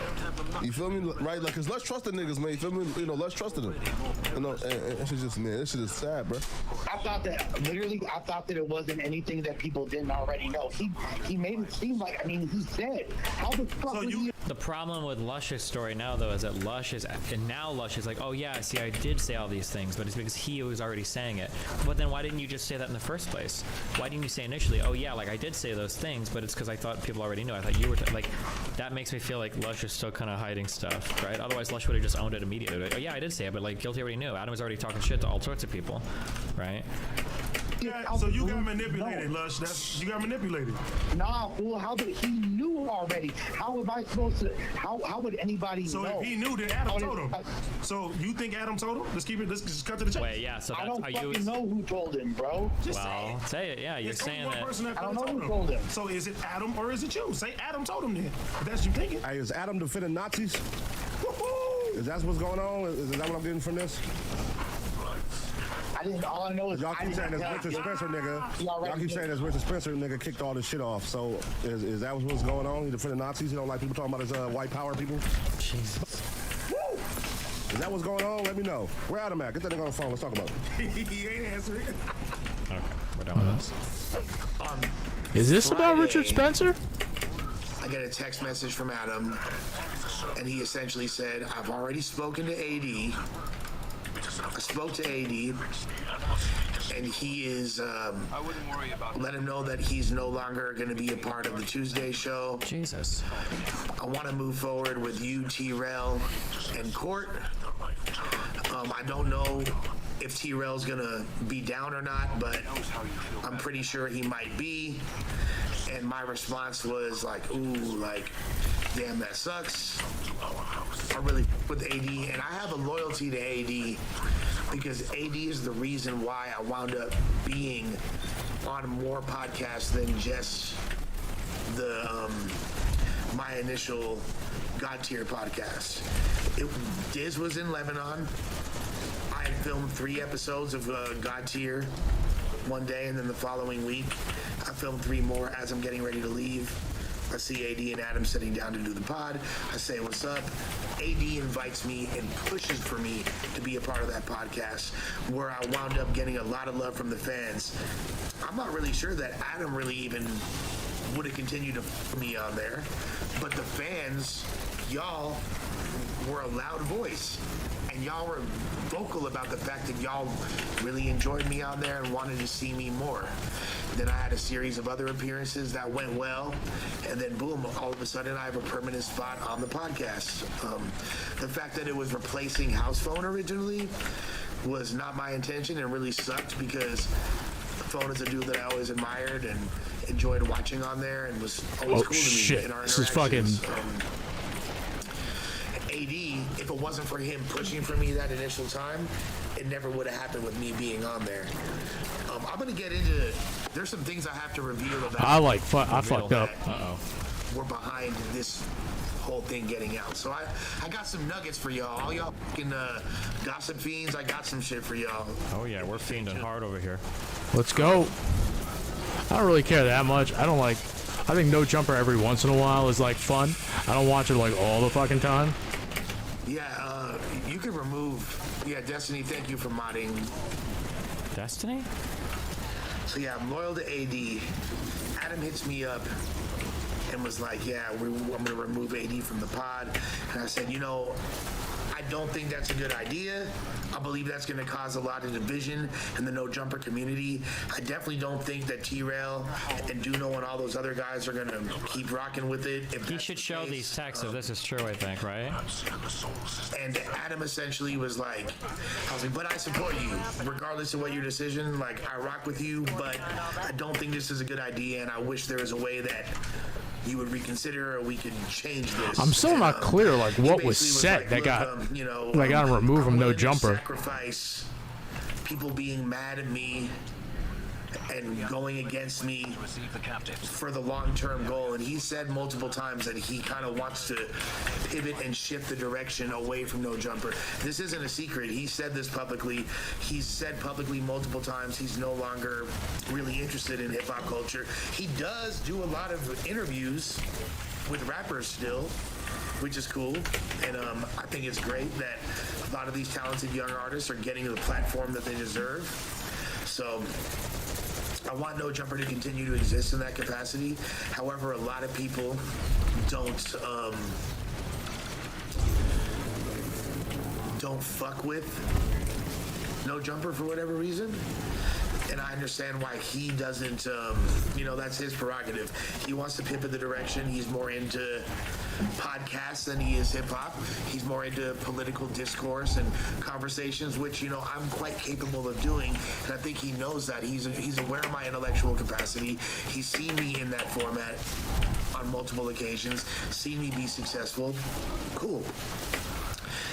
However, he knows what my initial goal is. He knows what line I'm trying to push over there, and I tried my best to get AD to remain on there. I call AD. Now when Adam he should show the text if this is Adam true. was like, he told me the reasons why he wanted to remove AD. There's no reason for me to think I actually really like this build. that he wasn't forthright with AD about that. He never said, don't discuss with AD what I told you, or he told me that he'd already talked to AD. Did he? So when I initially spoke with AD, I wasn't aware that there were any secrets or anything that hadn't been mentioned or anything that I should stray away from. Had he said, don't discuss this is already, and plus, like, the whole reason, the main reason he said he wants to pivot away from AD wasn't even discussed and it wasn't about the four jokes, which he has said openly on the podcast several times. You could literally look on the pod and find all the examples of him talking about that. That's nothing that was a secret. What he wasn't happy about is a bunch of other things. He wasn't happy about the fact that AD is on a bunch of other podcasts, his own content, and didn't seem that interested in doing the No Jumper pod. And when he was there, he wasn't fully present. And Adam had spoke to him and I about that. And he even mentioned, if you watch Community, he mentioned that on Community that we spoke about that. And you would have came to me like a man and said, AD, I ain't feeling your performance right now. Nigga, step it up or we gonna replace you. Keep it gangster. Let your nuts hang. We had that conversation. We ain't never had that conversation, bro. You have never had that conversation with me. That exact conversation. You ain't never had that conversation with me, bro. You ain't never had that. You and Lush in the office. Me, you, and Lush were in my office a couple of months ago, or maybe a month ago, having that exact conversation. That's because of the blowback of the other shit. You was nice. To cancel all the shows. That had nothing to do with AD. Talk when it's time for drinking. No, we had a meeting where we tried to have a conversation about the quality of the podcast, and I'm going to be real with you, you weren't terribly receptive. What do you mean? Uh-oh. You know, I'm sure he wasn't psyched about the fact that people Shit's that going he down. work with are openly talking down on him and making comments about him and going against his agenda and things like that. People like Pun, you know, he wasn't happy about that. He never went on Ace Boys or anything like that, and you know, it's understandable. That's the primary reason. Oh shit, this has auto loading He holster. didn't want to be on. He didn't want AD on the show. Regardless, when I called AD, what I talked to him about was, Need to clear out this. I was like, look. I was like, yo, I heard what happened. He's like, yeah, you know, it's f***ed up. Oh, we saw He this wasn't cutscene really already. Tripping, but he wasn't happy about it. He just wasn't really. He's, you know, he's still. AD got his own thing going on. He's gonna be all right regardless. But I said to him, I was like, look, do you have a problem with me continuing to be on the platform? I don't want to do something that isn't in your good graces, since if it wasn't for you, I wouldn't be over there still. And he said, nah, do your thing. Get your money, homie. It's all good. I'm in a Discord. A guy named Guilty's Discord. Now, despite the fact that when you're Guilty openly supports far right-wing ideology, despite the fact No time for that kind of talk. that Guilty fancies himself Let's get moving. a Nazi and a disciple of Hitler. I don't know if Guilty is trolling me when he says this, but yeah, he's saying all the time that he's like, I'm a National Socialist. I don't know if he's trolling. The Guilty dude is hella weird sometimes behind the scenes. And me, being part Jewish, you know, I'm sorry. I shouldn't lie that. I don't know his DNA in background. me I don't know. I shouldn't. makes me completely at odds with that. I'm not saying anything that people don't already know. I mean, a lot of y'all probably don't know that. I don't know if AD knows that his homeboy is a Nazi, but hey, now he does. But I would. Okay, but Lush fucks with Guilty a ton behind the scenes, right? I barely know anything about all this like weird Discord drama and shit, but I know that these guys are in Discords talking and shit all together all the time. Obviously, I can see them in the rooms they're in. I don't want to get, but I'm just saying it's kind of weird now to be like, oh yeah, like this guy's so horrible in my Jewish thing. It's like, okay, but like, why didn't any of that matter before, right? Like, not, but I don't want to be super involved in this drama, okay? Always debate with him about that, feverishly go back and forth with him about that and his ideology and how disgusting it was to me. And that's why he's a supporter of people like Nick Fuentes and Richard Spencer. Guilty is the dude that was brokering all of the interviews with those people on No Jumper. If it wasn't for Guilty, Richard Spencer wouldn't have been over there. Destiny wouldn't have been over there. Nick Fuentes would never have been over there. These are kind of like partially true. Like Guilty's arguing people, but like, not to I don't wanna, like jerk myself up, but I'm pretty sure Adam knows quite a bit about my content. I was actually shocked every time I'm on his show and he references shit. I'm like, how the f I know these things about me? But so I don't think that it's like just Guilty doing it. Like clearly Adam has some familiarity with my shit. Uh-oh, who's talking? Who joined? It's me. Oh, hey, what's up? How's it going? Not much. Good. You know, I've been in a Discord with Lush and Guilty. Yeah, I don't want to say anything, but you and a couple other DGGers, I think, are they're pretty, yeah. Yeah, Lush, very, very high opinion of Guilty around those times. Very much aware of. Yeah, because I can't tell for Guilty opinions. if it's like a joke or not. I don't know. Oh, no, it's not a joke. It doesn't seem like it. He talks about it a lot, yeah. But I'm like, I don't know, dude. Maybe it's just like he's just a dude being kind of weird. But yeah, it seemed like they were all really cool, and it's not like Guilty like lies or hides his feelings on this shit. So it seems kind of weird that Lush is trying to. But I guess he's trying to create some space or something. But yeah, I don't know. I mean, like. Yeah, I mean, the only reason I think Guilty knows me because of you, but knows most of my debating and stuff because of Cozy. Like that guy's actually he loves Fuentes. Yeah, he seems a little yeah, it And seems he's like the it a one little bit, who- yeah. He's the one who has like this brilliant idea that he's selling to Adam to be more political, and Lush really on board with it. Lush wanted to have better conversations than what they had over on No Jumper, and he wanted to do more so like content like you had. So this is a Wait, Lush wanted He to? was Oh, I'd champ- heard this, but Yeah. I wasn't sure 100%. he wanted to be able to have more nuanced conversations and shit like that. Which I don't know.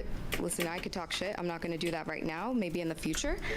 But he was very much on board with what Guilty was doing, and like saw Guilty's vision for No Jumper and was like helping him with that. So now it just seems A little opportunistic opportunist, to yeah. step him in the back, right? Like this is a worse person than me, so I'm going to trash him.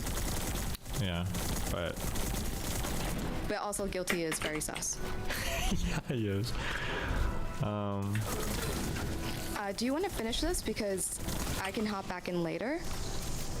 Yeah, if you want to, sure. I mean, I don't even know how much longer this, because he's live streaming, but sure, yeah, if you want to. Okay. All right, see ya. Be careful. I don't know if these like little walls are actually fucking worth it, but I guess we'll find out. Fuck it. Who is Guilty at No Jumper? I don't think he's a guy at No Jumper. He's like strictly like behind the scenes, I think. Okay. Because I've gotten down, like, I know pretty much, like, everybody. Don't know personally. I know who, like, the players are, at least in front of the camera. I don't know the, like, the behind-the-scenes people. But he messages at No me on Jumper. Discord a lot to like set up like interviews and stuff. But I kind of have to confirm with Adam and shit, or the other lady that does scheduling. I don't know if it's actually real or not, because I can never tell with the Guilty guy sometimes. Okay. He openly supports them. He's a, what are they called? Gropers or gripers or Groper. What's the word for the people that Gripers? deride fucking? I also, and again, I'll be honest, it might just be me not understanding hip-hop culture or whatever the culture these guys are in. To me, personally, it feels a little bit pearl clutchy to like be like, oh no, like Richard Spencer is so horrible, white nationalist, or he used to be blah blah blah, and it's like, okay, but you'll have like reformed, you know, crack dealers, murderers, rapists, like as long as they're in hip-hop, it's okay to be like where are we drawing the line here? Like, come on, I don't know, it seems a little silly to me sometimes. But Nick Fuentes' virgin cock. Yeah, whatever that is. Okay. Jesus. Yeah, gropers, groupers, whatever the fuck they're called. Anyways. Groupers? Yeah, he's one of them. And despite that fact, the reason I became a part of that Discord was during the backlash of the whole, from like really when I started to fall from grace in the eyes of a lot of people in the No Jumper community on the heels of that whole Flacco situation, Guilty reached out to me and invited me into his Discord. This isn't just like, first of all, it's a small, intimate Discord. I think there's maybe 9 people in there, like 15 members max. And most of them are like people that have a lot of direct contact with the staff. Guilty was a good friend of AD's. That's how I knew him. He's AD's homie. He reached out to me. He's also, like I said, had been setting up interviews for Adam. And the other people in there are all mods on the No Jumper Reddit. They're mods on the No Jumper chat. They're people that have been fans for years. One of them is the dude that started the V2 chat, or the V2 No Jumper. Some of them are mods in Flacco's Discord. They're all like important people. Also, man, let it out, loved one. Shouts to OG Suicide. I forgot to mention him earlier. Nothing but respect for the OG. Great dude with great intentions. I would love to have him on my platform. I'm going to be having a lot of interviews with other people on this platform. So those people in that Discord are people that I trust, that on the heels of that situation had my back and helped me navigate a lot of tricky situations. There's like a lot of cliques over there in No Jumper. Disconnected, they all had like a tightly knit foundation together. Femininity was all really tightly knit. Suspect is someone that I consider family from before that, but you know, I still consider him family, but you know, like he's kind of shown me through his actions that he don't fuck with me the way that I fuck with him. So I'm not going to continue to abuse myself and allow people to treat me that way if it's not reciprocated. So I'm not gonna, it is what it is. He's still fam, but for whatever reason, over at No Jumper, he wasn't treating me like the way I would treat him. So it is what it is. Plus, him and Gino were very close. I kind of felt like I didn't have any real friends at No Jumper, people that I could confide in, people that I was close to. So that Discord kind of became my people. There's actual employees of No Jumper that are in that Discord. So we talk to them all the time. As I was kind of isolated and disenfranchised from a lot of my homies and a lot of the people I grew up with, and a lot of the people in the battle rap and hip hop community that I'm close with, I spent more and more time focusing on No Jumper. I found myself spending more time in this Discord talking to those people than I did my own friends. A lot of them to this day I still have regular respect for. Now, when that situation arose with Adam, like I did on many other nights, hopped in the Discord to say what's up to the people. Guilty. He literally, one of the first things he said when I was in there, and you could ask anybody else that's in there, EXO, you could ask Dan Becky, you could ask Machine Loud, you could ask Mo, you could ask Lawakun, you could ask what's her additional sport, you could ask Cindy, any of the people that be in there regularly, and there's others as well. You could ask Mikey from No Jumper, Mikey was there as well. You could ask all those people. I did not bring up AD's situation. I did not bring up the fact that Adam wanted to remove AD. And Guilty brought it up. Guilty brought it up and was like, yeah. And I don't know if AD saying he didn't tell him at that point, Adam saying he didn't tell him at that point. I don't fucking know, but he already knew. He already knew at that point what was up. And he knew that, he not only said that he was, some of the reasons why, but one of the reasons he said was that Adam was upset about myself and AD speaking up against Richard Spencer. He said, and he was very adamant about that. Adam says that's not true. I don't know what or who to believe or who to trust at this point. I'd be inclined to believe. I feel like Lush is at a hard spot here if he can't show like a single text or anything, right? Like Adam in this scenario, but I don't fucking know. But he did seem to be upset about that. He had been holding me out quite a bit lately on the platform. He had been trying to call me out. How do you make this event heroic? I'm not pandering to black people or whatever he says. So I don't know. I spoke up about Richard Spencer, the fact that he that I didn't fuck with him, and the fact that even though he's a supposed reformed racist and doesn't have that ideology anymore, he still needs to be held accountable for his actions. And I felt like when Destiny and Adam were speaking to him on stream, they didn't hold him accountable to the degree that was comfortable to me. And I really wish that there was somebody, a person of culture, a person of color, in that. What are you like even looking for? I don't buy this. I don't think any of them watched it. Instance, who could have been there to do that? Because it wasn't done. Now, Guilty told me that, and my intention when having that conversation and entertaining it further, now what I should have done is been like, damn, I don't know anything about that, and I'm wrong for doing that. But Guilty address the Boxot allegations. Boxot? I don't know what the fuck that means. So adamant about the fact that that he already knew about this and he had already been discussing it with the people in the Discord that I should have played dumb and I fucked up in that regard, but I thought we were all friends. I thought it was a place where we could all, they've helped me and I thought that we could all help each other. AD's been in that Discord several times as well. And I might just do that duality farm like off stream. So I'm gonna actually need to like communicate with people. Because wait, what the fuck? This ain't right. Damn, this thing's like fall. This thing's like. Yeah. I've been in that Discord several fucking times. And AD been in there several. Okay, no, this is what I was gonna say. Sorry, I was stupid because Guilty is the same dude who told AD all my angles from the diss track when I played it for him last time. And I still, my dumbass, going back like an abused fucking dog, going back to his owner again, literally allowed myself to get tricked again into trusting these people. And I did it because what I wanted to do was help find a solution to help maybe figure out a way to get AD to be able to stay on that show, and how to approach that situation, and how to approach Adam properly about it, and how to do it in a methodical, tactful way that doesn't put anyone in jeopardy and doesn't jeopardize anyone's relationships further. Now, there's no malice in that conversation, and I don't recall myself being there so much discussed. I don't believe that I was the first person to say the 4 jokes thing, that Adam is so, for some reason, so upset about being revealed. And I understand he felt betrayed, and I did not want to betray him, and that was not my intention to betray him.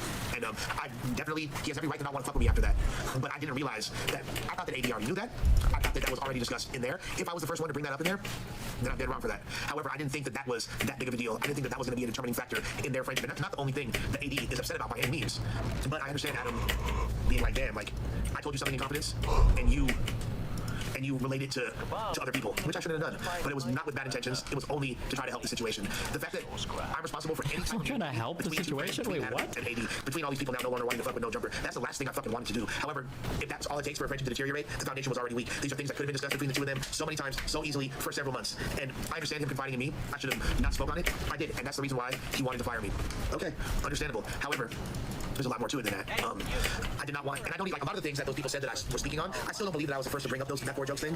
And I also, what I did wrong was confirm that it was even an issue. I was not in there discussing people's salaries. Nobody ever can say that that's true, and that's 1,000% wrong. Now, apparently what happened was the next day, Guilty wound up going to AD and saying, wow, you didn't tell me about what happened. You didn't tell me that this is the reason why you got fired, or why you're upset. You didn't, like, I didn't know this. And then AD asked specifically what was said. Guilty relayed specific intricacies of the conversation and put extras on it too, like what people are getting paid and a bunch of other shit, which is not fucking true at all. And then then when AD wound up going back to Adam and speaking about it because Adam wanted to talk to him and try to preserve their friendship moving forward and figure out a way to do it, and nip it in the bud at the beginning of the week. Why are you AD a was like, runner? I'm happy with what you've been saying about me. Adam says the only people that he said that to are me and Josh. I don't know. He has told other people as well. He admitted to it yesterday that there are other people that know. I don't know how it wound up getting to Guilty initially. I don't know how Guilty found out, but Guilty knew. Guilty knew some way, and it wasn't from me. And even his lying bitch ass will acknowledge that. Fucking Nazi scumbag piece of shit. Doc Martin wearing airwear, fucking steel toe, white suspender, bitch ass anonymous hiding behind his fucking mom screaming Porter Ranch, bitch ass lame fool. All right. Now, apparently, Adam, when that happened, he pulled me aside right before the music stream, or the recording stream, and I'm glad that I got to go out, and the last thing that I did on No Jumper was spin a verse, and I'm really happy with that. I wrote on the spot, and got to shed light on the homie Nug Life, a really dope producer, and that's my swan song, I No Jumper, and I'm happy that if I'm going to go out on a note, I'm going to go out like that. I'm going to talk about the public exposure aspect of this at the very end, though. We're going to get into that as well. Now, Adam reached out to the people he trusts from that Discord. The only people he really speaks, even though he knows Mikey, who's an employee of him, he didn't reach out to him, who could have verified a lot of what I was saying. But he did reach out after asking me, like, hey, did you tell AD about the 4 jokes or whatever? And I was like, no. And I was like, were you in Discord talking about it? And I was like, no, because I literally did not remember saying that. I said I was in Discord talking about it, but I don't recall saying that. Right? I don't even remember the semantics of that conversation. It was something along those lines. When it recorded the verse, apparently at that time, Adam, taking the word of 2 people he's never met in real life, Guilty and Sadie. Now, these guys show the text, man. Like, there's like messages that say so, just like reveal the messages. Sadie's been a really cool person. She showed me a lot of love. Her and her husband came out to my event speaking for fentanyl awareness in New York City. Kicked it with them, talked to her all the time. I was one of the people that pushed for her to be modded on No Jumper, and have shown her nothing but love. She's shown me nothing but love. Guilty told me multiple times, watch what you say in front of her. She would tell me multiple times, watch what you say in front of Guilty. Well, I guess they were both fucking right. What do you know? the fuck is happening, dude? So, Jesus. We interrupt this live stream to give you a special announcement. I will be streaming on this platform, No Jumper. I'll be streaming on this platform, Ruin Your Day. And? Please like and subscribe. Please click the notifications on. Please comment. Please drop cocaine bot emojis all the time. Every time you see me going live, I will have multiple podcasts on here. I'll have a podcast with my brother Smokey called Flavor Junkie, which is going to be exploring the different regions of hip-hop and the intricacies of those scenes and whatever scene is popping and next up in hip-hop culture. I will be doing interviews with different people in hip-hop and battle rap culture, and I will also be doing recovery-based content as well. Subscribe for this. All right, that sounds good. Based content. What does that mean? On this. Like he's gonna cover the Eminem album? I'm just kidding. With that being said, again, I will be tomorrow getting my bottom teeth fixed, so I'm excited about that.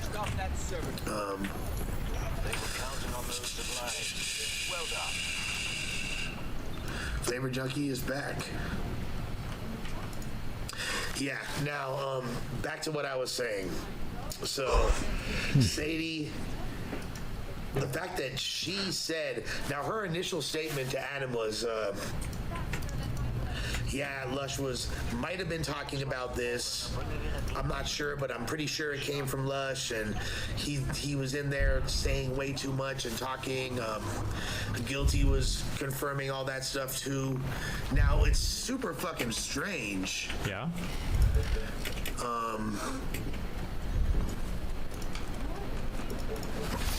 Uh-oh. It's super strange that Sadie would do that, and then neither of them, like when I texted Sadie, I'm like, Sadie, you gotta clear this up because like I'm looking crazy right now.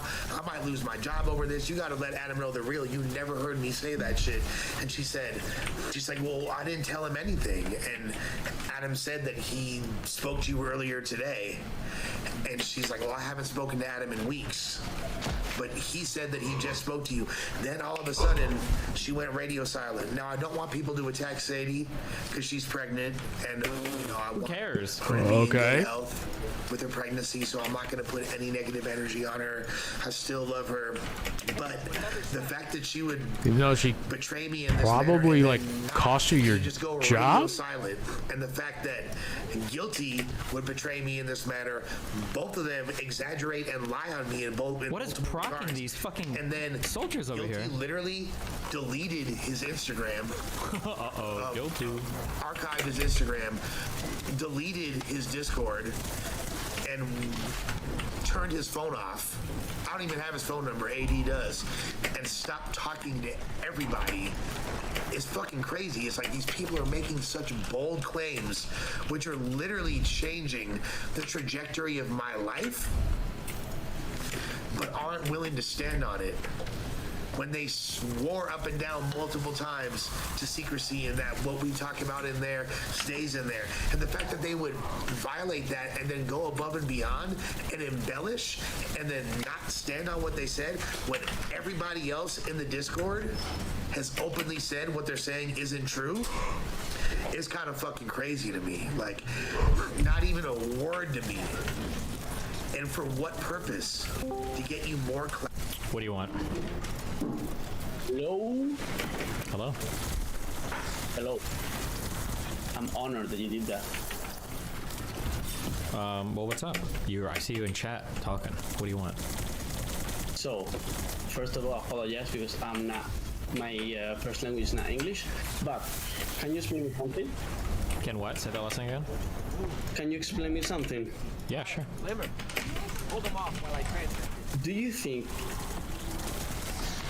think you can find contradictions between providing a good service or behaving properly as a company and making profits? Yeah, of course. That can happen, right? Yeah.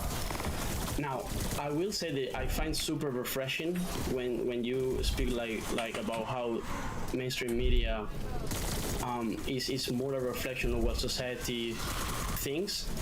Like this opinion comes from somewhere, right? Yeah. I love that you say that because I see these things as two-way streets. It's not like these guys are operating alone. However, I do see like every company in this world puts profits before anything. So it makes sense that they will engage constantly on making decision, putting profits first rather than, in this case, the truth or providing a good service, no? Yeah, of course, yeah. That can happen. And to be fair, you didn't say during the last panel that it never happens. The mainstream media doesn't operate in bad faith. It does happen. You just say that the normal approach for them is not to be in bad faith, it's just to maybe to push a narrative but not lying or be in bad faith. Is that what you said? Yeah, I don't think they generally operate in bad faith, but they do get things wrong for sure. Right. But I guess then my question is in terms of how much they are constantly putting profits for the sake of sorry, how much they lie or they have bad faith for the sake of keeping profits or doing, because you've been, for example, super critical with what is called how do you call it when you keep feeding the same thing to your audience? Like an echo chamber or audience capture? Audience capture, yeah. You've been super critical of that with for example, content creators or not mainstream media. And if you've been critical of that, you should tell the same thing about mainstream media, no? Yeah, I mean, they probably suffer audience capture to some extent as well, but I don't consider audience capture bad faith. Like, I don't know if Sneako is operating in bad faith. I think he genuinely probably believes the shit that he says, but there's a lot of audience capture. Yeah. Okay, well, that's a good point. Okay, and then again, I guess then my disagreement with you on is how much they do it then. I believe mainstream media is constantly, maybe not constantly, but more often. Who's this guy that's out there? Somebody else from DGG? We know now that Fox apparently knew for a fact that the election was not stolen. Is that right? Yeah, I think so, over the Dominion shit. But I think this is like an exceptional circumstance. That's why they're getting sued for it, like potentially for hundreds of millions of dollars or more, right? Right. So okay. So you are relatively confident that this is something that CNN or any other mainstream media, they don't tend to operate like that? Is that what you would say? Yeah, I don't even think Fox News tends to operate like that. I think that's pretty exceptional that somebody is knowingly lying. Yeah. Right.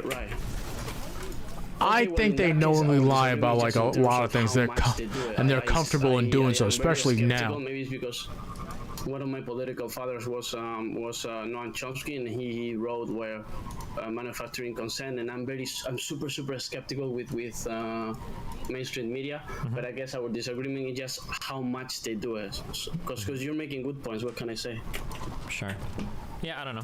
People are pointing out like Tucker Carlson and shit. Like Tucker Carlson, I think the main issue, it's not that he lies. It's usually that we push an ideology that like we super disagree with, right? Like, is it a lie to show, you know, like trans teachers and say that these people are gonna groom our kids, right? I don't know if that's necessarily a lie. That's just like a perspective that I disagree with, right? Because for a lot of these conservatives, they consider like any trans ideology in the classroom at all as grooming. Obviously, I don't agree with that, but like, is that a lie? I mean, I guess we can call it a type of lie maybe, but it's not the same as like just publishing, like knowingly publishing false information. I think that's fundamentally like a different type of thing that is obviously not good, but it's still bad, but like, yeah, but it's, I think it's just different, but yeah.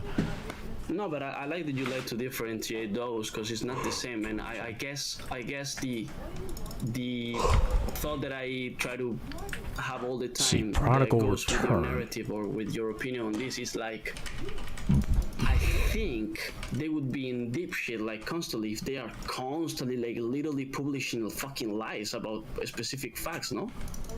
I mean, that would be my assumption, is that people would be suing them and shit a lot more, yeah. Right. Okay, I guess I didn't destroy your opinion then. I guess we disagree on how much it happens, and that's all. Maybe, yeah. Why, do you think it happens like a lot more than it's like reported, or?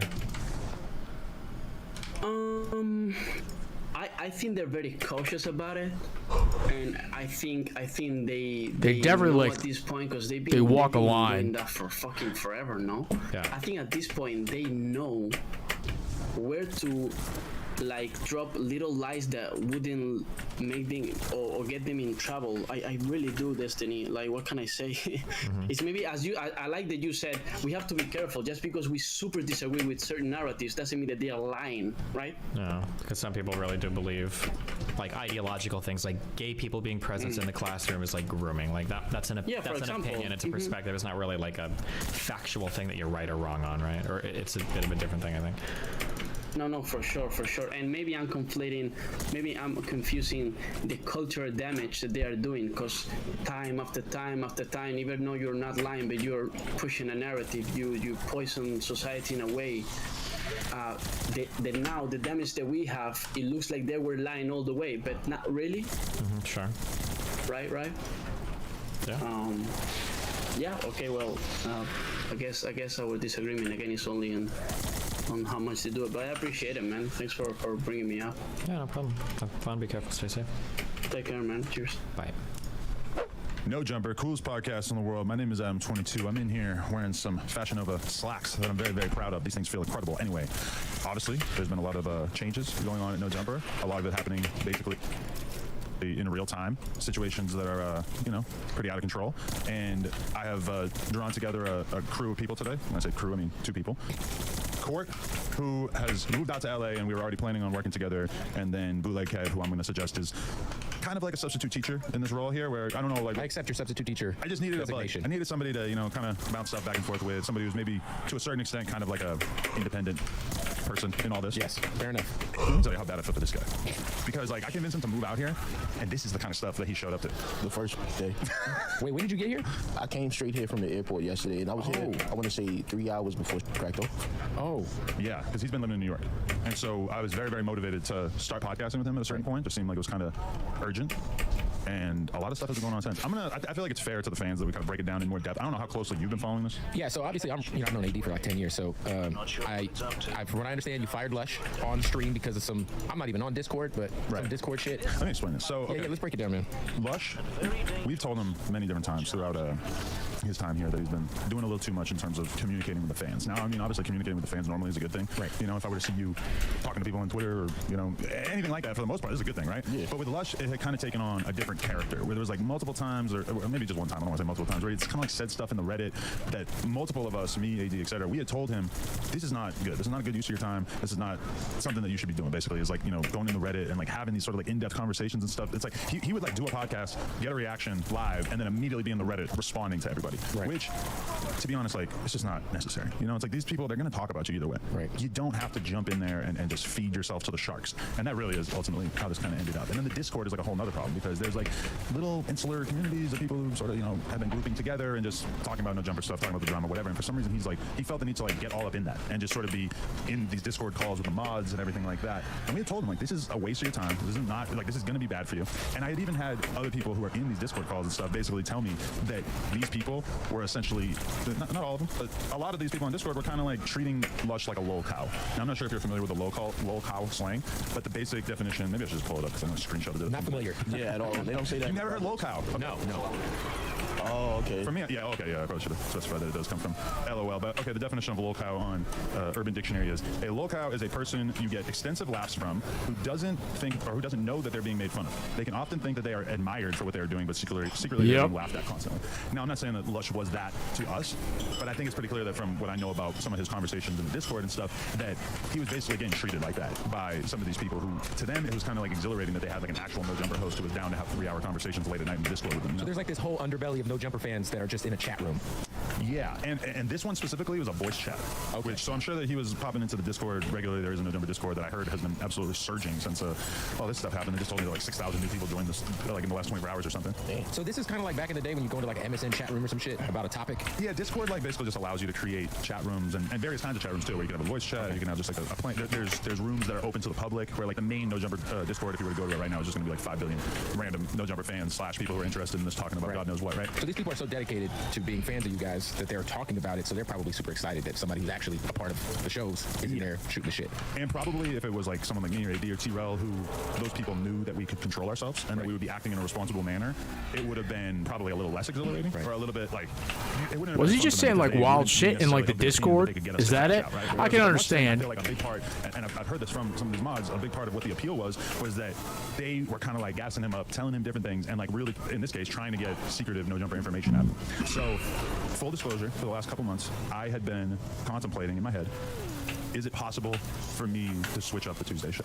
The lineup had been for like 3 years, me, AD, and well, for a while it was House Phone, obviously, me, AD, House Phone for years. Then a couple months ago, the House Phone thing kind of fell out, and so T-Rel filled in for, I don't know, like 3-4 episodes or something like that. But this is something that I had been thinking about a lot, where I just like, kind of like, as time went by, started to feel like me and AD didn't necessarily have the best podcast rapport. And I feel like a lot of people notice this in the chat, in the comments, in the sense that, you know, it's such for me to read comments on Sledge Lords and see people saying like, wow, Adam seems like a totally different version of himself. He seems like he's having so much fun on here. And then the Tuesday show, people are like, Adam seems like he's just getting annoyed by the way that this conversation's going and everything like that. And it's just, you know, like me personally, I started to kind of dread it.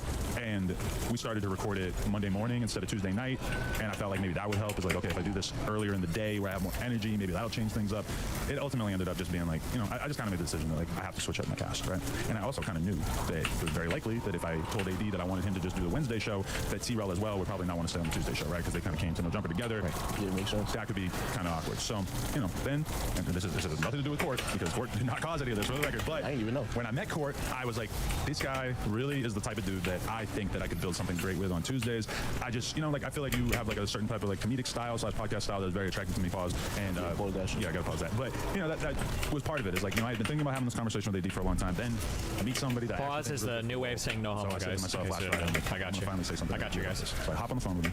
We have the conversation. I wouldn't say he's like, he seemed a little hurt. He seemed like kind of confused, like he didn't see it coming, you know. But he didn't seem like angry, you know. It seemed like, okay, like, you know, like he took it fairly well, I think. But we didn't really talk after that until yesterday. Like, so Friday, Saturday, and Sunday we didn't talk. We were in the group chat though, and me and him were kind of exchanging. Like, we're talking in the group chat. We were talking about the Last of Us season finale and stuff, and we're having like normal conversations. So I'm like, okay, AD doesn't hate me, whatever. And yesterday, a big part of my plan for the day was like, okay, I gotta find a nice little chunk of time so I can holler at AD and do a temperature check and see where he's at in terms of how he feels about the Tuesday show, the Wednesday show, No Jumper in general, etc. And so on Saturday, I made what turned out to be a mistake, which is that I texted Lush about this, and I also texted T-Rel about it. I told T-Rel on Friday. Is there somebody here that can help me out? I'm like, everybody who's on the podcast should probably be in the loop about decisions that are being made on the podcast. And I had mentioned it to Lush briefly before, and made it clear that like, okay, this is something that I'm thinking about. Then on Friday I told him, and then Saturday me and Lush had a conversation about it via text. And I remember this because I was at the mall in up north, and then so that was that then. And then Monday when I hit up AD, he says a couple things like right away that make me feel like, oh, he read my fucking conversation with Lush. That's how I felt when I first had this conversation with him, because there were like two different things that I had said in the conversation with Lush, and it wasn't a super long conversation, but there was two different things that I said that basically as soon as AD reiterated them, I was like, what the is going on? Because either my phone is hacked or Lush told AD. So I immediately I go out to the office. I say, hey, Josh, go get Lush. Lush comes over. I ask him straight up, like, that conversation I had about AD, you telling anyone? And he just immediately just starts denying it, super hard. So then I started thinking about it a little bit more, and maybe like, a half hour later or whatever, because right after that, Lush goes in and records. I mean, it's his show, man. He's a boss, so he can do whatever he wants. You may not like how he did it, but it got done.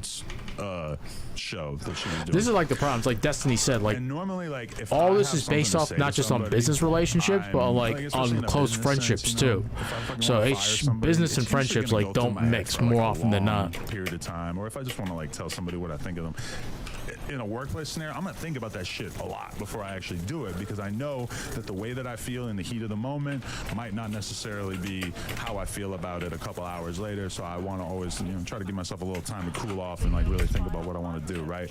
But I had like 20 minutes to think about this shit with Lush, and I was still just so annoyed and pissed off about it, because I basically, at that moment it became clear to me, because I talked to some of these mods, that Lush had gone in this Discord group chat and aired out the stuff that I told him in privacy on this Discord chat.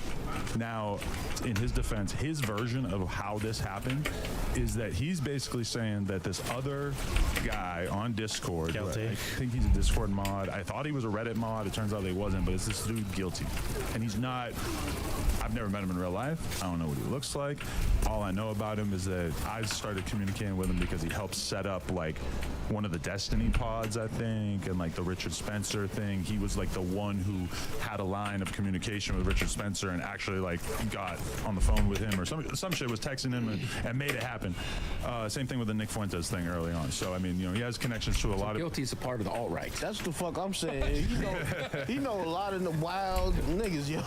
Right, but so you have Destiny, who's on the far left, and then you also have like Richard Spencer and Nick Fuentes or whatever. But like, I didn't have like a personal relationship with the Guilty dude. Aside, like, I looked through my entire text log with him yesterday just to confirm. Right. The only things I ever spoke to this Guilty dude about were him booking podcasts, and he had sent me a bunch of like different links. Oh, check out this Ukrainian refugee. Maybe you'd want to have her on the show. Oh, check out this guy. He's a streamer. He's crazy. Like you would like to have him on the show. This sort of thing. Now, it turns out that AD has a closer relationship to the dude Guilty. Like, they had actually, I think, been communicating more. Like, they had kind of built a bit more of a rapport. Now, Lush's version of the story is basically that there was a Discord call, and that Lush maybe hinted at it and said like, oh, there's gonna be some crazy stuff happening with No Jumper this week or something like that, and that Lush claims that Guilty then guessed that the Tuesday show was gonna break up. Now, I don't know if I believe this, because why the Guilty just guess something that actually was about to happen, or that we had already had the conversation with? Now, the version of this that I'm kind of starting to get from the Reddit is that perhaps AD had hinted to Guilty that this was going to happen, because you had already talked to him Friday, right? Because I already told AD on Friday, yes, and then I told Lush on Saturday. At some point in all this, potentially AD might have either told Guilty or just hinted at it to Guilty, So that may have been true, but either way, Lush, like, Guilty in the Discord call, hinted at the fact that the Tuesday show, like, that something might have been going on. Lush took that as, oh, he knows AD told him, or Adam told him. This is interesting. There's nothing wrong with me just I'm not saying big like everything drama that guy, Adam but said to me, it's good to which is have it in the stupid as fuck, background. because, and that's why Lush is not going to be on this podcast anymore, is because there's just like such an irresponsible way of handling yourself when I tell you something in confidence that as soon as you get any idea that there might be other people who know about this, you just start spitting out like literally verbatim the exact things that I said to him. And for the record, the things that I had said to Lush about the AD situation, I didn't tell Lush about this after I had already had the conversation. So I kind of resent the narrative that Adam was talking behind AD's back.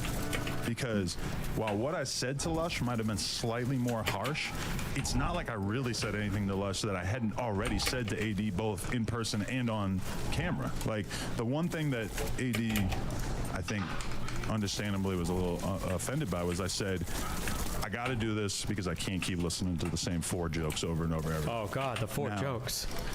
That is something anybody who watches the Tuesday show can confirm, is that that's a conversation that I've basically had with AD over and over on camera. It's the whole tick thing that I've kind of given him shit about over the years. That's basically just me acknowledging that, especially early on, that he had kind of a tendency to repeat the same joke over and over, oftentimes in scenarios where it didn't really make any sense. And I'm not mad at that, but that's the kind of thing where when I told AD, I feel like we have different podcasting styles and I feel like we're not really like a great podcasting duo. I mean, a more rude way of saying that would be to say, I kind of don't like this style of jokes or whatever the f*** I said to Lush with the 4 jokes, right? So basically guilty, as soon as he gets this information from Lush, he goes and tells AD everything.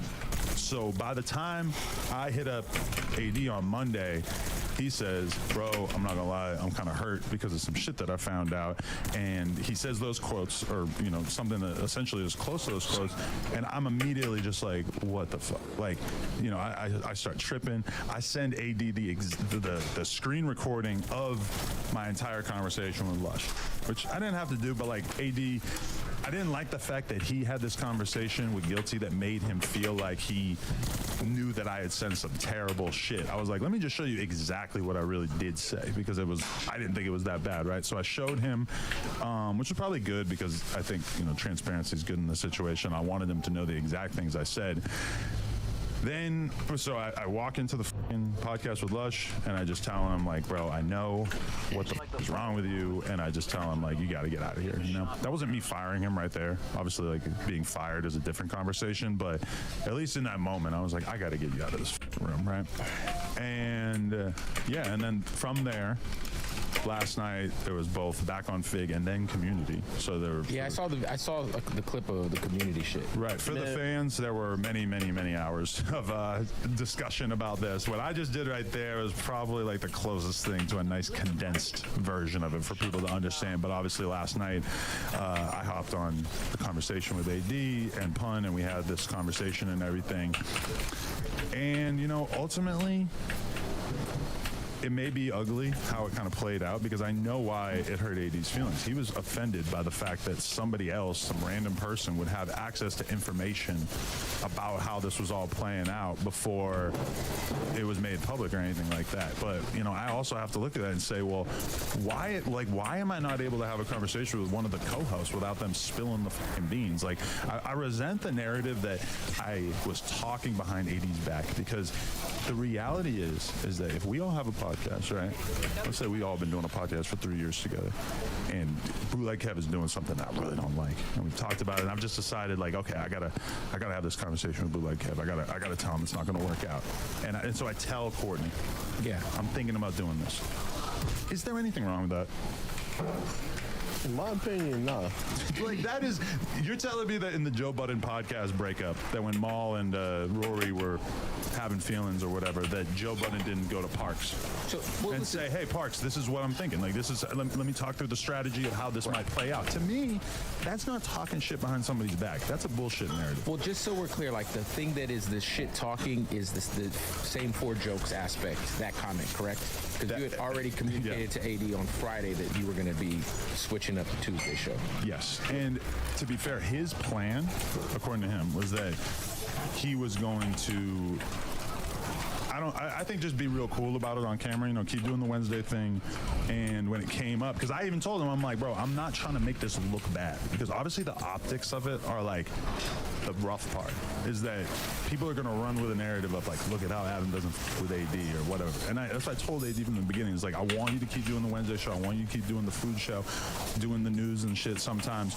But in terms of Tuesday, I want to switch it up. And I'm going into this knowing that that conversation is something that once it plays out on camera, a decent chunk of the fans and whatever might feel a certain type of way about it or take it in the most negative possible light, since that's a lot of the no jumper commentary that goes on is basically like taking anything that happens in no jumper and just throwing the most negative possible fucking spin on it. So I'm prepared for that, and I'm expecting that, you know? But yeah, then AD, obviously see, and that's the other thing I keep thinking about is that if I had gone to Lush privately, what would AD have done on stream last night? I don't know that he would have even necessarily talked about it, because it wouldn't have really seemed like he would have been the one bringing it to the forefront, right? For me, the reason why I told Lush that on camera was because I was just so upset about it and so pissed off at him betraying me that I just wanted to have the conversation publicly. And so now we're looking at this like, okay, well, how would this have played out if I didn't fire Lush on camera? Or not fire, but if I didn't have this conversation with Lush on camera. So yeah, I guess that's probably the closest that I can get to sort of summarizing this in short form. What I want to know is who the hell told anybody that I was replacing AD, because whoever said that, they knew before I did, for sure. I didn't know shit. I thought I was coming out here to be a sledge lord. I ain't sledge shit, man. I told Lush. That makes a lot of sense. So Lush told the guilty guy? If I'm not mistaken, or I might have told, I actually think I told AD as well. And I think I told T-Rel. Well, that makes more sense, because when I'm watching the stream yesterday, because I consume a lot of media from the No Jumper universe, so I'm watching Community yesterday. He's like, oh, Cord is replacing me or something like that, and then Pun goes, who the fuck is Cord? And I'm just like, oh shit, man, I'm about to get packed out in our own Community merch. Like, this is crazy. And then I swear, I even picked out a hat. Like, I was like, well, I'm gonna end up on Community. I might as well bring my Community hat. Oh my god. Get this motherfucker signed. We need a contract ASAP. That shit is crazy, man, because like I'm just watching it, man, and I ended up with 100 followers overnight and stuff. Okay, I think that's good enough. Jeez, the No Jungle world is falling apart today. This is gonna be the end of No Jumper right here. Nah, I doubt it, but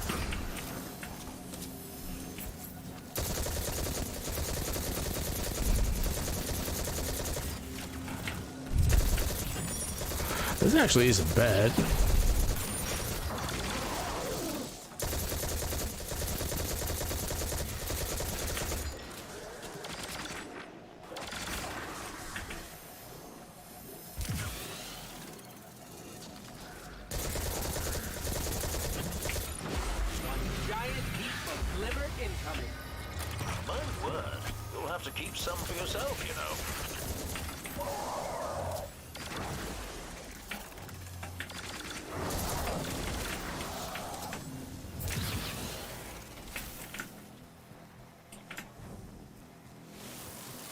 Okay. Let's just go to... Okay, so that's done. So EDZ, Earth, European Dead Zone. Let's go here. I did it with the... Dude, I have not played my Titan at all. I'm really actually liking Arc Warlock. This is actually pretty fun. It's got...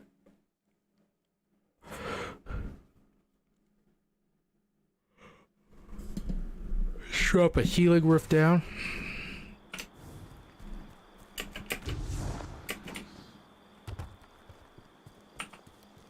Hey, Guardian. We were just grabbing a little downtime. Gotta celebrate your successes, you know? Amanda told me we must not forget to kick it back. Oh, we have accomplished much and saved many lives. That's right. There's no I in team, but there is an A and an M. Please don't tell folks I said that. But yeah, we're a team. Any door I can't hack open, you splice through. We are in this together. Damn straight. It is a privilege to join you. You and the Vanguard welcomed us as honored guests in your city. Guests? The city is your home. When I first showed up at the gates, I felt like I belonged. And that's how it should be for everyone. Look at Holiday. I had thought you were born there. Nope. I got there later. Same as you. Amanda, you know our story, but I would very much like to hear yours.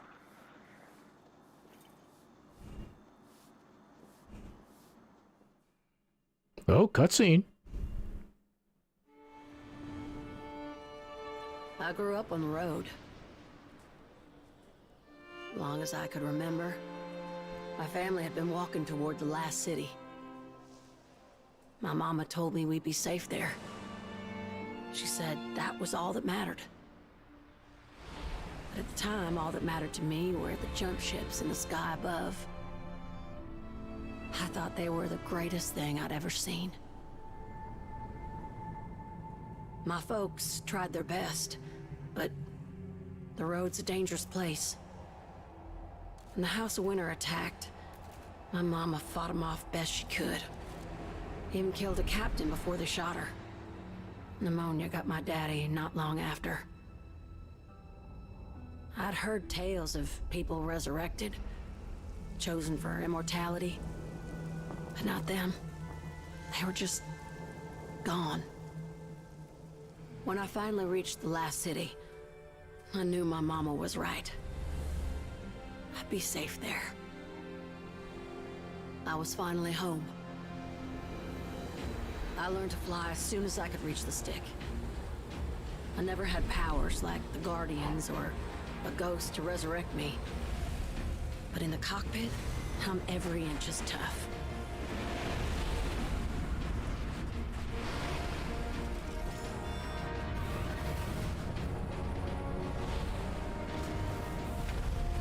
Now, every time I fly, I remember where I came from and who I'm fighting for. And that's all that matters.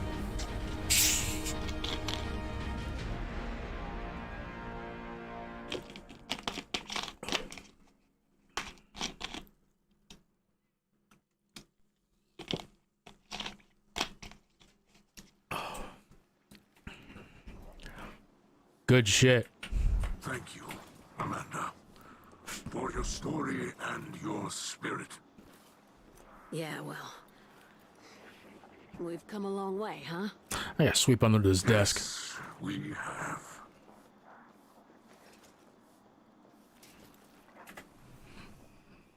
They having some drinks. Get rid of this.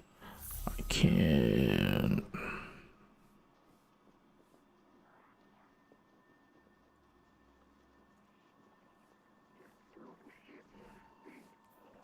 Wait, what was the...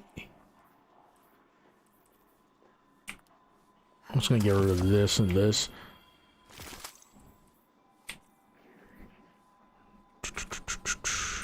It's actually not bad.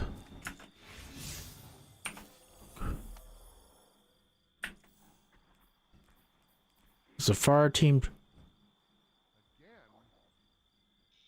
Heavy ammo final blows. Okay.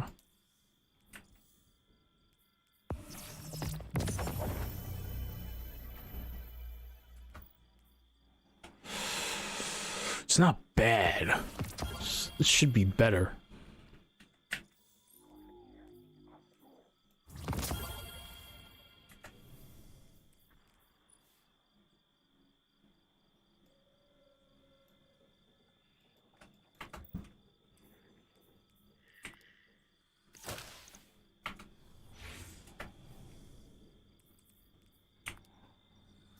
But keep these bad boys here. I gotta fucking get shit for all of them too. Cade.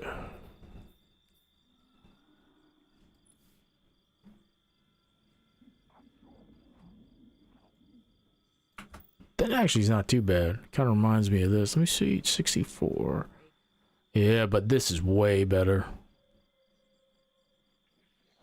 This, I was disciplined intellect.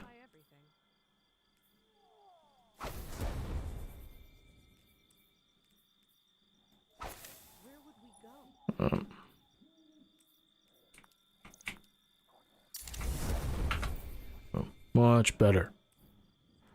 We got heavy ammo, right?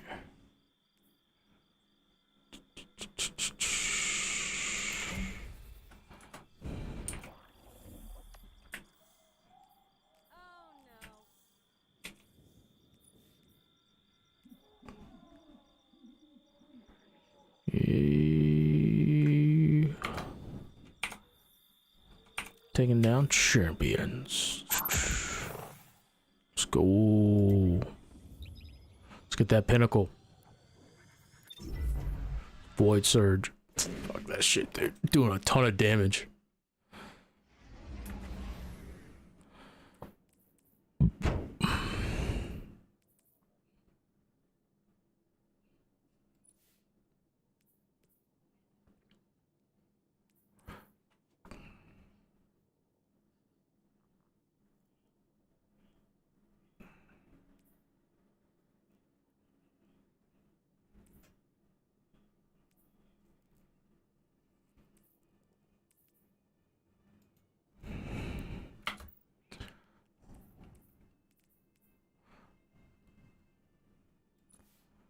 Melee's cause damage. All weapons of sorrow.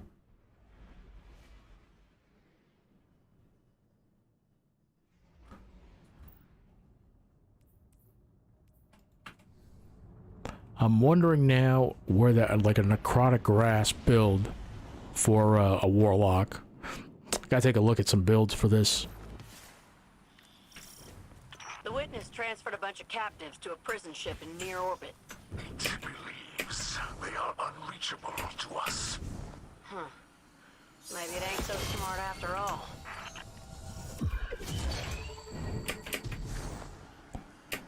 So this is pretty straightforward.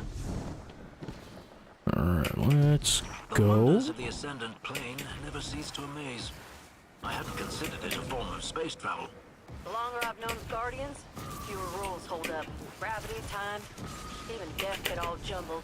And yet, the basic rules of right and wrong never seem to waver. Oh my god. Not for us.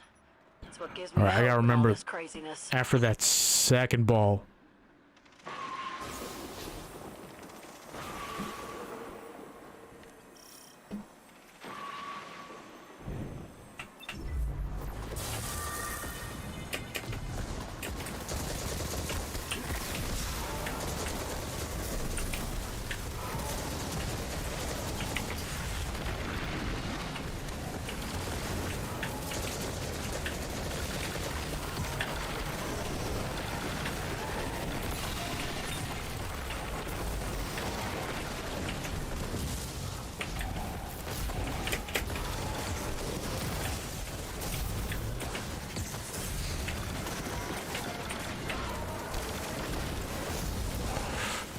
Shit.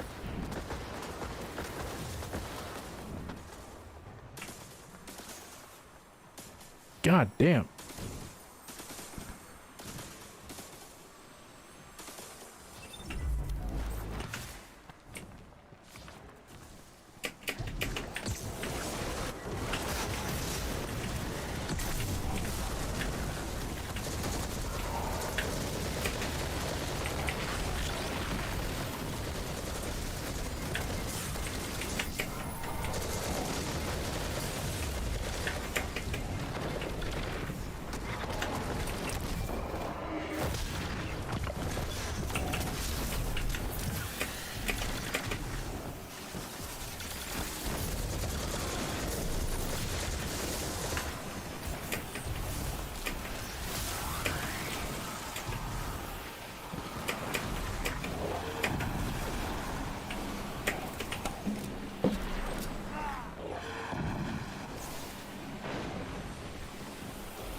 Damn, man, I'm dying way too much.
Okay. Dude, I died way too much in that, I've never seen anyone get that high up without a ship before. Hope the Guardian doesn't get vertigo. The thought of jumping those chasms puts me right off. My belfry is plenty high enough, thank you. Didn't you used to be a paratrooper, Devram? I was, but I'm not keen to repeat the experience.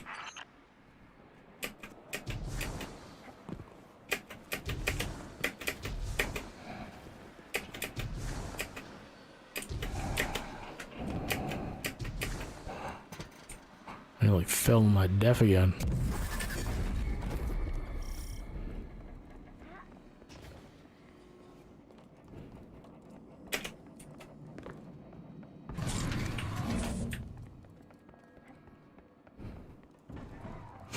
Let's go.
Scouts report increased activity in the hangar.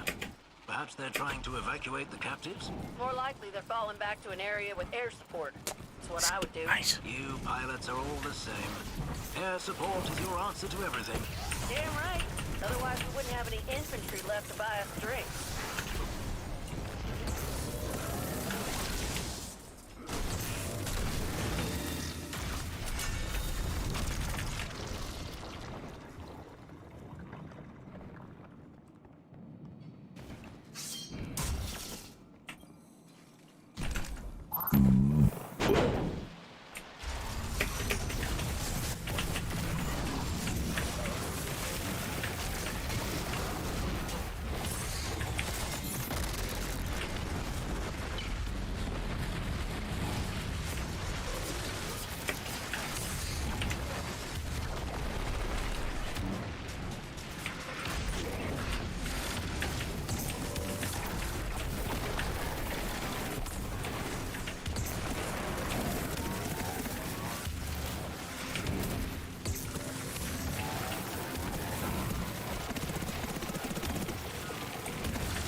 Oh shit, he got me. Damn, it's 30 seconds? Pick me up, thank you.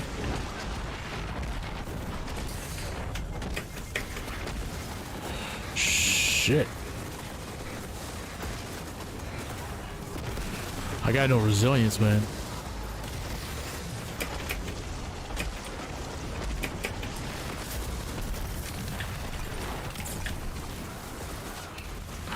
God damn, dude. Killed by the architects.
devastation, Ooh.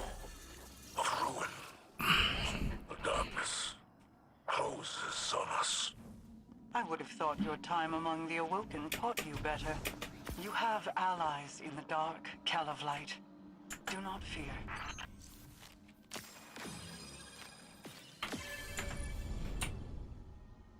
Got a little hairy there at the end. Is what it is. Alright, we're going back to the farm now. Damn, I miss playing my Titan, man. Got my 2 100 stats, got my discipline, got my fucking resilience. Don't gotta worry about mobility, strength. I was gonna do the farm now, but I'm gonna do it later.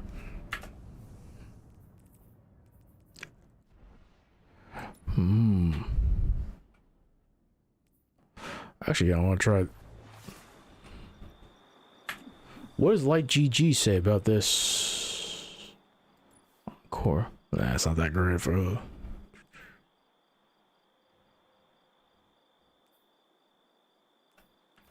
No.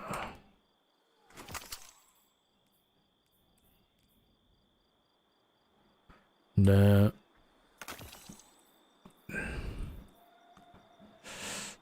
Damn, man, this is just Chronoc 22. Nothing's beating this thing out.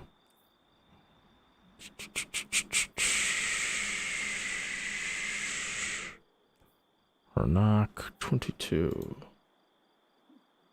Let's see, Light GG.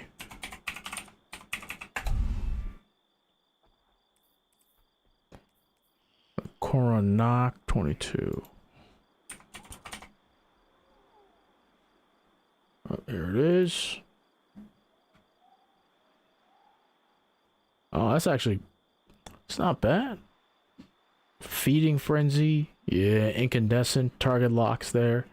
Adrenaline Junkie. Envious Assassin. 47 mag.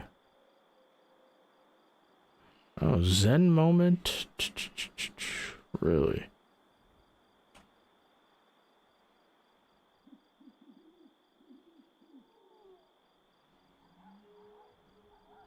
I can see why Zen Moment will be good. It's a 47 round mag, yeah.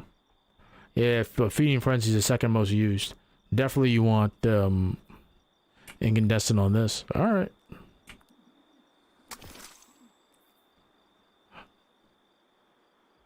Definitely range, huh? Doesn't have a lot of range. 42. I think it's stability of range. That's not bad at all.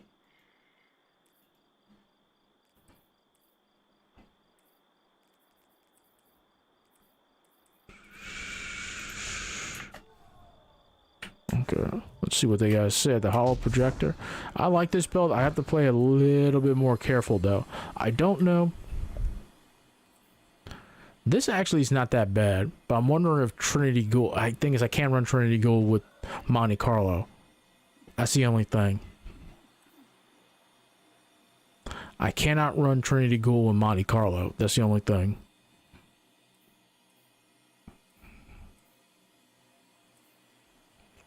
So I need something that's gonna keep up so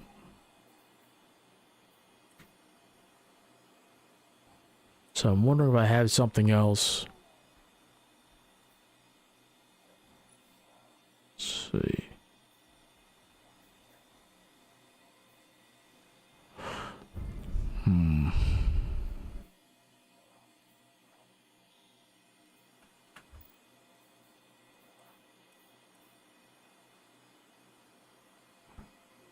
Damn, why couldn't this be fucking intellect?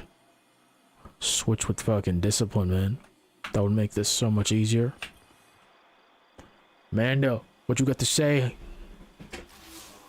Hell of a time on that Shadow Legion ship, wasn't it? Of course, I joined for other reasons too. When you heard the story, I needed a home, a family, someplace to belong, just like Mithrax. He's amazing to work with. He's always so gentle around the tower. I forget he's an Elixir war captain. But man, I learned quick when we started tackling those prison transports. And once, he got jumped by 2 legionaries And when I turned to help, he just shouted, "You need not waste your shells." Man, he's a tough old bastard, and I absolutely love it. Bringing the fight to them for a change? That's the kind of thing I joined the Vanguard for. He's the best patrol partner I've had in years. But I gotta keep our comms closed. Last week, Devram heard me call him Crawdaddy. Nearly laughed himself unconscious. Crawdaddy. Oh my god.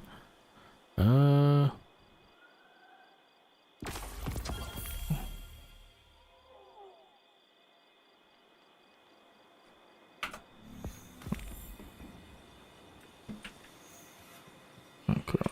Let's see what's here. Amanda, I need to talk to you. What? Before it's too late? Yes. Crow, don't. I thought I'd lost you. Don't talk to me like that. Look, I know you're sorry. I know it wasn't really you. I want to forgive you. I really do. Alright, it's this weekend. I tried to pull Crow and Aldrin Saab apart. I tried too. But it wasn't right. I wish I could see it another way, but I don't. I can't. Not yet. Tell me what to do and I'll do it. It's not like that. I know it ain't fair to you. And maybe I'll feel different someday. But not now.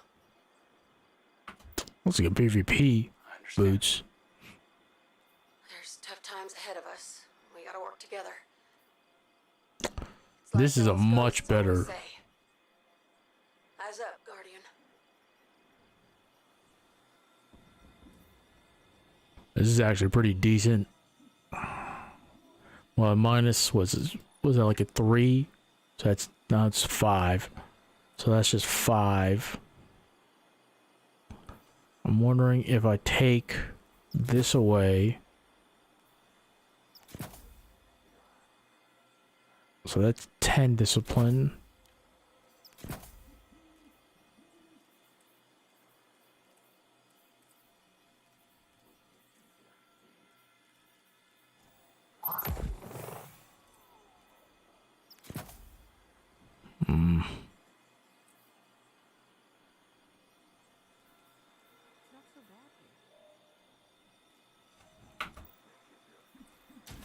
Take that extra 5 discipline.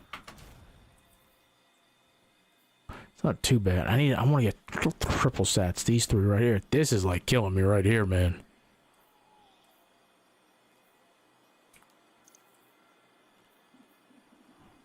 Do I have? No. I think I can actually shape that grenade launcher. Hold on.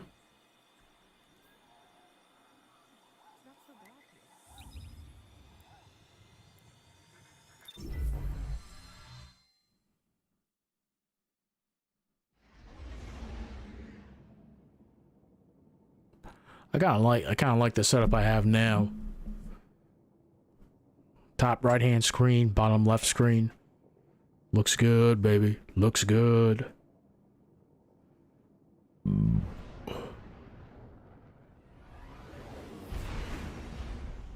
Damn, man, they follow these players everywhere. They know when they like buy a house and shit.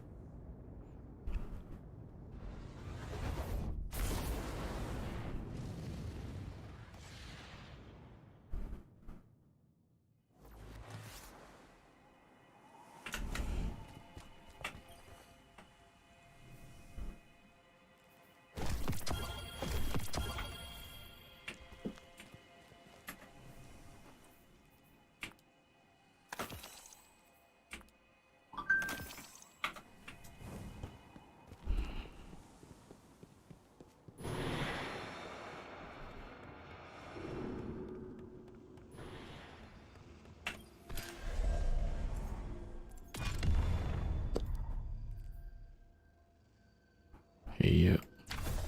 Let's see. Oh, this has explosive light. Nice, nice, nice, nice. Oh, this has these stabilizing rounds.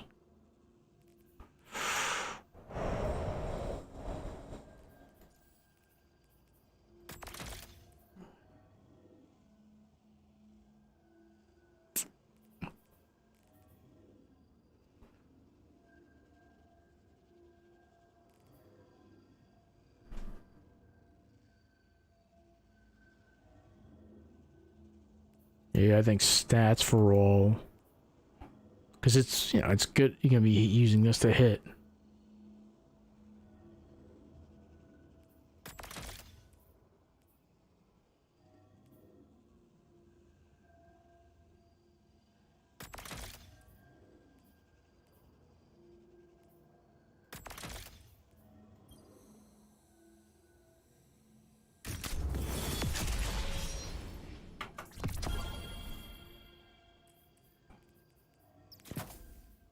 That's all you gotta do there. Shape it.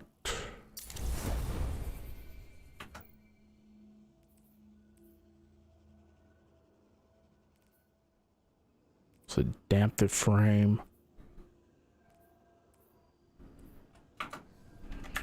Okay. The Neomuno weapons. Those things are rough, man, to get.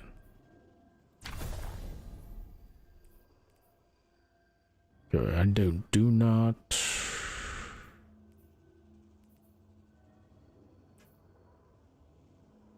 field prep. Think so?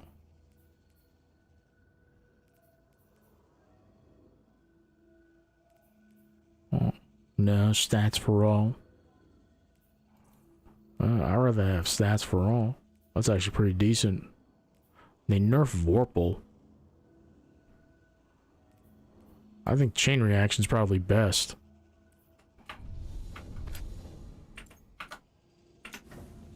Okay.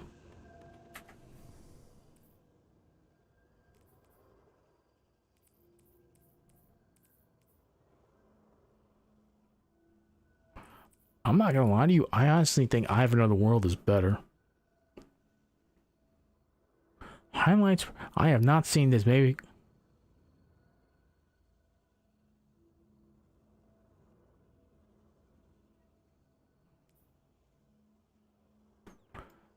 I gotta take a look.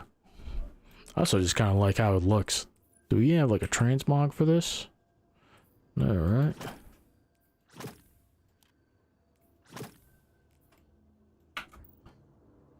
Kind of fits with what I'm wearing. We'll just go.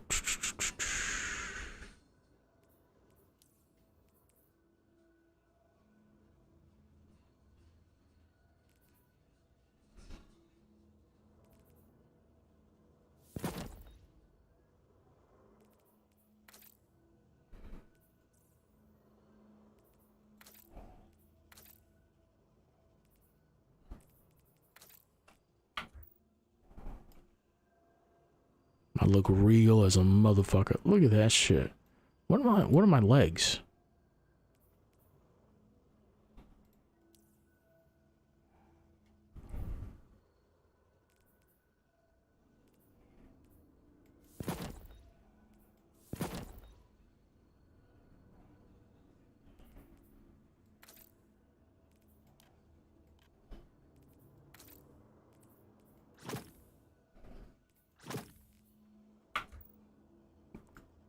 Let's look fancy.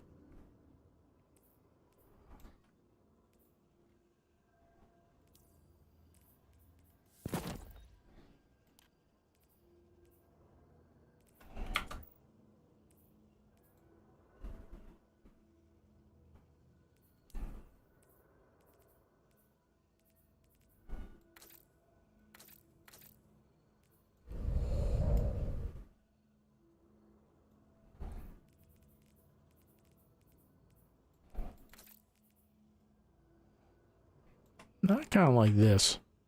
I like the little pop in color here and there, the contrast. That looks good. I like it.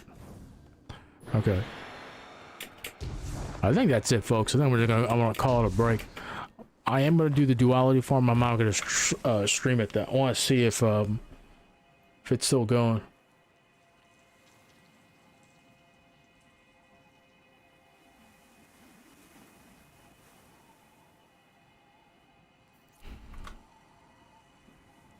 All right, folks. I'll talk to everybody later. I appreciate everybody's time and attention. And as always, stay frosty. Touch grass. and Godspeed. Hope everybody has a great rest of their day. Fun time streaming. Dude, I gotta play Overwatch again. I forgot that I'm legit good at that game. See you, folks.